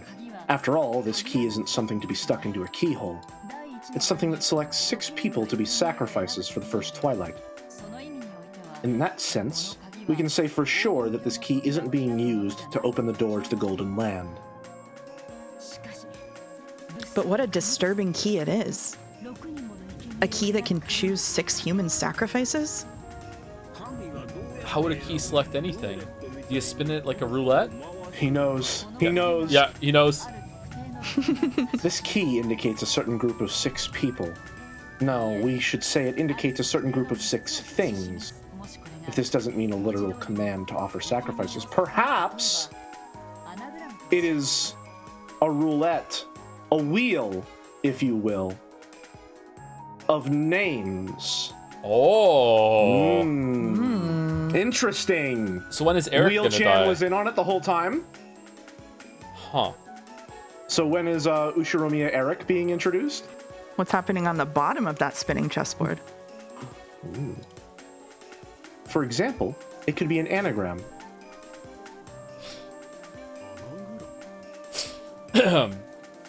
Koru has a message for you, Mouse. Pretty toxic of Mouse Special to come delivery. in just so she wouldn't lose main character status. As someone who has trouble dealing with conflict, I had to mute the stream to calm down during that passive-aggressive argument about who should read which characters. I'm here for the experience of sitting one-on-one with a first-time reader, making subtle, seemingly innocuous comments that will later turn out to be clever and funny, hints toward the true mystery. Until my immersion is fixed, I'm boycotting streams. Oh Okay. no! How can you Joe? boycott streams if there's a girl here now, though? Joe, Yeah. did I ask to be on the stream? No. How did I get on the stream? It's a closed room mystery. I asked if you wanted to come on. And then I said yes. No, I didn't say yes. What did I say? You said, can you clear it with jelly first? And I did, yeah. Say it in Okay. red. Say it in Okay. red? Say it in red? I'll say it in red. Say Hold it in on. red. Say it in red. I can't say it in red. I've lost the file. Hold on. Oh, shit.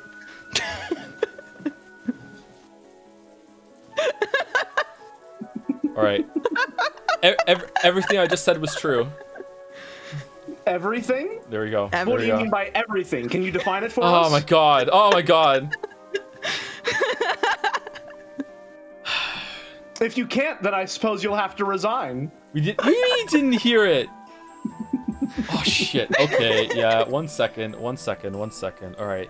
Everything I just said was true. There we go. And what do you mean by everything exactly? Well, surely you can answer one simple question. Ushiromiya, Joseph Joe Anderson. Nettler. Yeah, define a stream. Okay. It's where the sweet fish are swimming. That's the stream. That's the stream. An anagram. Do you mean playing with letters? Oh, sorry. Yes.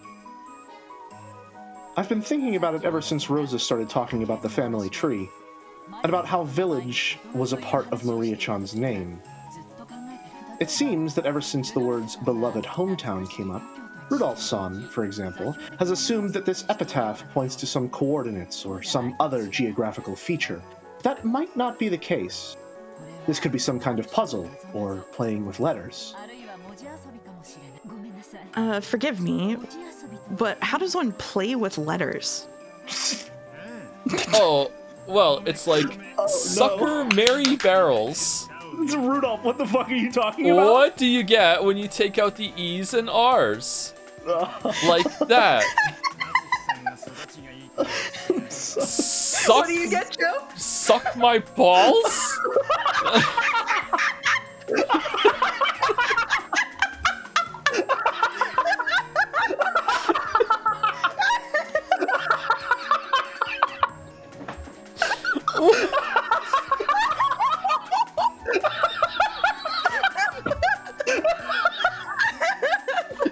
You guys okay? You guys are...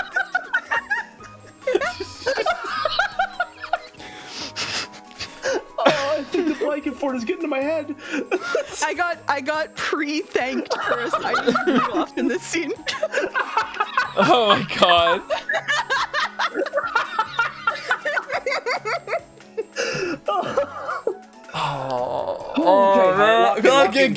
Getting bullied by Ronave and Beatrice, like tag teaming. Fucking hell. Okay, all right. Like that. Squeaky light, gotta lock in. Okay, locked in. Deadline. Well, you were raised well, Netsui-san, so you probably don't know. Mary? Take out the E's and R's, huh? No, you can't do this to her. She's never heard of an anagram. Stop it. It is an undignified game, inappropriate for you.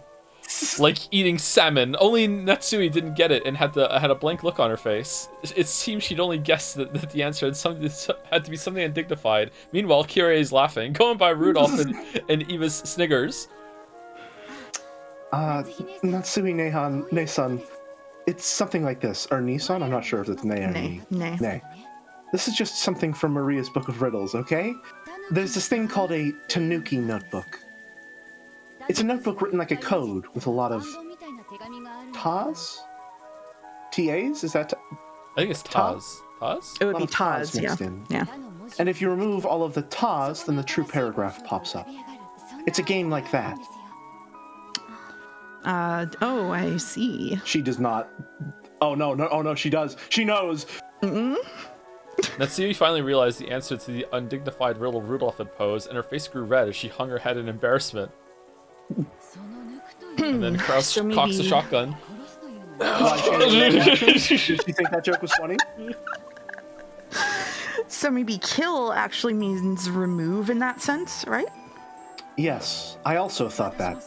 It's possible that the key to the Golden Land is a word with 6 characters. In other words, the Ta from the Tanuki notebook is actually 6 characters here. This is getting complicated. Playing with letters, is it? Didn't I try to do that with them? I couldn't figure it out. Or no, I didn't do that. I picked a word from the paragraphs instead. Yeah. Okay. So in you know, concepts of being in the area that they are. In Japan, it really feels like a child's game, but it's apparently a stylish form of humor among intellectuals in the English world. It is easy to imagine that Father was interested in it. Ah, yes. But by this point, I quickly lose my ability to understand it. Up until this part, it may have been filled with mysteries, but it was extremely sequential. Sweet Fish River, go down it, then find the key. All of that is extremely sequential. You need an editor, you said the same thing. And as a result, we can guess that we gain a 6-character key. But in that case, we don't know what we kill the 6 characters from. That's right. Where do we pull the 6 characters from? It doesn't tell us. On the second Twilight, there are those who remain. Which means that, at the very least, there's something has a limited number of characters. You could read it like it's telling you to continue with the remaining characters after the first 6 are removed. And yet, we don't know what this something is, even though it should have been shown to us at the beginning. Are we wrong even in our assumption that this is playing with letters? Is it you have a word left, and then on the second Twilight you split it in 2, so you have 2 words, and then you start adding to that with the other ones, the Twilights after that? So this is a riddle. The epitaph is a riddle of what to do, but also it matches, just to fuck with you, the sequence of murders that's happening at the same time. So it's like she's racing through the riddle in her own way by just killing everyone, whereas you have to use the same instructions to do something completely different. Okay, that makes the epitaph make more sense to me if that's the case, because before it was like she had already solved the epitaph and she was doing the murders in order to make it real, but it's not. It's something else instead. Okay, that's interesting. Okay, anyway, okay. Everyone crossed their arms and fell silent. It felt like they were about to reach a novel understanding they hadn't managed before, but they stumbled just one step short. All right, book club reconvene next week. Then, Hideyoshi's stomach rumbled heartily. That silence was broken by laughter. Sorry. Strangely enough, by spinning the gears in my head for a change, my stomach's gone completely empty. Looks like I can't stand missing breakfast. Wah! Natsui, isn't there anything to eat here? There should at least be enough set aside for breakfast. I'll prepare it. I'm also starving, and I'll bet those brats above us are the same. Still, I doubt there's enough for the 18 people here, much less a full 3 meals, right? That's right. It'll be a long journey till tomorrow. Maybe we'd better take a trip back to the mansion and fish around for some canned food or something in the kitchen. There's nothing more than crackers and snacks here, but if that'll be sufficient, I can get them ready for you all. But with this many people, there might not be any left for lunch. That will do for now. Would you mind getting those ready? It looked like the men had been taken over with an appetite that stopped all thought. The atmosphere grew more peaceful, and the epitaph investigation team split up for the time being. But Ava kept staring at the paper the epitaph was written on like she was going to burn a hole through it. Playing around with letters was nothing more than a theory of mine. There's a chance it's mistaken. Me talking about Umineko. Eva-san, don't take it too seriously, okay? Thank you. I'll just keep doing this on my own. Would you mind leaving me alone? Eva spoke coldly. Kirie didn't bother her anymore and instead went to help Natsui prepare breakfast. Nei-san, shouldn't we also help prepare breakfast? Then you go help. I'm busy solving this. Sorry. Then I'll help. Good grief. How can you be like that? Oh, so, huh? I was really caught off guard, just like her. The Ushiroma family headship will be given to the person who solves this epitaph. It looks like you've given up from the beginning, as if it has nothing to do with you. But if you can solve it, there's a chance even you'll be able to receive the headship.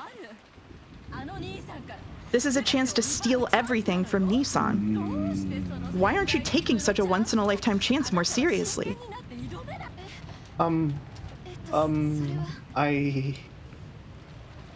Rosa hung her head, unsure as to how she should answer. Too late, she regretted carelessly speaking to her sister when she was in a bad mood. If you've noticed anything, say so. Even though Kirie-san and I were thinking hard, you just kept nodding your head, didn't you? Come on. Isn't there anything you've noticed? Come on!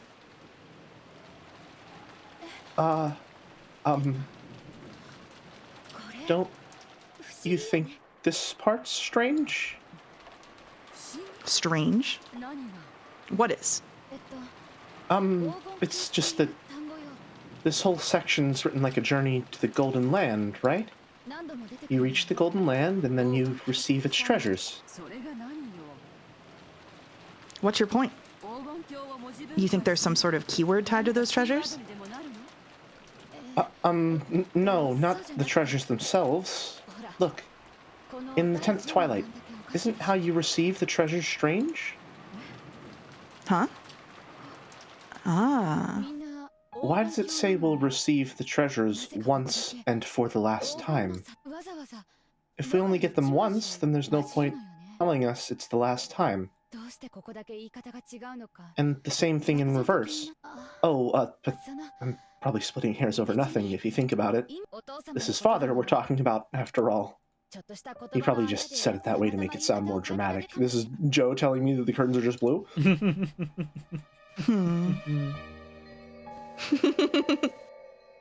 But I'm wrong. I'm wrong.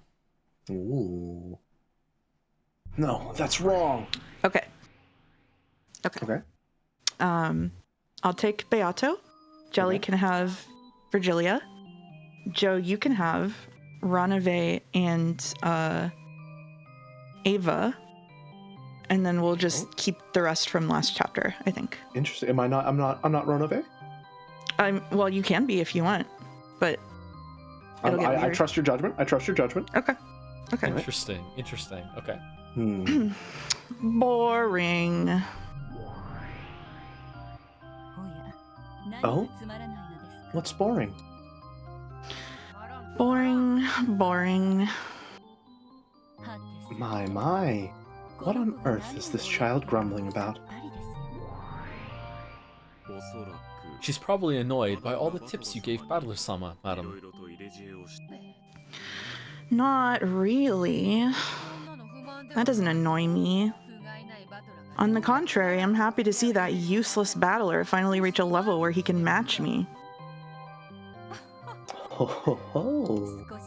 Did Battler-kun and I get a little too close? Perhaps us old fogies had best leave you youngins alone. When Virgilia and Ronave giggled and cackled, Beatrice's irritation meter finally reached its limit. Ugh, enough with everyone laughing at me. Ronave vanished for a while. Disappear. Certainly, then I shall rest for the time being. My Interesting parallel to interesting parallel to the beginning of this episode where Battler was essentially doing the same to Beatrice.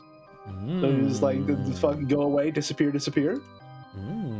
She's learning from him, maybe. Ronave bowed his head, still laughing, and vanished. After that, all that remained was the grumpy and irritated figure of Beatrice, and Virgilia, who was coolly enjoying her tea. When you said there are no more than 18 people on this island, you actually cornered yourself.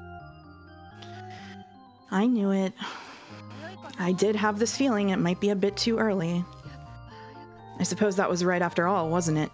I guess the key was actually at the heart of the Stockfish River, this blunder. If you had led him any further astray, things might have been different. Or led him further astray first. Things might have been different. But as it was, that trump card was a real waste. You ended up rousing him instead. In addition to denying the witch, Battler had possessed a second victory condition, one of explaining everything without suspecting one of the 18. It was at that point, when he'd been tossed about by two opposing goals, that his heart should have been at its weakest. However, Beatrice had used the red carelessly, proclaiming that there were no more than 18 people. Because of that, Battler had been forced to suspect one of the 18, and he had finally begun to build up the resolve he needed to accept that.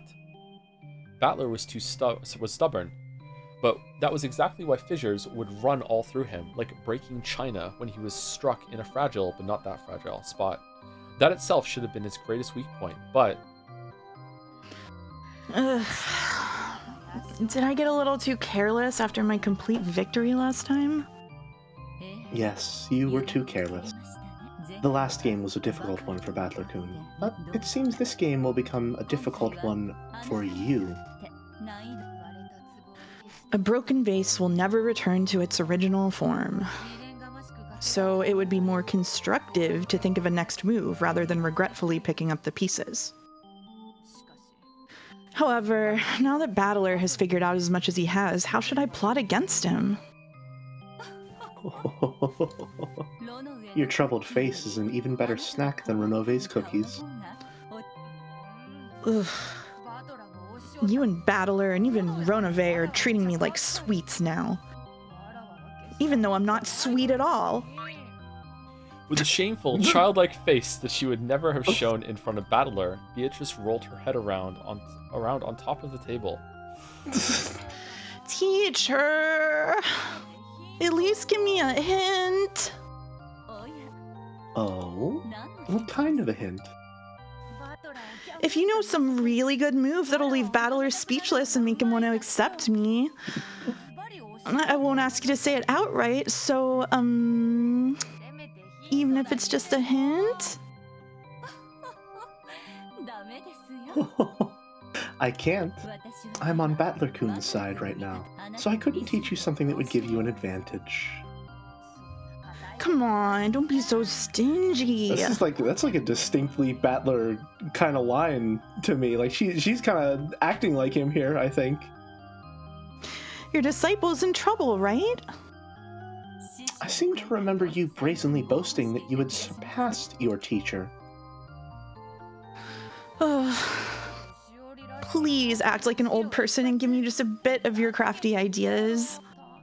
Please. It's mean if you only help Battler. My. You're still a spoiled child. But it's true that I may have given Battler-kun a few too many hints. It did serve as a scolding to you, but perhaps it was a little too much support for a fair game. Isn't that right? Isn't that right? Please, teacher, at least a hint now. This is only a hint. Think about what it means by yourself, okay? Yeah.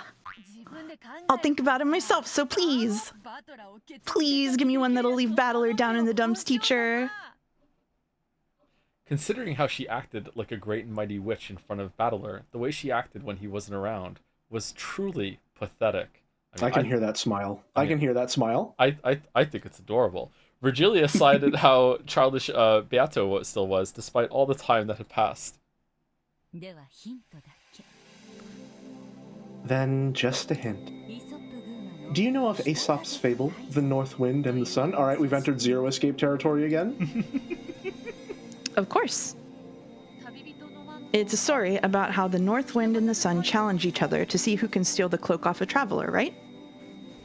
That's right. Violent, impatient methods aren't necessarily the best decisions in all cases. You don't have to tell me that. I've already reflected on the mistakes I made when I was too anxious to achieve victory. Think well about what this means. And furthermore, there's one point that Battler seems to be misunderstanding a bit, but he isn't the only one. Do you understand the victory conditions of this game? What else is there other than making Battler surrender? See? You're already wrong there. Alas, you're wrong. How am I wrong? Your victory isn't making Battler-kun surrender. Isn't it making Battler-kun accept your existence? What's this? You want me to butter him up, begging him to accept me as a witch? How foolish. I haven't sunk that low. Grr. Beato growled like a dog in a bad mood. Virgilia shrugged her shoulders, snickering at her disciple, who was as short-tempered as ever. That is my hint. For the rest, you'll have to consider deeply on your own. In any event, your moves up until now will not work on Battler-kun. A significant tactical adjustment will probably be required. I don't need you to tell me that. I don't have a clue what you mean by the North Wind and the Sun. But at any rate, I realize I'll have to alter my course. I'll introduce a scheme clever enough to surprise even you, teacher. Ho ho ho! I look forward to it. I wonder how Battler-kun will tackle that. I wish you good luck as well. After Battler, you mean?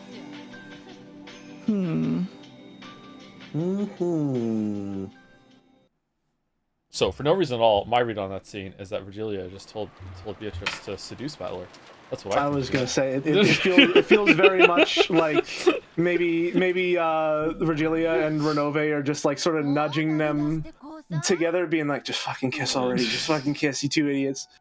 Jelly, you could take young Eva here, and Joe can keep the narration if you want to keep it back. Sure, yeah, sounds good to me. Yeah. You gonna give up and resign already? I guess you are that tired. If only you just grab a futon and sleep. As my mind grew vague and I pretended to fight my drowsiness while sinking deeper and deeper into the sofa, I scolded myself.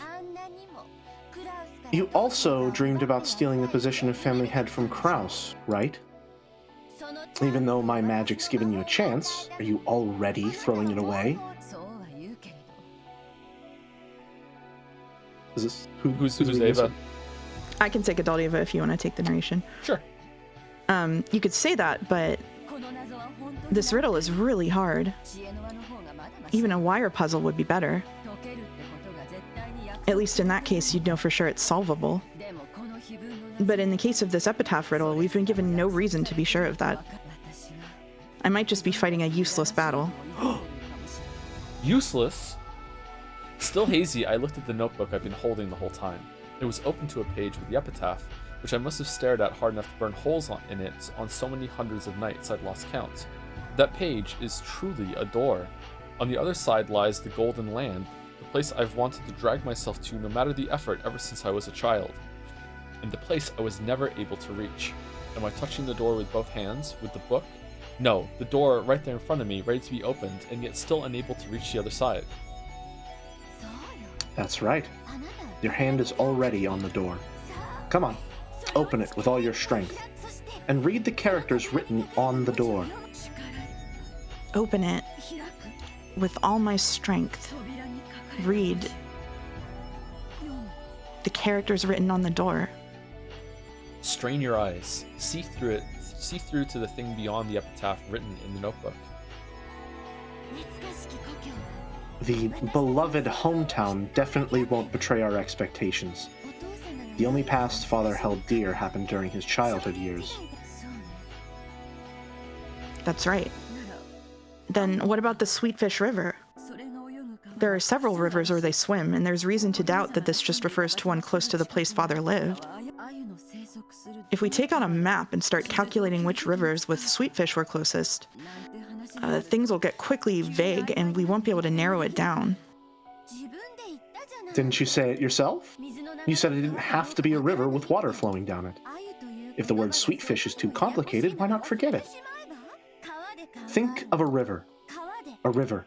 Linking it with a family tree wasn't a bad idea. Try thinking about how to link a river with something else along those lines.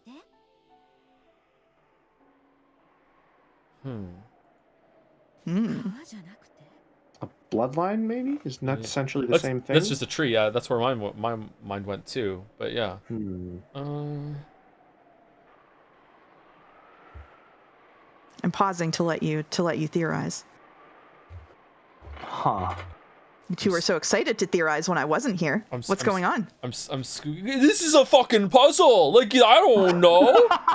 like we have a win condition now is the thing. As you know, I didn't get a single line in connections today, Mouse. So like, I'm not primed for this, okay?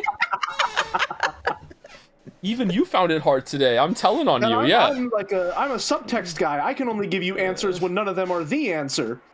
Oh, so we're the no stakes English majors. Okay. Yeah.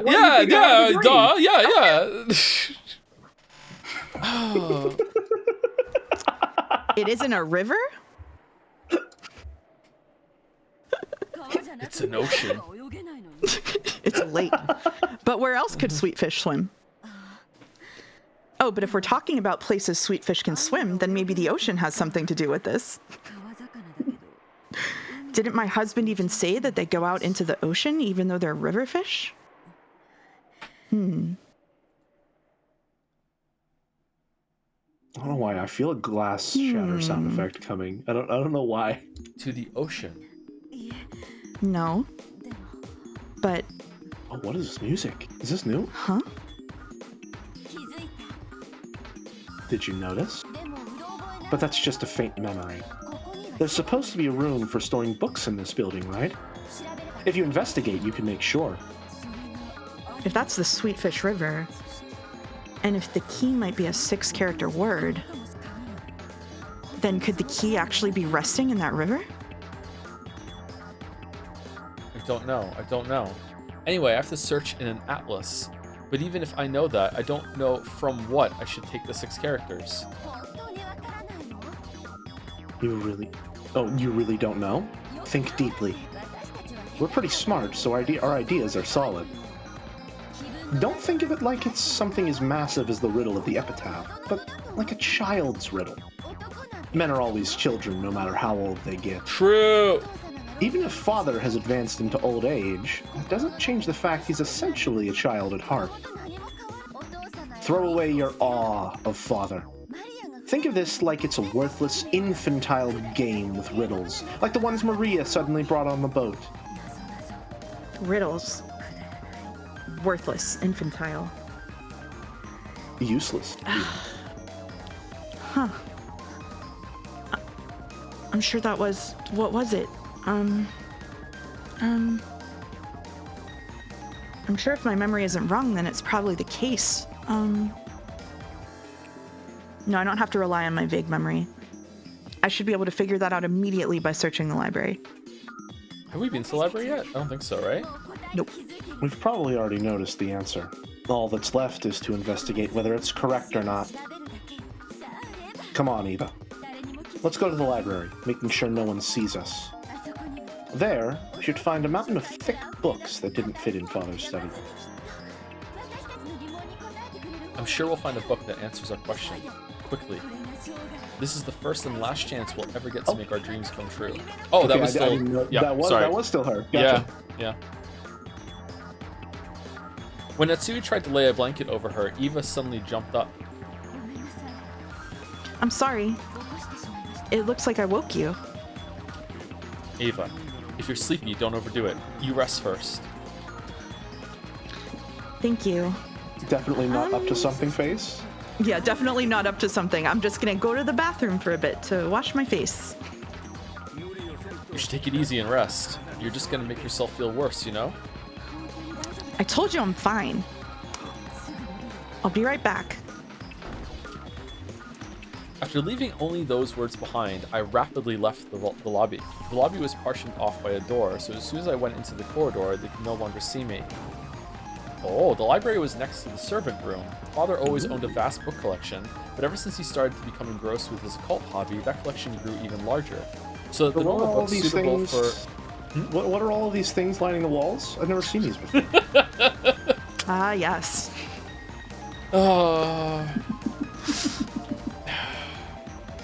So the normal books suitable for a normal study had been forced out as his study overflowed. This so-called library was mostly used as a storage room for those normal books. They were all thick, like complete encyclopedias for intellectuals, but that was very convenient for me now that I was investigating something.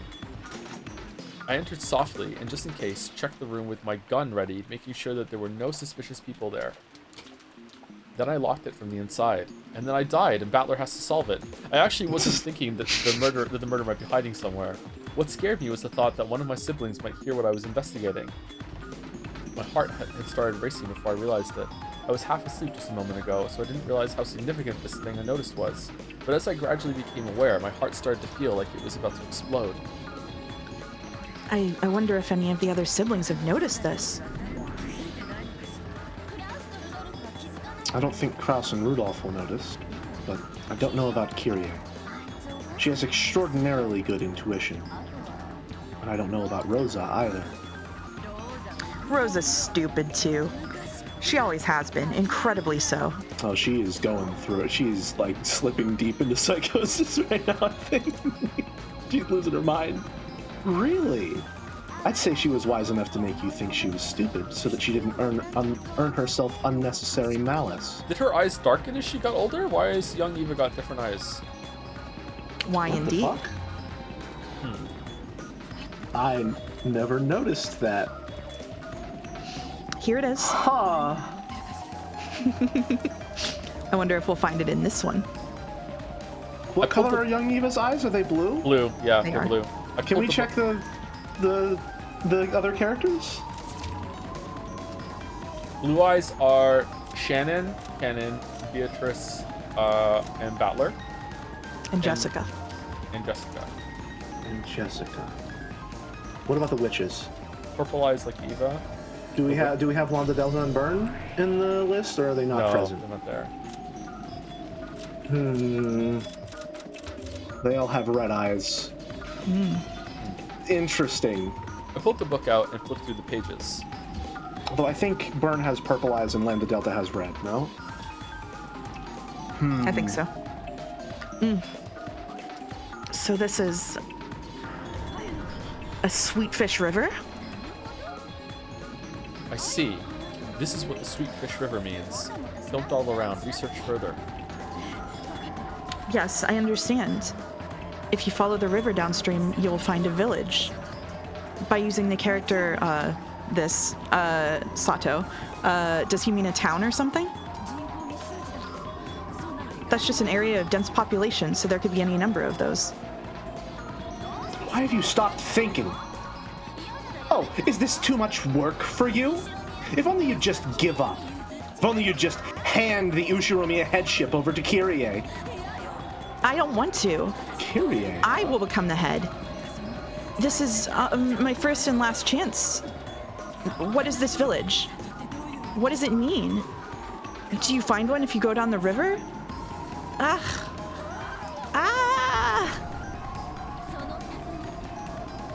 In the village. Look for the shore the two will tell you of. I don't know what that means, but it means shore. Well, I guess I do know what it means. It means shore. Get it? Sure, I do. Ooh. Oh, rare Ava ooh. Ooh. I understand. Sure. Right before my eyes, pieces that I hadn't been able to understand at all began to snap. Let's get cracking. Snap. Into place all by themselves. I couldn't even remember to close my open mouth. My throat grew completely dry. Is it really okay for this to be the answer? Really? Really? But this isn't 6 characters at all. I'm absolutely sure this is the answer, but this doesn't reach 6 characters at all.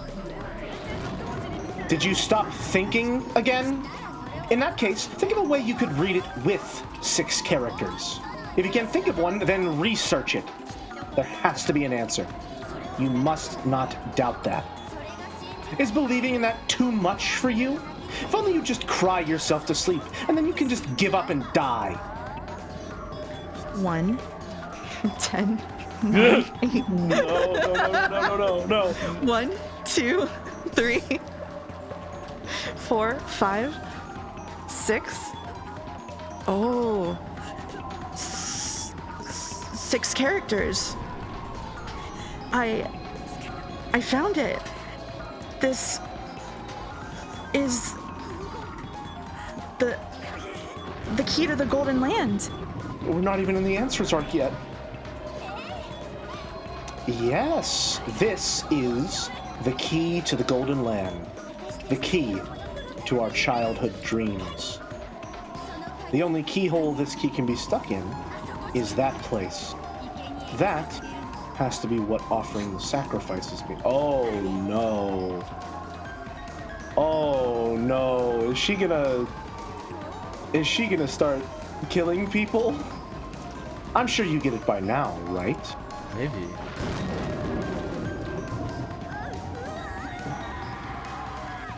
She's not okay, well there's that glass shatter. She's not having a good time. Ah! Yep, there it is. Yep. Oh, I was a little bit ahead. Oops, That's okay. sorry. That's okay. Spoilers. Don't worry. If you want to keep going for this chapter, we can just keep the same rolls. Okay, alrighty. Are we where are we at as far as our goals for fucked. You're fucked. The schedule is fucked. Okay. The schedule is canceled. And I just don't apologize. worry about it. We yapped Nope, too that's long. okay. We yapped too hard. Everybody loved the yapping. It doesn't matter. It's Gotcha. fine. Okay. All right. Okay. It's okay. How are you for time? How are we for time? I've got probably another, I would say, hour. Okay. So is there a good stopping point within the hour? There is a good stopping point. I could go 2 tops. Then we do have a good stopping point, yes. Okay, perfect. Okay. Okay. All right. Who has this one? This is me. This way? Go this way? They're inviting me to go this way? My heart leapt, because there, gaping wide, was an opened mouth in the eerie darkness. What's this? What is this? When I strained my eyes, peering into the darkness, I saw something that looked like a light switch. In addition, there was a switch with open and close written on it. When I resolutely pushed the switch, rough lights like you'd find in a coal mine turned on sporadically, making a staircase that stretched underground come hazily into view. Alright, jelly. Yes. Battler ain't in this scene or last scene. We gotta be strong. We gotta be strong. Of course. Yeah, we gotta be strong. I am resolute. Magic does not exist. You don't need to listen. Yeah, I'm okay. with you. Yeah, all right. We gotta be strong. All right, eerily enough. My mind is immediately going to Battler being like, oh yeah, no, of course, there's obviously a secret lab under the mansion too. Okay, all right. Eerily enough, it looked even more gloomy with the lights turned on. Near the light switch was that open and close switch. It would probably be open or close. It would probably open or close this, but if the open part happened to be broken, I might be shut away in this creepy underground area for all eternity. So for the time being, I didn't touch that switch. And as I readied my gun again, I slowly went down the stairs. Go tell Hideyoshi, what are you doing? I feel like she is gone. Yep. The ceiling was very high, so it didn't feel cramped. On the contrary, it felt as though a cool breeze was blowing upwards, and that creepiness seemed to form a sort of aura. As I readied my gun and carefully stared forwards, I descended the stairs. A sort of aura, but not a sort of riz. The walls, the stairs, the lights, all of them were very old-fashioned. It was easy to suspect that this had been built back when the mansion had been constructed on this island. There were cracks in the ceiling, and water clung to the walls, constantly dripping down. That water fell into a gutter that had been set up alongside the stairs, then quickly and silently flowed into the underground darkness, as though it was telling me to go faster. The staircase kept turning back on itself. I don't know how far down I've gone, but I think it's much deeper than one floor. Oh shit! Eventually, a rough metal door showed itself, and there, characters had been written in a dark red paint. They had probably been written a long time ago. Big Lies of Pivot. Oh. Ooh. On the 10th twilight, at journey's end, you shall attain to the power of the Golden Land's treasures once and for the last time. And it is in red, Jelly, you were right. Yeah, that is in red. My heart, which was already about to explode, jumped about even more as soon as I recognized those deep red characters. There's no mistake. This is the last stop. Father's Golden Land. I calmed my throbbing heart, somehow regained my composure, and readied my gun again. But since, in the end, I couldn't open the door with my gun held in both hands, I lowered the gun, carefully hid my breathing, and opened the door.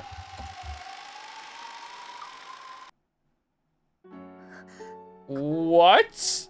This place is... Stay strong, stay strong, stay strong. My first impression when I saw the room was that it might be linked to one of the rooms in the mansion.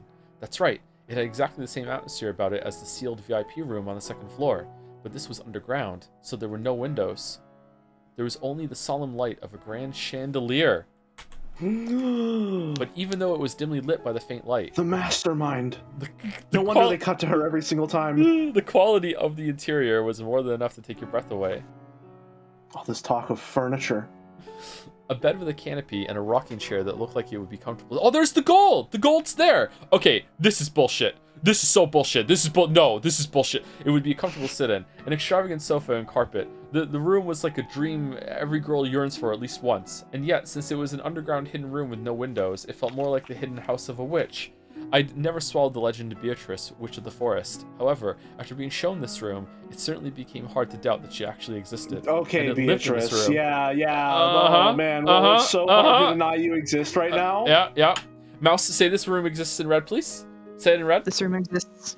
I didn't hear it. Say it again. I don't have the sound effect, but this room exists. Oh, okay. All right. Is someone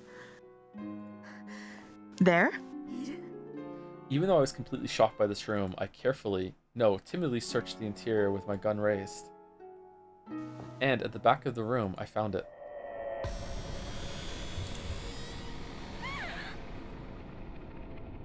Eek! My gas came out strangely, like a bunny being choked. There's a mouse in the call.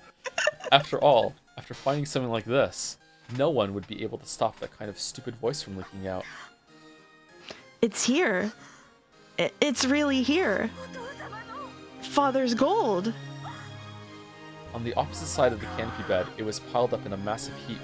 It was a mountain of gold ingots. Of course, they weren't piled up carelessly in a way that would damage the dignity of this room. A beautiful scarlet satin weave was inlaid on the mountain of gold, creating a beautiful three-colored mix between the red, the gold, and the black of the deep darkness. It was as though, when the witch slept on this bed, the gold would be a respectful chamberlain waiting on her. Nobly, refinedly, gracefully, beautifully. It was attentively piled there with an imposing air. When I tried to grab a single gold ingot, I was surprised at its weight. It was probably about 10 kilograms. Just this ingot would probably be worth more than 10 million. The Ushiromiya family crest, the one-winged eagle, was lightly imprinted on it. It was hard to tell whether it had worn away or whether the impression had been made carelessly in the first place, but it was certainly the crest of the one-winged eagle. All right, Battler, time to cut in. Time to cut in.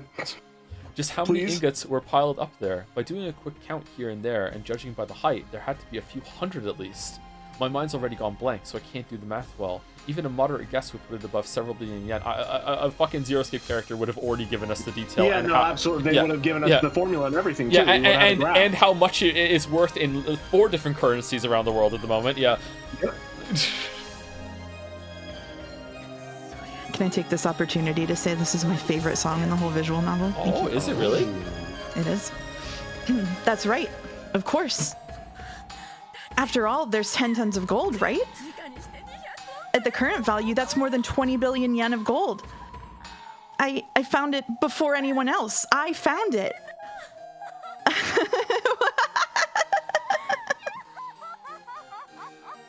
In front of the mountain of gold, I spread my arms and looked up at the ceiling. A laugh without a trace of dignity flowed out of my entire body. I had no intention of laughing in a weird way, but I couldn't hold back the happy feeling that was flowing through me. My older brother probably wouldn't accept his loss just because I found this gold, but from now on, there would be no changing the fact that I had been the one to find it. To steal away the headship of the family, some more subtle bargaining would probably still be required. But after everything I've gone through until now, that's a completely trivial problem. Even if I lose out on the Ushiromiya family headship, I already have 20 billion yen worth of gold. At times I've thought that money is such a worthless thing. I thought there were so many things in this world you can't buy with money. But now I see that's just a lie. Just an excuse that the have-nots make for themselves. She's been rich for 30 seconds. In front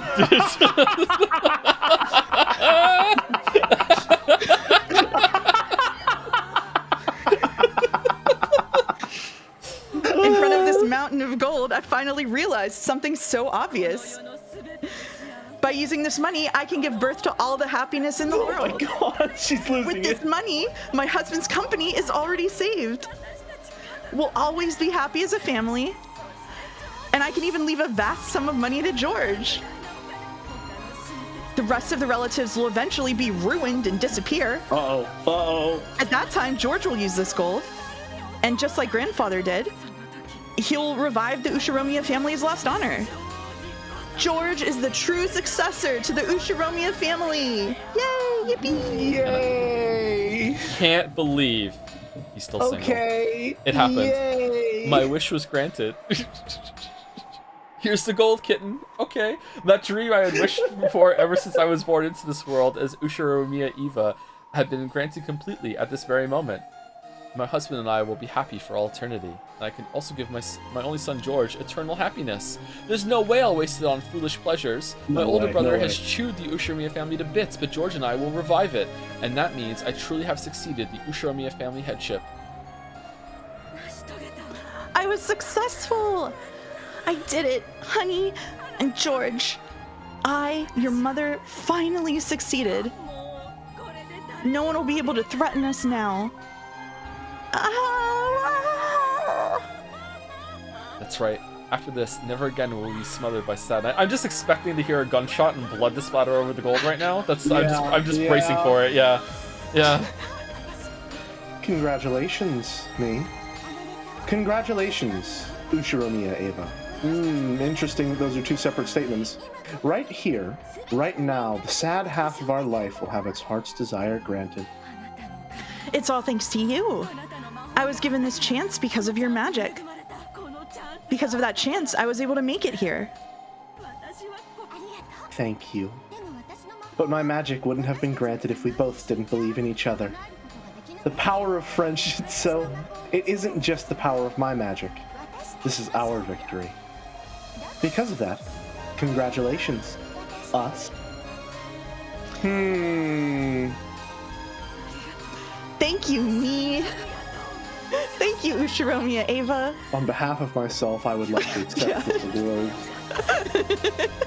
I'm glad I didn't give in before now. I'm glad that I didn't drown in sorrow and forget to keep struggling. No, this is my magic. Our magic. Your magic was the real thing. Beatrice, the witch of the forest, is nothing more than an illusion. Uh-oh. You are the real witch, a wielder of real magic. Uh-oh. That's right. That's right. That's right. Right now, you are the golden witch, Beatrice. Oh, no. No. No. Oh, no. That's right. Not real. Uh-oh. Uh-oh. Eva, hold on. So, Joe, I think it's a bit of a bold move from the Eva conglomerate to move in and go for the gold like that without really checking with the rest of the family. How do you think this will play out in the coming moments? Well, I don't know. The Rudolph team has some really hard decisions to make right now on the field. It's lucky that we're in halftime and they can, regroup in the locker room and see what they're going to do. I understand sports and can keep this bit up going for a whole entire stream. Certainly. I know what sports commentating is like. Fucking hell. Now back to our field mouse live on the scene. I'm sorry, it's pretty windy here, so I'm not really able to talk on the microphone right now, but I think that you guys are doing great. Thank you, Mouse. Back to you, Joe. Thank you, Mouse. Eva decided to leave for the time being. When she climbed the stairs again, trying to leave the secret place, she saw a creepy swaying human shadow blocking her path, and her dreamlike state was blown away. Again. No! Who is it? For an instant, she believed that the true master of this room, the real Beatrice, had appeared. It seemed that the other person was also holding a gun. The two of them were pointing guns at each other, and eventually they each realized who the other was. Rosa? Rosa? Oh, interesting. You want to take Rosa, Jelly? Yeah, Nason. Why are the shotguns a little in a different? place like this? Why indeed? Do you see how the shotgun has like a the muzzle of Rosa's is very everything is very different actually. Yeah. So yeah, they're not shotguns. Sorry, chat. Yeah, they're Winchester. Yeah, sawed-off Winchesters. Yeah. Okay. Huh. Nason, what are you doing in a place like this? That's my line. What business do you have in such a place? I shouldn't have given you that hint, Nason. If I hadn't, I definitely would have been the first to reach this place. Too bad. Please let Rudolph walk down the stairs now too. Be like, oh hey, what's going on? Yeah, looking for the bathroom. You two reached it first, huh? And then Krause is like, I was just following where everyone else is going. And then Kyrie, who is covered herself in gold leaf, suddenly appears from the golden bars behind them. Be like, I am the head of the trivia now. It seemed that Rosa knew where the staircase went and what was waiting ahead of her. You should talk. Even though I reached this place before you. I worried too much about the Sweetfish River. The Sweetfish part didn't really matter much at all, did it? That isn't true. It was an excellent hint, wasn't it? Well, of course, maybe there was no need for it to be Sweetfish. But when I heard that sweetfish are fish that go out into the sea, I was able to figure it out. What's inside? Why not see with your own eyes? It definitely won't betray your expectations. Don't be afraid, Nason. I never had any interest in who becomes the head.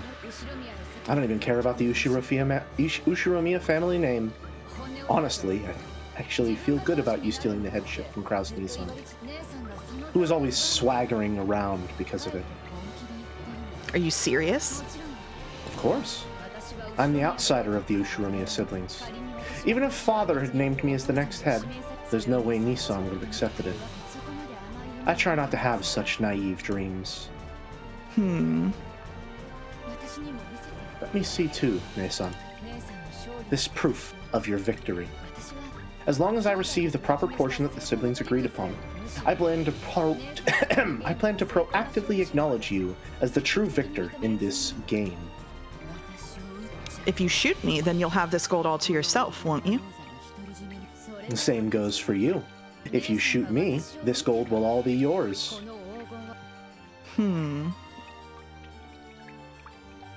For a tense moment, the sisters pointed their guns at each other. Eventually, after they sized up the glint in each other's eyes, they lowered their guns. Ava removed her finger from the trigger and held the gun upside down. It was a position that she couldn't quickly shoot from. When she saw that, Rosa held hers the same way. Oh, that's nice. Nice. Yeah. A ceasefire? Sister moment. That's right. That plan of shooting the other and having all the gold to ourselves is attractive for both of us. But if one of us just suddenly disappeared on this island while it's isolated by the typhoon, there would be a huge uproar. If we hid the corpse here, it probably wouldn't be found easily, but we couldn't be sure. No matter how many billion yen the worth of gold is on the line, it isn't worth the risk of committing murder. On the contrary, that would give Kraus Nissan and the others ammunition to ring us for all we're worth. Okay, this is like such a psychotic way of saying, but you're my sister, I just don't want to kill you. Like, come on! Like, it's about not getting away with it, and like fucking, like, getting back at Kraus? Like, you're sisters, just be like, I don't want to kill my sister, like, what? I did not have that read on this at all. This is like a full fucking mask off. Like, the only reason you're still alive is because I couldn't get away with it. Damn. Guys, I'm starting to think that the Ushiromias aren't very nice. What? No. No. They're sisters. I agree. Of course they're friends. It may have been a blessing in disguise that you're the one who showed up, instead of Nissan or Rudolph. You're the sibling I trust most. Cut to Rosa from episode 2 having her fucking flashbacks in the tea party room. Thank you. And you're the sibling I trust most, Nissan.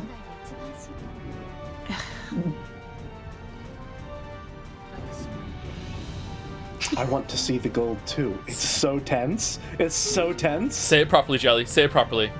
I want to see the gold.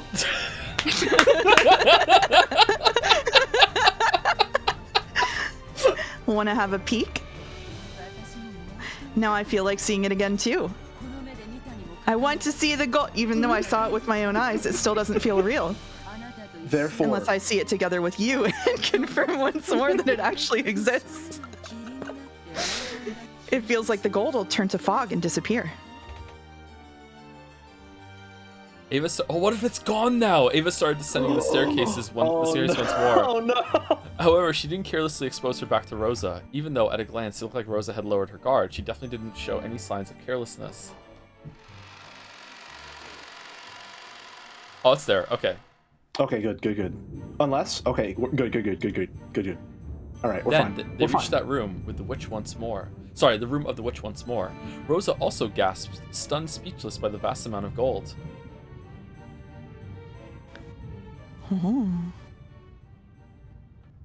Is that the end of the scene? I have a question for the English majors in the room. When I first read this, I had the biggest crash out.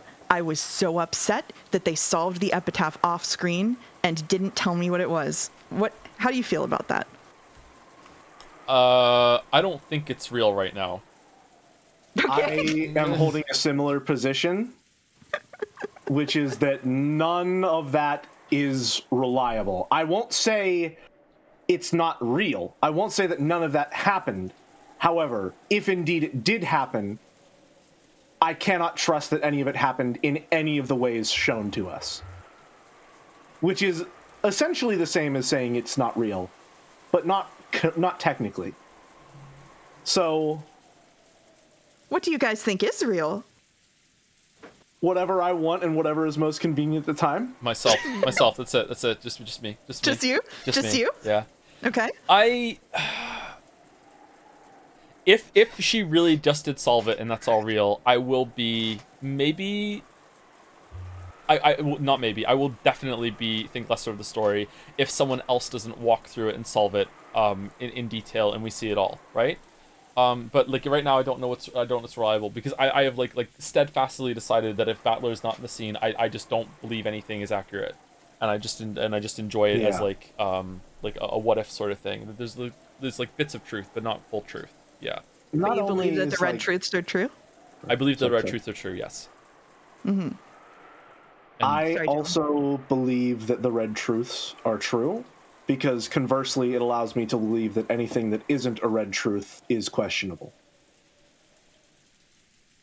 So it's selective and purely in my favor, but that's the nature of the game, is it not?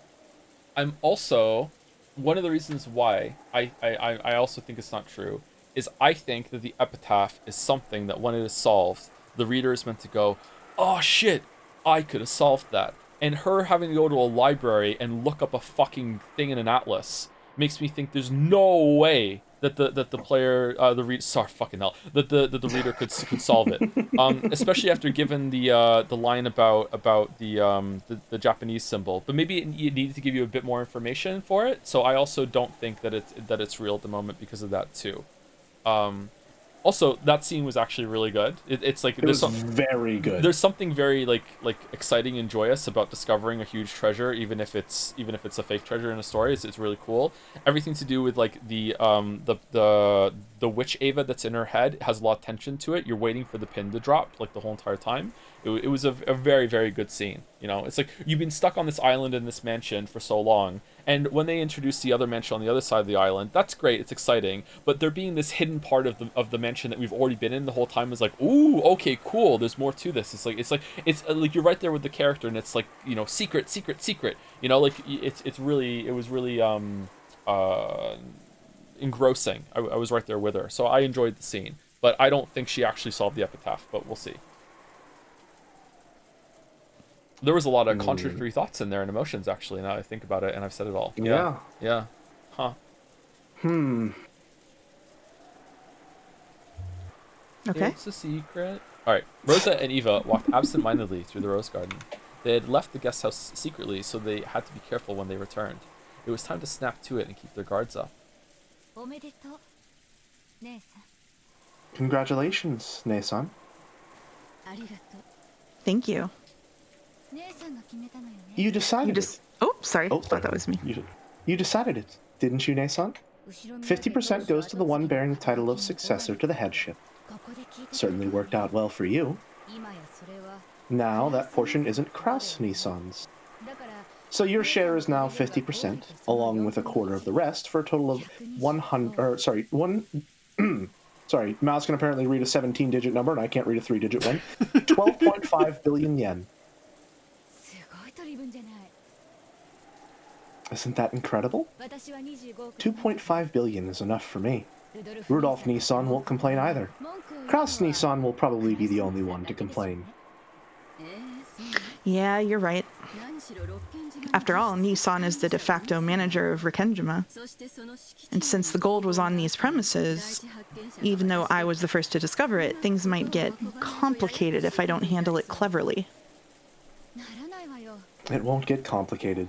Didn't we give it our all in that discussion last night with that in mind? So that's implying that the same discussion we witnessed in Chapter 1, or in Episode 1 maybe, took place here in Episode 3, if I'm reading that correctly? Which conversation? The one in the parlor that got everyone. The one in the parlor where they were trying to like corner Kraus about the inheritance. And giving them money. Therefore, they needed a lot of money right now. That definitely didn't happen in Episode 2. I don't know if it happened in Episode 3. Episode 3 seems very much like Episode 1 with some little differences. I'm wondering if that line about what did you just say? Didn't we give it our all in that discussion last night with that in mind? I think that might be referring to that discussion. It could be, or it could be referring to the discussion they were up all night talking about the epitaph after the letter came in. It could be that too. Yeah.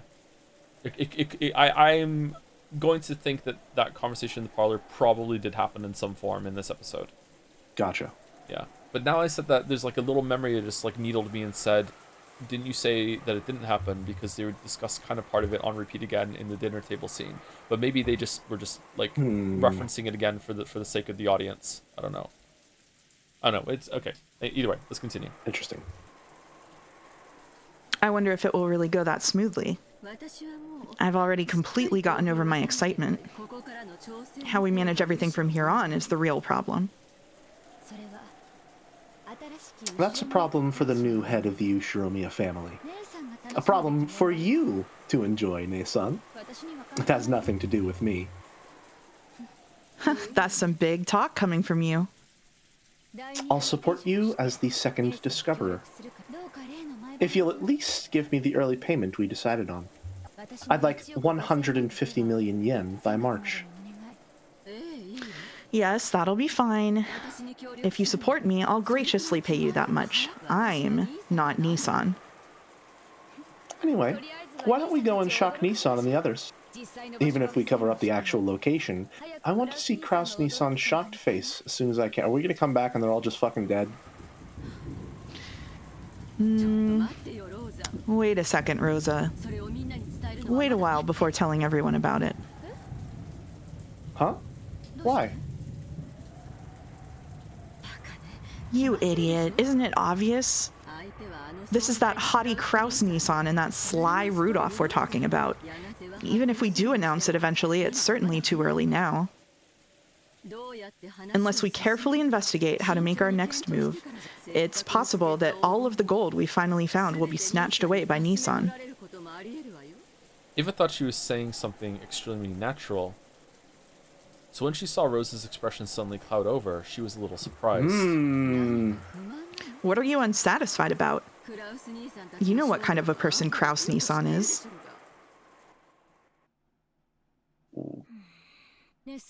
Ne-san, that's against the rules. What do you mean? Didn't we make a rule that whoever found the gold would announce it immediately? If you hesitate, the foundation of the rules will be destroyed, and that could lead to something worse in the future. With Kraus Nissan as crafty as he is, that violation of the rules will come back to bite you. Don't be stupid. This is Nissan's island, and that gold just now wasn't cash. We're talking about the liquidation of a vast 10-ton mountain, right? It'll take a significant amount of time to carry it off and turn it into cash. And that will only work in Nissan's favor since he has practical control over this island. Don't you even realize that? I don't like it when you search out each other's weaknesses like that. All I want is to reach a clear decision regarding my 2.5 billion portion. Of course, if you were to give me 2.5 billion in cash right now, you'd be free to continue negotiating however you like. But until I have my share in my own pocket, I will follow the siblings' rules. Maybe based? How can you be so naive? You don't understand Nissan's craftiness at all. It wasn't that Rosa didn't understand the craftiness of her older siblings. In that sense, Rosa more or less understood why Eva was being so cautious. But, error there? But in her heart, she couldn't clear away her suspicion that Eva wanted to keep all the gold to herself, because she knew that Eva was at least as crafty as her other siblings. In other words, Sumari? Rosa wanted to put a stop to any chance Eva had to keep the gold all to herself, by quickly informing the siblings of the gold's discovery. People in chat are saying Black Lion Chan? Black Lion Chan. A counterpart has arrived. Rosa. Sorry, but at least listen to me this once.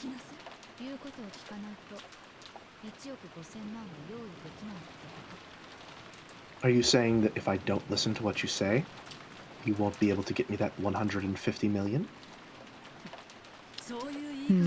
That isn't the way I wanted to say it. But if you really need that money, supporting me is a more realistic option. If you talk to Nissan and Rudolph, even the portion that's your natural right might disappear. You don't want that, do you? Oh, guns away. Okay, all right. For a while, a severe expression that she'd never shown to her sister before rose to Rosa's face. There wasn't even a trace of her restraint as a younger sister. There was just the ruthlessness, no, the seriousness of a single human arguing about a vast sum of wealth. Eva made light of it, chuckling. My. How careless we must be to stand around here talking like this. Even though a frightful murder case has just taken place and the culprit might still be on this island. I'm sure it was just the servants play acting. There were no murders on this island in the first place. What? Oh? So you do think that after all? Oh ho ho! The circumstances surrounding those 6 deaths show us that clearly. A crime from the outside couldn't possibly have created those 6 closed rooms. Dr. Nanjo said they were all dead, but that was a lie too. This is all a complicated act that Father cooked up. All of the servants are just playing dead. A murder never occurred in the first place. She doesn't know. There's no way that there's a murderer prowling around. Huh. I'm surprised you noticed. You looked pretty scared, so I didn't think you'd figured out so much. I'm good at reading the mood of a situation. I've got you to thank for training me so well. That's right. Come to think of it, now that the servants are dead, almost everyone on this island is a member of the Ushiromiya family. As for Nanjo, he proclaimed the deaths of the servants, but when the relatives began to discuss the riddle of the epitaph, he disappeared off to the 2nd floor, as if he didn't want to get in the way. Okay, what if Nanjo was told that there was going to be fake murders and to just play along and don't even bother checking them? Would he go along with that? Seems like you'd have to have a pretty good reason. Even if they looked really, really like, I think like everyone's crying and shit, and like the battler thinks his dad is that. I don't think he would do that. I don't think he would do that either. I think better of Nanjo. Huh. I would like to think better of him, but he's suspect no matter what. All of it. Oh, sorry. I didn't know that we were... I'm on the next line already.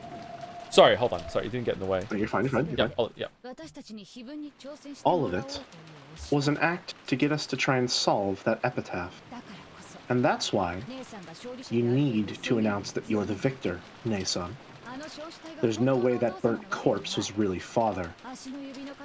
He got a corpse with the right number of toes from somewhere and went to all the trouble of burning it in that creepy way of his so we would see it. I'm sure he's hiding somewhere under a table with some dominoes, watching to see how we'll behave. I'll bet he already knows you reached the Golden Land, Ne-san. That's why you should announce that you're the winner soon. I'm sure Father will appear out of nowhere to applaud you and proclaim that you're his successor. Jelly, yes? Have you considered the possibility that the person who is murdering everyone is doing it just to spur people and motivate them to solve the epitaph, and then they can swoop in after it's been figured out, and then they can take the gold for themselves?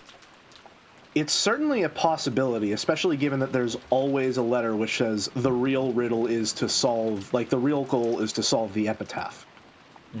Right? Which is to say that in episode 1 and 2 then, if that's the main goal, they've completely failed. Yes. But in episode 3, possibly, if we're to believe anything that's happening, they might have succeeded. Yeah. Also, you might be killing the people that might be able to successfully solve it. Unless there's a third agent, there's the one who's murdering, the group that's trying to solve, and then a third person who's trying to encourage them more to solve it instead of trying to solve the murders in order to get the gold.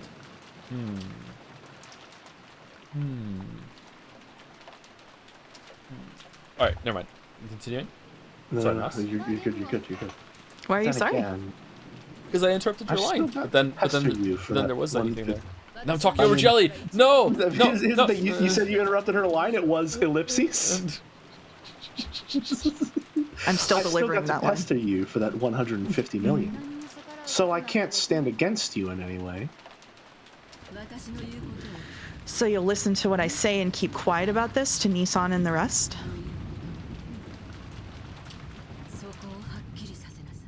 Make your position clear, Rosa. I want to tell them we made that rule just last night. We shouldn't just throw it away. Of course, I will announce it in front of the siblings.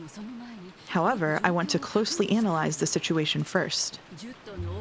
We've got to carry out 10 tons of gold, convert it into money, and distribute it fairly. Until I have proof that I can do all of that without Ne-san getting in the way, I want to have some time to think. I only want to postpone my announcement until then. I'm certainly not keeping it a secret because I want it all for myself. Certainly, even though we saw your inner monologue and you were like, I'll give all the gold to Hideyoshi and George will be the true successor and everyone else will rot away and be forgotten and we'll rebuild. Certainly not. Say it in red. You'll definitely announce it to everyone sooner or later, right? Yes, of course. Even I want to rub it in Nissan's face as soon as I can. Ooh, sorry, big yawn. About how much time will you need to think? I won't know that until I've thought about it. Will one night be enough? I can't promise you that it'll only take one night. Out of respect for you, the successor, I'll support you for one night. This year's family conference one tomorrow morning, when the typhoon passes and the boat comes to get us. That's right. When the seagulls cry, she said the lie, she said the lie! I will remain silent until then. If you still feel that you need more time to think after that, then we'll cross that bridge when we get there, okay? I'll support your position to the best of my ability.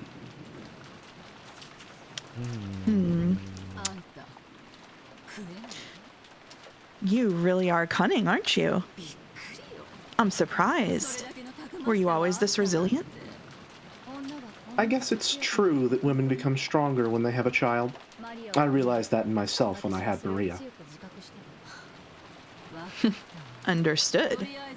For the time being, thanks for your cooperation.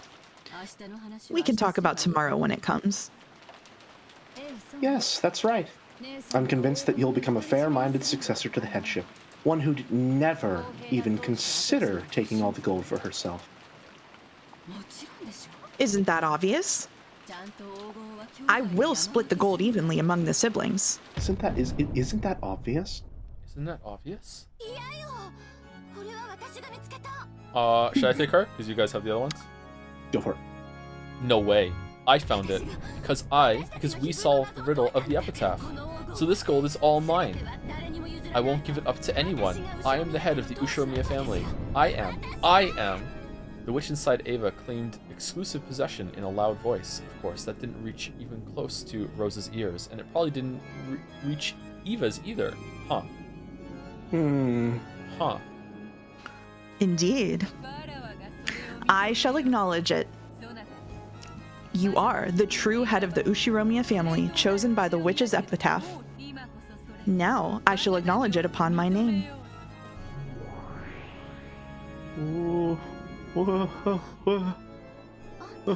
I'm sorry, is Beatrice talking to Eva's imaginary friend? You are that outfit. You couldn't. Stay strong, be... Joe. Stay strong. So, stay yeah, strong. yeah, yeah. Stay strong. Stay strong. Beatrice? Hold.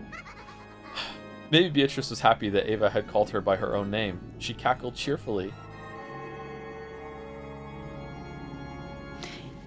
In concert with that laugh, gold butterflies crept up as though a storm of gold dust was spinning around the room, and the room shone the color of gold. Indeed. I am the Golden Witch, Beatrice. There's no need to be so frightened. I'm praising your exploits. Truly excellent. Imagine that you would spectacularly solve that riddle of the epitaph. It's worthy of my admiration. You're the one who sent that letter? So I'll inherit all the gold and the Ushiromiya family headship, right? You wrote that in your letter. And I overcame that challenge. Indeed. I shall acknowledge it. Right now, all of the gold piled up here and everything of the Ushiromiya family is for you to do with as you please. After all, from this moment on, you are already the Ushiromiya family head. Really? It's true, right? Right? Do not be agitated. I'm openly praising you. As proof, I shall grant you this. The ring. Beatrice took a ring off of her own finger and held it out to Ava.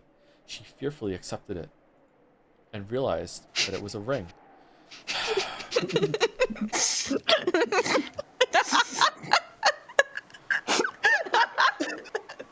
And then from behind the gold bars, Paimon think that Beatrice took a ring off her finger and they gave it to her. What was it? It was a ring. Where was it? It was on her finger, and then she gave it to her, and then she realized it was the ring. Paimon thinks she's scared of the ring. Could this be? Indeed. This golden ring is proof of the Ushiromiya family headship returned to me from Kinzo. From now on, it is yours. You may put it on your finger and hold it high before your siblings. Imagine a conversation between Paimon and Maria. No one should imagine that. And no one should doubt that you have now succeeded the Ushiromiya family headship. Eva stared closely at the ring. It certainly wasn't a fake. Without a doubt, it was the real thing. She dreamed of receiving this ring someday. Focused on this day over and over again, it was now finally a certainty. This ring had now designated her as the head, and had been handed over to her. And, timidly, she put it on the middle finger of her left hand, and held it up to the ceiling. In that instant, she felt a deep emotion welling up inside her that she'd never felt before. Her mind grew blank. Both eyes were opened. That ring was on her own finger, not in a dream, but in reality. That ring is also pleased. After all, it managed to reach you, one who dreamed of putting it on their finger for so long. Ring-chan. The ring. Father's ring. How many nights have you dreamed of putting that on your finger as you've done now? The strength of those feelings became your magic and materialized itself. Now, you are worthy of calling yourself a great witch. Great witch? Who are you? Are you really Beatrice? I am the Golden Witch Beatrice, the Ushiromiya family's family alchemist. Sorry. In accordance with my contract with Kinzo, I will now pass everything on to you. All of the gold I entrusted Kinzo with, and all of the wealth he built up through that, and the honor and the headship of the Ushiromiya family, and I will pass on my power and the title of the Endless Witch. And? What? The title of the witch. I will pass on all of my magical power and the titles of the Golden Witch and the Endless Witch. Following my predecessor's example, I will hand over my name, Beatrice, along with that title. Joe, do you remember when you said that she's definitely a redhead in this painting? Mm-hmm. Yeah. Yeah. Are you gonna argue with me live on stream? No, it's just... Well, under normal circumstances, perhaps. But considering that a redhead is now getting the title of Beatrice the Golden Witch, I was more so going, maybe these two things are connected and you're not insane, but I guess if you want to fight, we can fight. You may now call yourself by that name.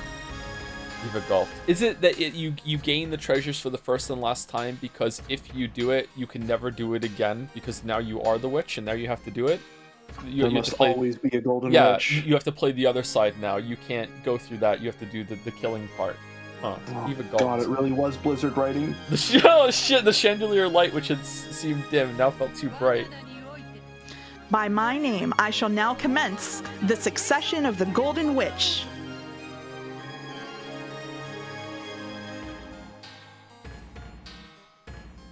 And then she's gonna show up in the Velvet Room and Balor's gonna be like, fucking another one? Really? Really? The instant Beatrice made that proclamation, everything was buried by a golden sparkle and changed into a majestic place that looked like an audience hall. In the audience hall, there was a crowd of Beatrice's minions and brethren, as well as countless gold butterflies celebrating this first succession ceremony in 1,000 years. When she looked, she saw Beatrice in the throne that only the Endless Witch was permitted to sit in, holding a golden staff, reigning with a dazzling dignity. Without being ordered by anyone, Ava automatically kneeled, hanging her head. A goat attendant respectfully handed Beatrice a golden staff in the shape of the one-winged eagle. After Beatrice stood up and received that staff, she laid the tip of it on Eva's shoulder and spoke. It was a proclamation 1,000 years in coming. Wait, what? 1,000 years in coming? I guess, yeah. I wouldn't word it that way, but I guess. Okay. Ushiromiya Eva, you have spectacularly solved the riddle of the witch's epitaph and reached the Golden Land. I praise that accomplishment and hand over all of the endless magic, as well as the titles of the Golden Witch and the Endless Witch. From this point forth, you may call yourself by my name, Beatrice. Come, raise your face, then stand and accept this staff. Oh, shit. We now have Evatrice? Yeah. Who has Eva Beatrice? Beatrice? That's probably still you. Me? Okay, I am most grateful. Eva stood up dizzyingly and took the magic staff from Beatrice's hand. Her hand was trembling slightly. Eva Torici. As soon as she grasped the staff, she was wrapped up in the brilliant sparkle of gold, as though gold butterflies were flowing out from inside of her. In the instant she succeeded the Golden Witch, Eva felt something in the depths of her soul be reborn. To describe it in a word, it was energy. Energy with a gold color. It felt like she was waking up, as though she had been half asleep ever since she had been born and was opening her eyes for the first time. It felt as though her true eyes inside her eyes were opened for the first time in her life.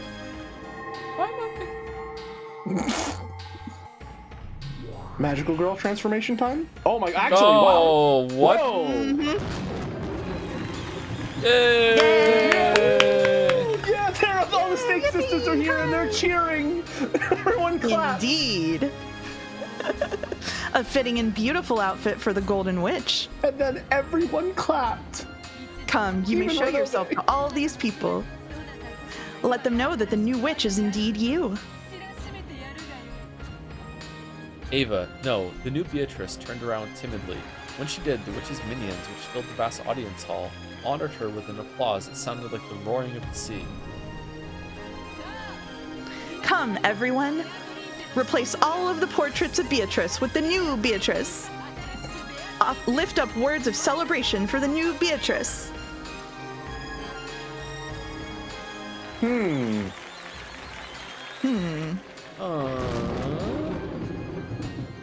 Pretty cool painting.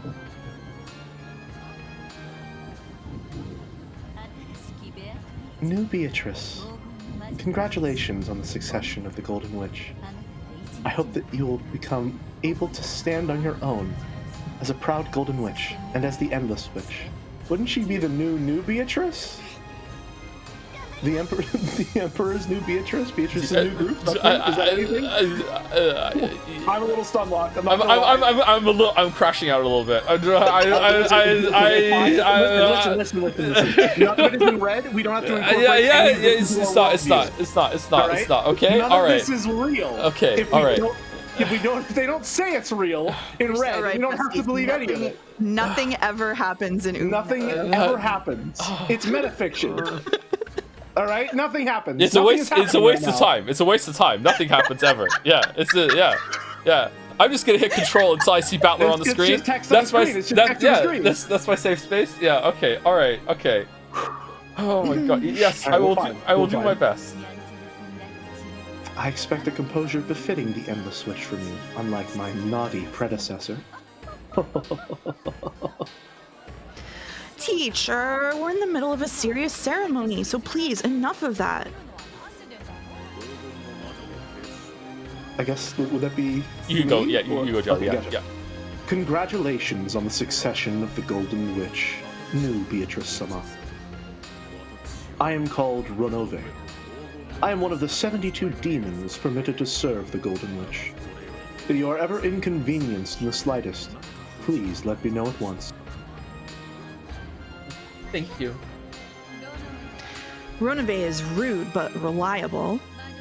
If anything confuses you in your new days as a witch, speak to this man and he should be able to help you. Predecessor Beatrice-sama. It is a shame that I was not permitted to serve you further, even though we have finally been reunited like this. These last 1,000 years have been very entertaining for me. You have my deepest gratitude. Indeed. 1,000 years with you wasn't boring. Please, take care of the new witch. Yes, I, Ronove, will obey the final order of the former Beatrice. You'd better thank me, okay? I gave my signature to recommend you for the succession of the witch. Got it? In other words, if I hadn't signed, you wouldn't have been able to become a witch. All right, listen. You can become the Golden Witch, but you're going to need to get 2 letters of reference from 2 well-known witches that you've associated with and worked under for many years. I'm going to need 3 more signatures. So how many years of experience do you... This is an entry-level position for the Golden Witch. It requires 1,000 years of experience as a Golden Witch. That's fucking insane. What do you mean you gave her a signature? What do you mean you gave your signature? What? What are you talking about? It's fine. It's fine. It's fine. It's a metaphor. Okay. It's a metaphor. It's a metaphor. It's a metaphor. I don't a metaphor for bureaucracy or something. I don't don't know. see here that she's her power is certainty, but chat is I think right, so she must have said it, but it's not in the. Oh no, it's right here. The Witch of Certainty. I just skipped over this. Sorry. The Witch of Certainty. Yeah. Gotcha. So basically, her signature is the only one that mattered. Everyone else was like, oh, I don't know. Maybe not. Maybe she shouldn't be the new witch. And she's like, I think she should be the new witch. And it's like, well, it's the Witch of Certainty. I guess we're sure. Yeah, she's certain. Yeah. Yeah. So thank me a little, okay? This is the Witch of Certainty, Lady Lambda Delta. God damn it. The recommendation of a witch from the Senate was required for your succession as an endless... Senate? What do you mean? What do you mean the senator? Senator Witch? He's a senator? What is this, Metal Gear Rising? What the fuck are you talking? Well, it's fine. It's fine. It's fine. It's fine. It's fine. It's fine. It's fine. We're okay. Eva Beatrice solved the riddle of the witch's epitaph and was welcomed as the new endless witch by the Senate. She was gifted with an aptitude for magic and is expected to grow into an extraordinary witch. This genius of a witch often overindulged in her own power during her younger days. Such are the trials only geniuses may endure, and if she proves successful, her name will surely be engraved in the history of endless witches. Will she be able to overcome the trials that forced her predecessor to surrender? Okay. Okay. Lady Lambda Delta recommended you and became your guardian. Thank you. She doesn't look very thankful. Hey, Beato! This kid isn't grateful enough. I think I'll take back that recommendation. Are you sure? Who wants this I one? can do a good deadpan. The person making these recommendations shouldn't act like a child, right? If you signed, make sure you take responsibility. Lady Lambda Delta is also the Witch of Certainty. The Witch of Certainty prefers to make fate firm to create a fate of certainty. She really liked and highly valued your efforts until today. Well, you had that unfortunate childhood, all that unrewarded effort. I can sympathize just a bit with that. It's not like I felt sorry for you or anything, so don't be full of yourself. Soon. These are our acting senators. Whenever we have our next cabinet meeting, tea party, these are the heads of authority. Joe, can you say Dede? Dede? Thank you. Okay, alright. I feel like you've just fallen for a trap. Maybe I have. I don't know. Sorry. From my point of view, your succession, well, it was more of a coincidence than a miracle. It isn't worthy of my recommendation.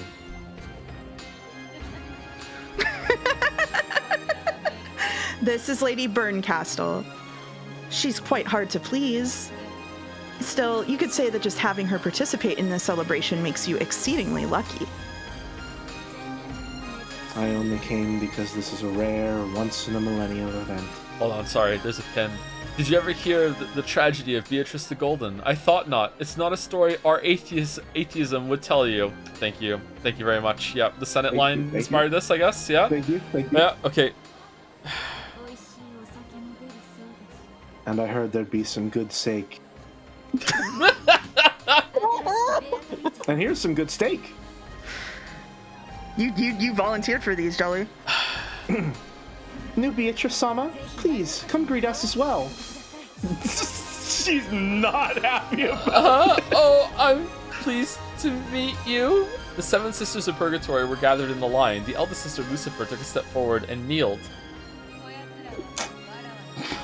This is furniture that serves me. Okay, As a when I gift to said celebrate cabinet your meeting, I didn't mean it like this. Oh, goddamn. Oh, I'm so mad. I can't even laugh at that. +2. +2. I'm so mad. I almost just leaked an episode 6 joke. Fucking, but This is furniture that serves me. As a gift to celebrate your inheritance, I will send them to you. Once you succeed the position of Golden Witch, you'll need to carry out the resurrection ceremony for yourself, so you'll need them whether you want them or not. The 7 Sisters of Purgatory perform an essential role in that ceremony. Congratulations, you're the president now. Here's 7 Chans. They're your responsibility. They're a villainous bunch, but they serve their purpose. Have them do whatever you wish. We will always be by Beatrice Sama's side. Please, order us to do anything you desire. We will accomplish our tasks without fail.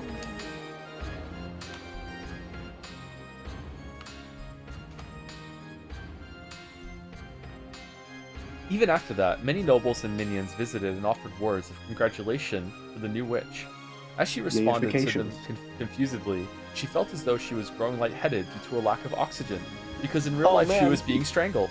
She couldn't tell if it's just like me for real. She couldn't tell if this was something real or unreal, but there was just one thing she could understand: a feeling of achievement at being permitted to call herself the Golden Witch. That alone was a truth she could definitely understand.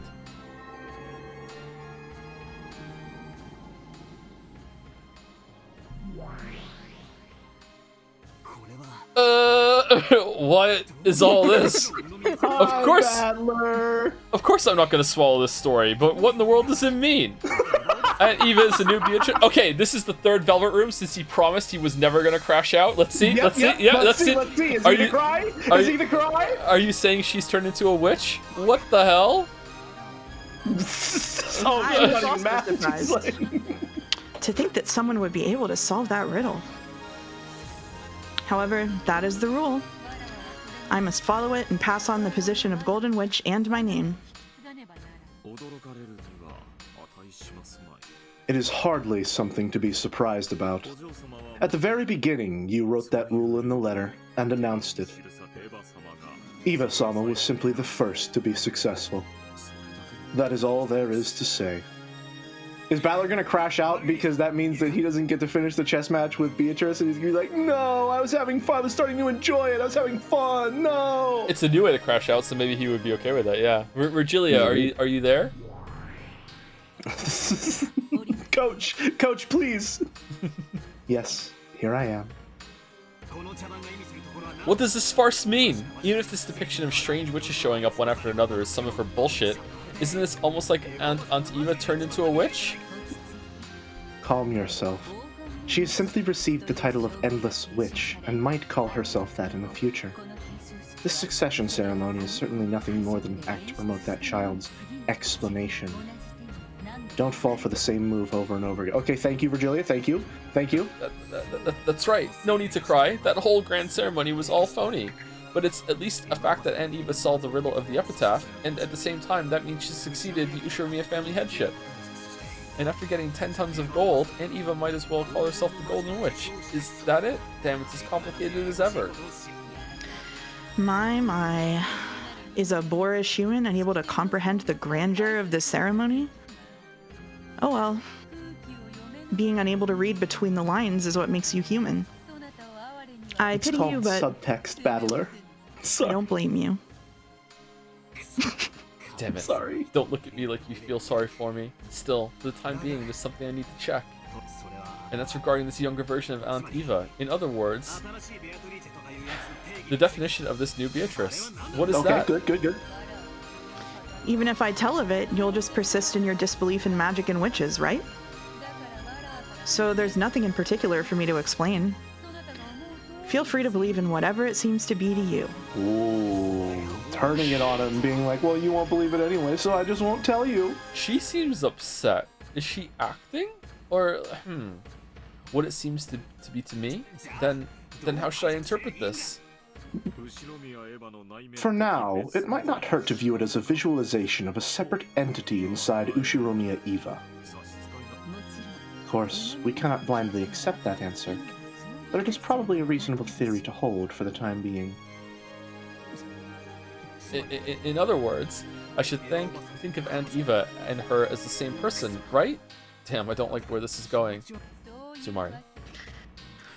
In any case, from now on, my name is no longer Beatrice. I've passed it on to Ushiromiya Eva. So what's your name now? Which means that I am nameless. Nameless? Battler, don't you have some name that'd be fitting for me? Uh-huh. I shall accept your recommendation. Oh, we're so in. How about a name that's refined, full of elegance, and a little cute, too, if you can? Beato? Just Beato is good enough for you. Yeah. There's probably a big enough difference between Beato and Beatrice to keep people from getting confused. I read the line now, sorry. So the same old Beato, is it? It doesn't feel wrong, but it's boring for some reason. Ugh.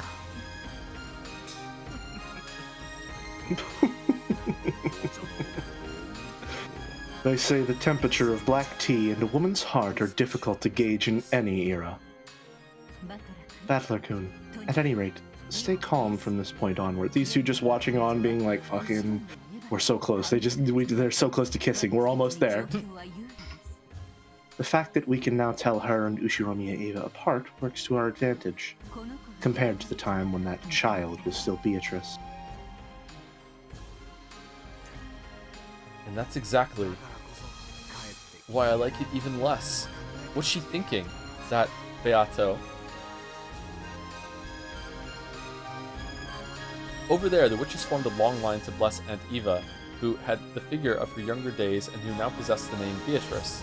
It was like a witch's coronation. The countless gold butterflies flapped their wings, directing this fantastical gold-sparkling space. They were all praising her. As I stared from the distance, I looked at the newly born Beatrice, who had a slightly embarrassed smile on her face. Her expression, which had been lost and confused at first, seemed to be full of the happiness that she was finally starting to recognize. That expression didn't look at all like someone laughing insanely while standing before the gold. There was just the innocence of a person basking in their own joy. As a person who denied the existence of witches, I couldn't view this witch succession ceremony with a joyful expression and accept her. However, when I looked at that innocent smile, I felt like I wanted to offer my blessings just for that moment. Okay, so to me, this scene is more of a solidification as witches as a metaphor. Specifically for a person, I'm assuming a woman. I'm going to guess who has, like, experienced some lifelong or overwhelming trauma of some kind. And has maybe found a way to finally escape from it. Okay. If that makes sense, which could be why this is represented by a younger Eva. Because that's as if to say that, like, in order to escape from that situation, she had to completely separate herself from this younger version of herself. And now that she's found another escape route, this version of Eva now gets her own existence as a witch. Okay. I wonder if they're separate entities then.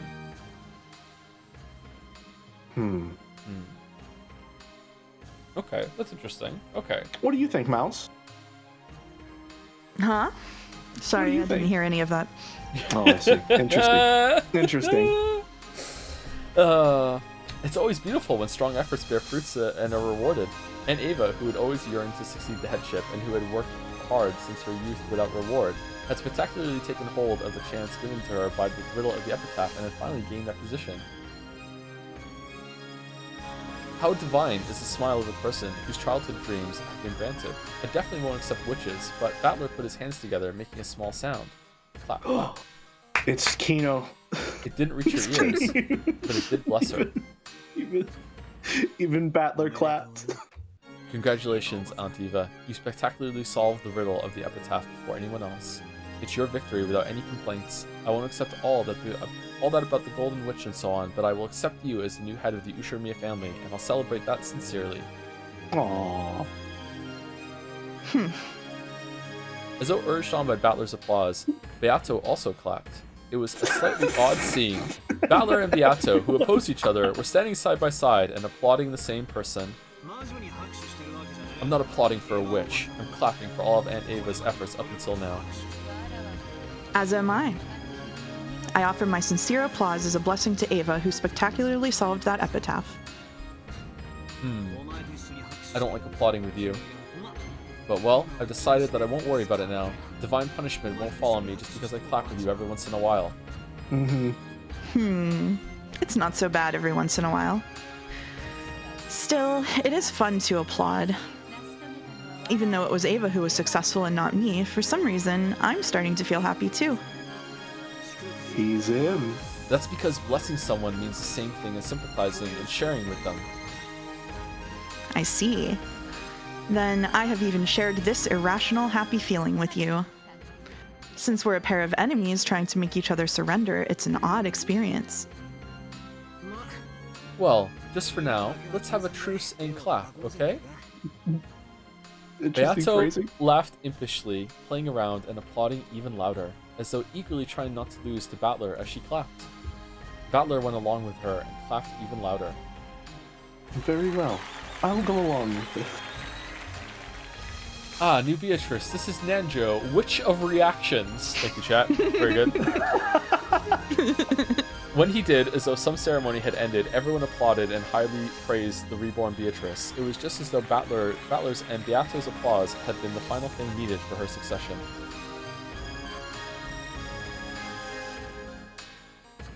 Okay. And that's it.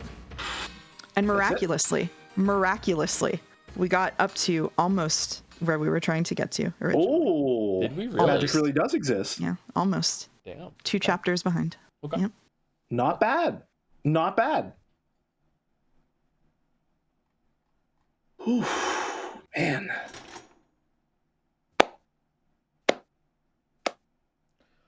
Hard to read for so long, right, Jelly? Yes and no. You still got some gas in the tank? I certainly do. Well, I'm gonna need it. I'm gonna be. I have work at 8, Yeah, and that requires me to talk. Yeah. So I certainly hope so. That's good. That's good. I am a known yapper. One might even go so far as to say that I yammer on occasionally. But nonetheless. We're all yappers here. We're all yappers We here. really are all yappers We here. really are. The only reason I don't yap as much as Jelly on stream is that I'm petrified I'm gonna say something that's gonna tip somebody off, especially Joe, and so I just have to sit here quietly. Anyway, thank you, Ironrath, for gifting us up to the Three Stooges. That's us. Thank you, Isia, for the resub. Mario the Mayo for the bits. Enjoying the trinity of Jodler, Mousetress, and Jelly Nove. Nice. Thank you, Julie Gordot for the bits. Just like in the VN, the streamer crew needs its own share of thinkers to figure out the epitaph. The vibes analyzer, the keyword analyzer, and the one who knows the fucking answer. We got a message from not Koru. Eva got crowned as a new witch in the same stream that Jelly entered stream. Mouse showed up just in time to give congratulations as the old Beatrice. Everything was planned out so far ahead. Ryukushi has done it again. Bravo, Vince. Bravo. Oh, it's pinned now. Thank you, 01 mostly for the resub. Ironwrath for giving a sub to Sucker Mary Barrels.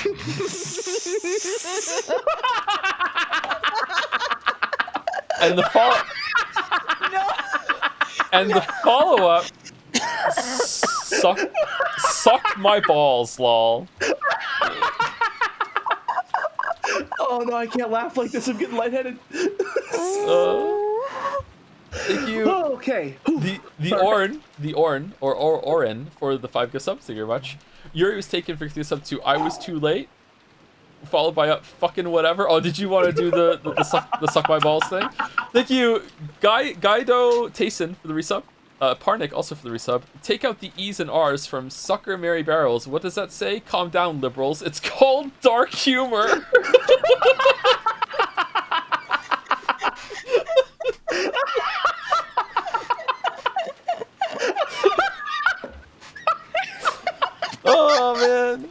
Oh man.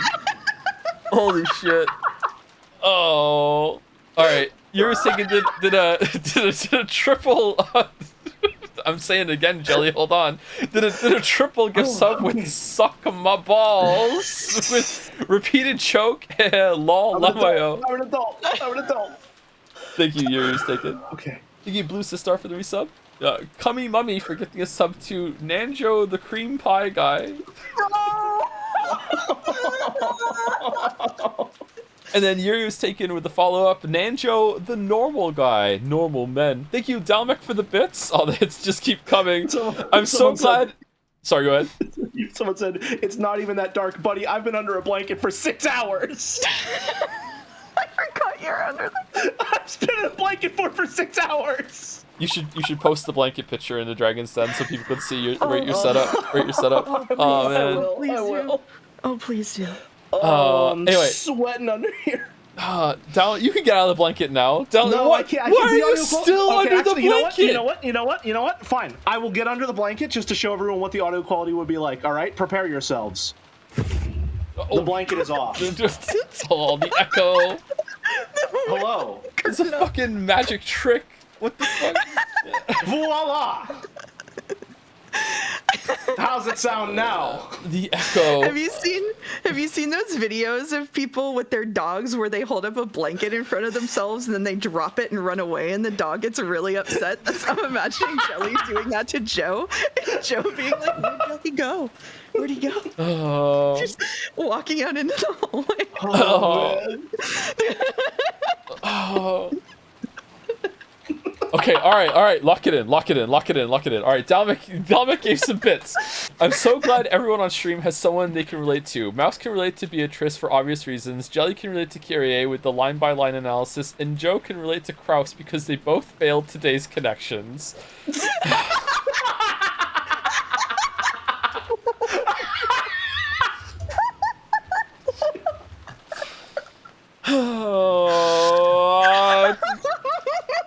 Thank you, 795KR for the resub. Nightmare Luna 69 for the resub. Welcome. Lizzie for the resub as well, with the John's meow. I set up the sound foam a little bit again, and maybe it's a little better. I don't know. It is a little better, yeah. It's a bit better. Oh, Jelly. Yuri's taken use of to say, man, I don't get this epitaph, it's so difficult. Meanwhile, Kinzo on a computer on his study, ChatGPT, write me an epitaph I can put next to the painting of my beloved Beatrice. She's a witch that gave me a lot of gold. It should lead to some gold in the middle of fuck all Rakinjima. I want it to sound intelligent and smart. Note that I'm very into the occult. Also make it reference Beatrice the Golden Witch as much as you can because I love her. Make it poetic too.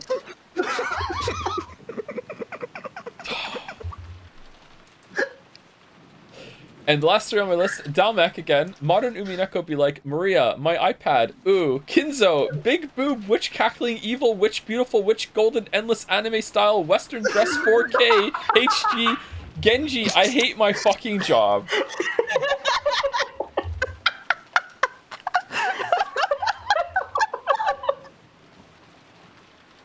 I'm losing it. Thank you, Monis Salato for the resub, Umi Stream, Quirrell for the resub as well, and last, but by no means least, Pincerata with 222 bits. Thank you for a wonderful birthday stream where I get to see Joe get bullied for hours straight. Thank you, Rush Pincerata. Thank you. Happy birthday, Pincerata. Happy birthday, Wuggy.